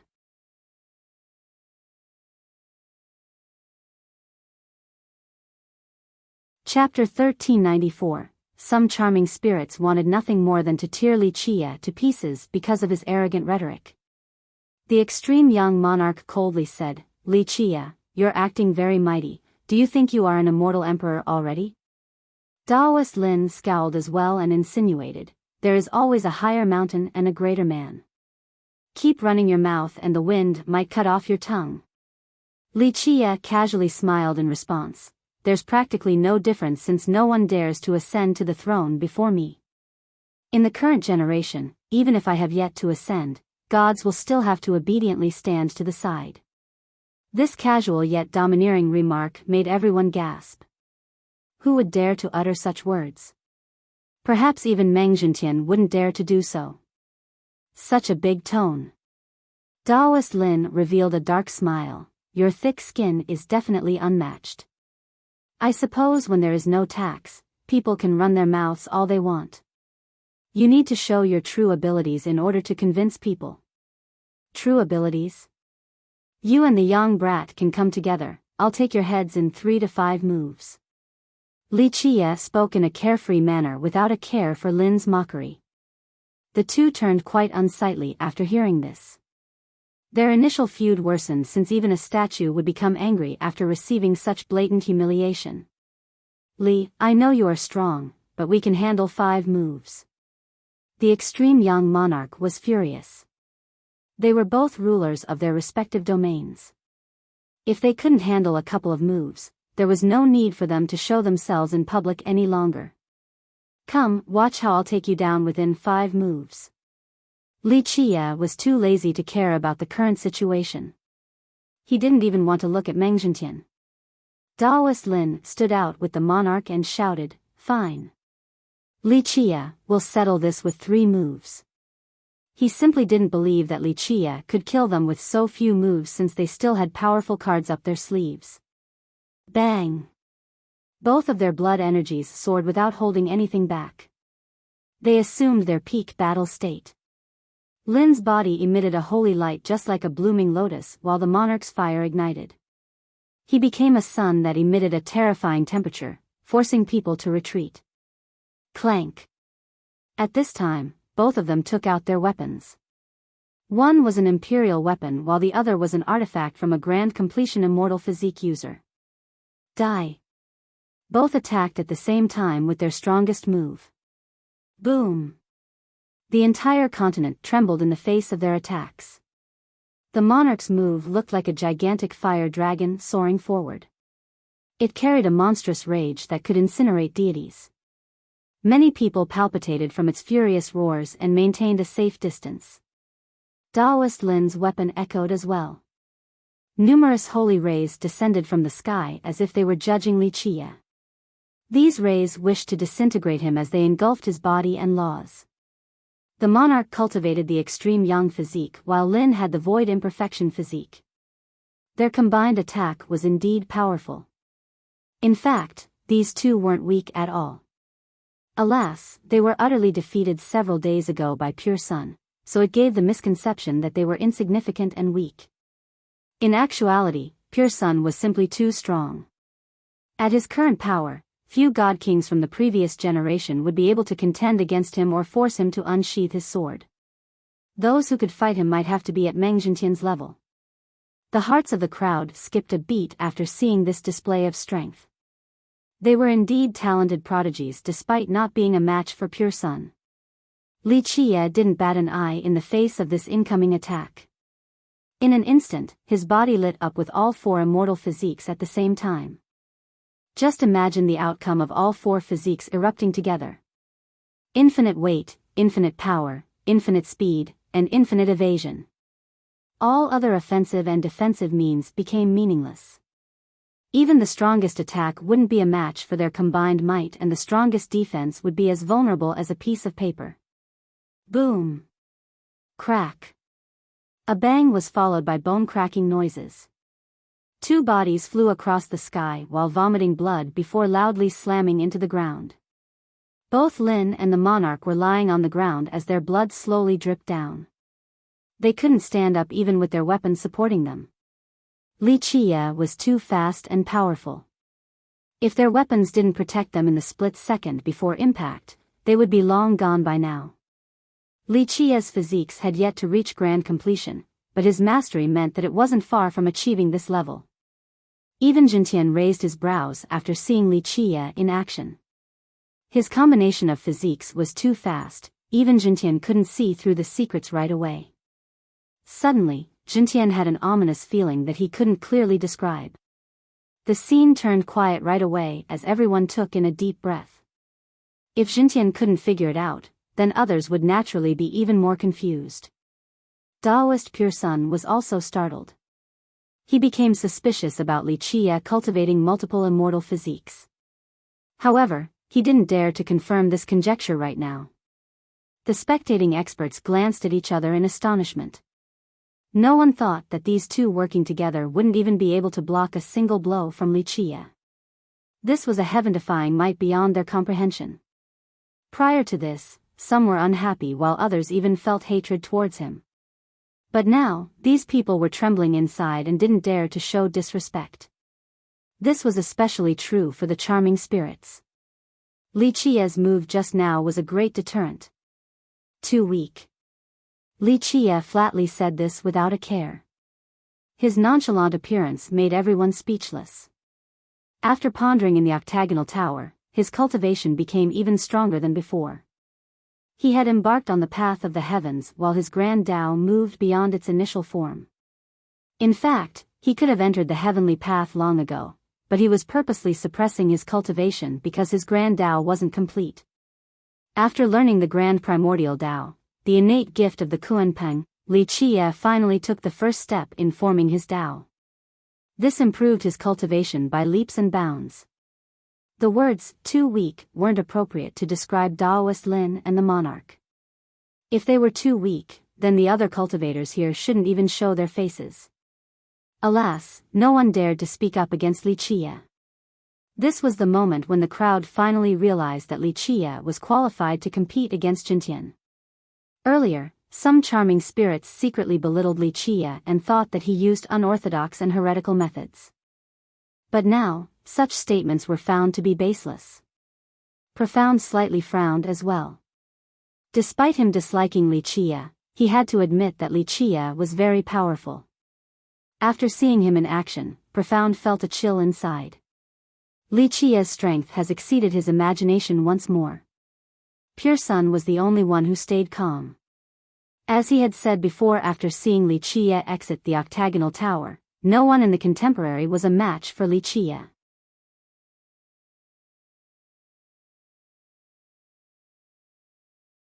Chapter 1395, Daoist Lin and the extreme young monarch struggled to climb out of the pit. Both were shaking like 80-year-old men and were unable to stand straight. Meng Jintian was silent in his carriage. He understood that these two still had more tricks up their sleeves, so he wanted them to test Li Qia's cards. Li Qia was very mysterious, so he couldn't see through him at all. In the end, the monarch hatefully uttered, "Li, you are quite strong and ruthless. Losing in just one move was very humiliating." Li Qia leisurely asked, "Are you sticking your neck out, or do I have to forcefully take your head off?" Even Meng Jintian was nothing to Li Qia, let alone these two. Ha ha ha, Daoist Lin started laughing from being too angry. "Li, even though you might be strong, we aren't on the chopping block either. We're not afraid of anyone and will fight again." Such words left many people stunned. Some charming spirits enjoyed this development and looked forward to a miracle from the two to reverse the tides. Lin and the monarch might not be the strongest prodigies of their race, but they were decently ranked. It would be too big of a blow for their race if these two were to admit defeat in just one move after working together. "Oh? You still have a killer move? Then go ahead, my words are still valid. It doesn't matter what killer moves you two still have, if you can handle 3 moves from me, I will grant you a big creation." The two almost vomited blood from hearing this. Suffering defeat was already unbearable, but Li Qia was kicking them when they were down. They glanced at each other and ground their teeth before making a decision. The monarch fiercely exclaimed, "Li Qia, this will go to the death." Boom! He took out a divine box and opened it to reveal a sun. Crack. The earth dried up from the terrifying flames assaulting it. Everyone quivered and retreated in the face of this sun and its frightening flames that were seemingly capable of burning a god-king to death. Even though it was much smaller than the one hanging in the sky, it still contained enough refined sun fire to destroy an entire world. Just how much sun fire is in that thing? 1/10 of an ordinary sun, or perhaps a 20th. Even the people from the previous generation grew wary. Boom! The monarch empowered this sun despite his injuries and eventually swallowed it. With that, his body exploded and crackling sounds ensued. Cracks appeared all over his body and the refined sun fire shot out from these gaps. He was like an erupting volcano that could potentially destroy the whole area. Ah! He screamed as the cracks became larger and larger. It was as if the swallowed sun was exploding inside him. Despite the pain, he crazily channeled his extreme young physique. The light that represented his vitality became increasingly bright. Clank. Clank. Clank. He used a law made out of sun fire to coil around his body in order to prevent the sun from exploding. At the same time, he was absorbing its power. It turned out that he had a great harvest at the Bone Sea and took out a sun from a giant skeleton. Rumor has it that this was the core of a golden crow. He initially wanted to take his time absorbing this fire, which would increase his power by several levels. However, this sun was extremely powerful. He would need at least 10 years before fully absorbing it. Alas, he was currently enraged. Without washing away the shame of today, he wouldn't be able to show his face around Heaven's spirit, so he threw caution to the wind and swallowed this sun completely. In his mind, it was either him or Li Qia who was going to die. On the other hand, Daoist Lin took out an ancient bottle with many talismans covering it. People immediately knew that the object inside was incredible from the seal alone. He unwrapped the talisman and opened the lid. A buzz came about as a holy brilliance spewed out towards the sky. Rumble. This pillar of light made the sky start to shake. Its holiness engulfed the entire area as if a huge lotus flower was in full bloom. It blossomed and poured down holy lights from the sky. In just a short period of time, the world was being purified by its brilliance. At the same time, an immortal sound came from the treasure bottle. It sounded as if there were preaching immortals with strands of laws floating about. They looked like little elves flying out with transparent wings. Daoist Lin suddenly assumed the appearance of an immortal with the bottle in his hand. Wherever he stood became a holy land. What is that thing? Many people were stunned. They understood right away that this bottle in his possession was definitely incredible and of the immortal level. They couldn't calm down in a short amount of time. Some felt their hearts palpitate since anyone who could seize the bottle would definitely become rich overnight. A god monarch recognized the liquid stored in the bottle and exclaimed, "That's the longevity blood of a grand completion immortal physique user." Many loudly repeated, "Grand completion longevity blood?" The spectators stared at this bottle while salivating. Some subconsciously swallowed by greed. Even a fool would know that longevity blood of this level was amazing. Its value couldn't be estimated. If one could drink this longevity blood, it would benefit them for a lifetime. Remember that the Immaculate Expanse's progenitor was a grand completion void imperfection physique user. This was the most gentle physique among the 12, so a cultivator's injury would be treated if they were to drink this blood. As for the other physiques, if one wasn't powerful enough, forcefully drinking the longevity blood of a grand completion user would damage their own physique. Just imagine, who wouldn't covet an immortal physique user's longevity blood? Even though they didn't know how much blood was in the bottle, just one drop was already more than enough to last them for a lifetime. Alas, no one dared to try and rob it from the Daoist. He himself looked at the bottle and felt pain in his chest. Their sect only had a little bit of blood left from their progenitor. After being given the bottle by his grandmaster, he had been reluctant to use it, but there was no choice other than to go all out today. Eventually, he made up his mind and swallowed all the blood inside the bottle. Whoosh! An incomparably sacred light shot out from his body. He became brighter and brighter as if his very being was made up of light particles connecting together to form a pillar. It illuminated and sanctified the entire world. All of its inhabitants were being cleansed by its warmth. Taoist Lin now looked transparent. His body was completely see-through, including his clothes. Holy lotus flowers descended from the sky while one bloomed below his feet and slowly raised him up.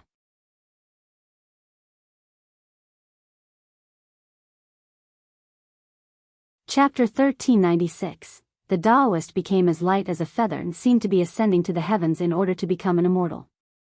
Whoosh! The bottle in his hand exuded a boundless light that could shine on all 9 worlds. Inside this light was a supreme immortal. It was as if he was standing in another realm altogether. An immortal like this could look down on the 9 worlds while controlling myriad beings. He could dispel darkness and purify devils. All avoided his existence, laws and attacks couldn't approach him at all. Such a visual phenomenon made people lick their lips. Even a fool could see the benefits of drinking the longevity blood. Not only did his battle prowess surge, he himself had undergone a fundamental transformation. This event would improve his own bloodline and void imperfection physique. The blood was incredibly nutritious yet purer and gentler than any other divine medicine. Boom! The extreme young monarch bellowed. His body turned bigger as he stood there like a giant. He was bathed in sun fire. Even his hair was made from fire like little springs draping down. His eyes turned into 2 suns, and his glare could penetrate the earth while issuing sizzling sounds. He took one step forward and incinerated the mud below him, turning it into lava. Is he turning into sunfire? Many were creeped out by this terrifying scene and quickly backed away from the battlefield. This is very risky, but the harvest is amazing in case of success. An older person commented on the monarch looking like a god. After swallowing the sun, his physique erupted along with his fighting prowess that was now several levels higher. Of course, it was very risky.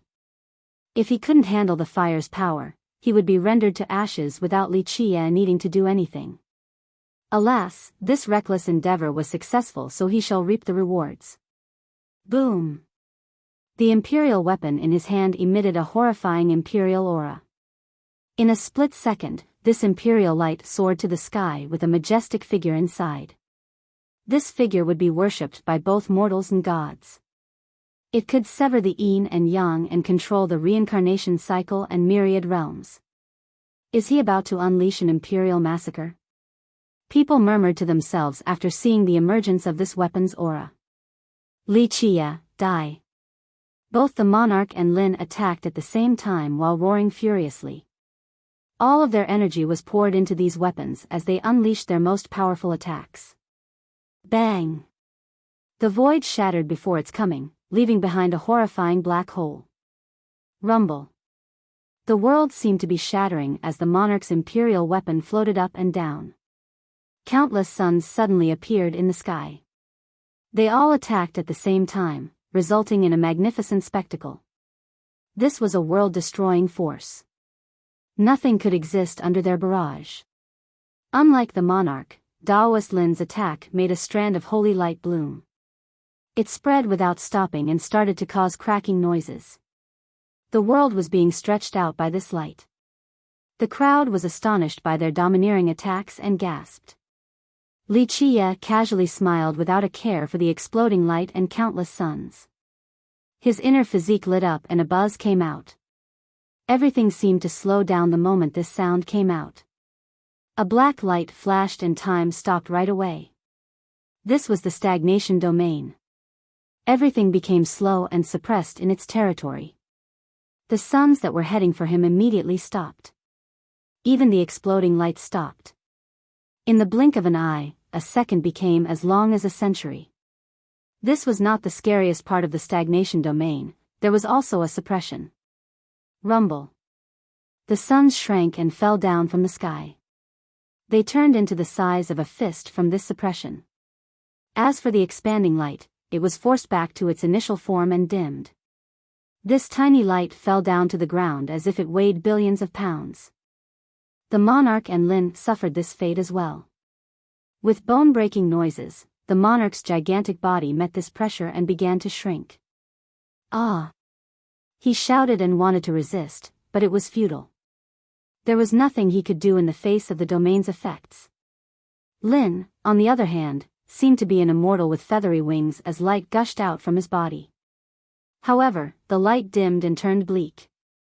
The lotus flowers also contracted and withered. Nothing could escape this suppression. Bang! Bang!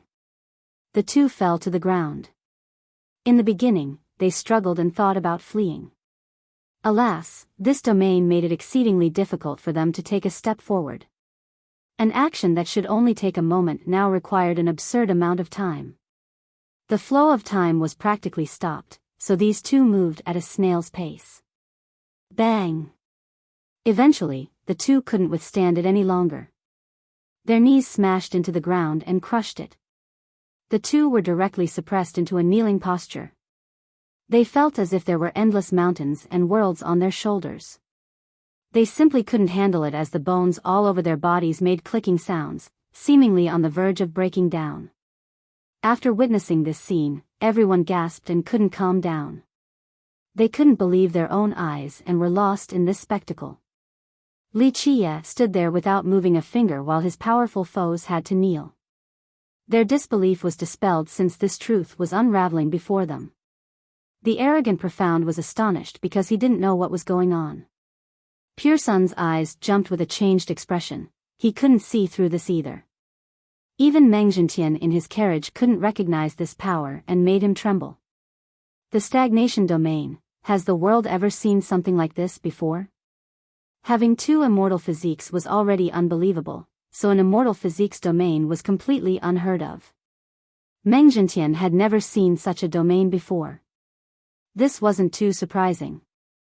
Someone else who knew the name, stagnation domain, didn't exist in this world. You're tuning into the Biyao's Wuxia Chronicles YouTube channel. Don't forget to subscribe and join us on this journey to catch the most captivating stories.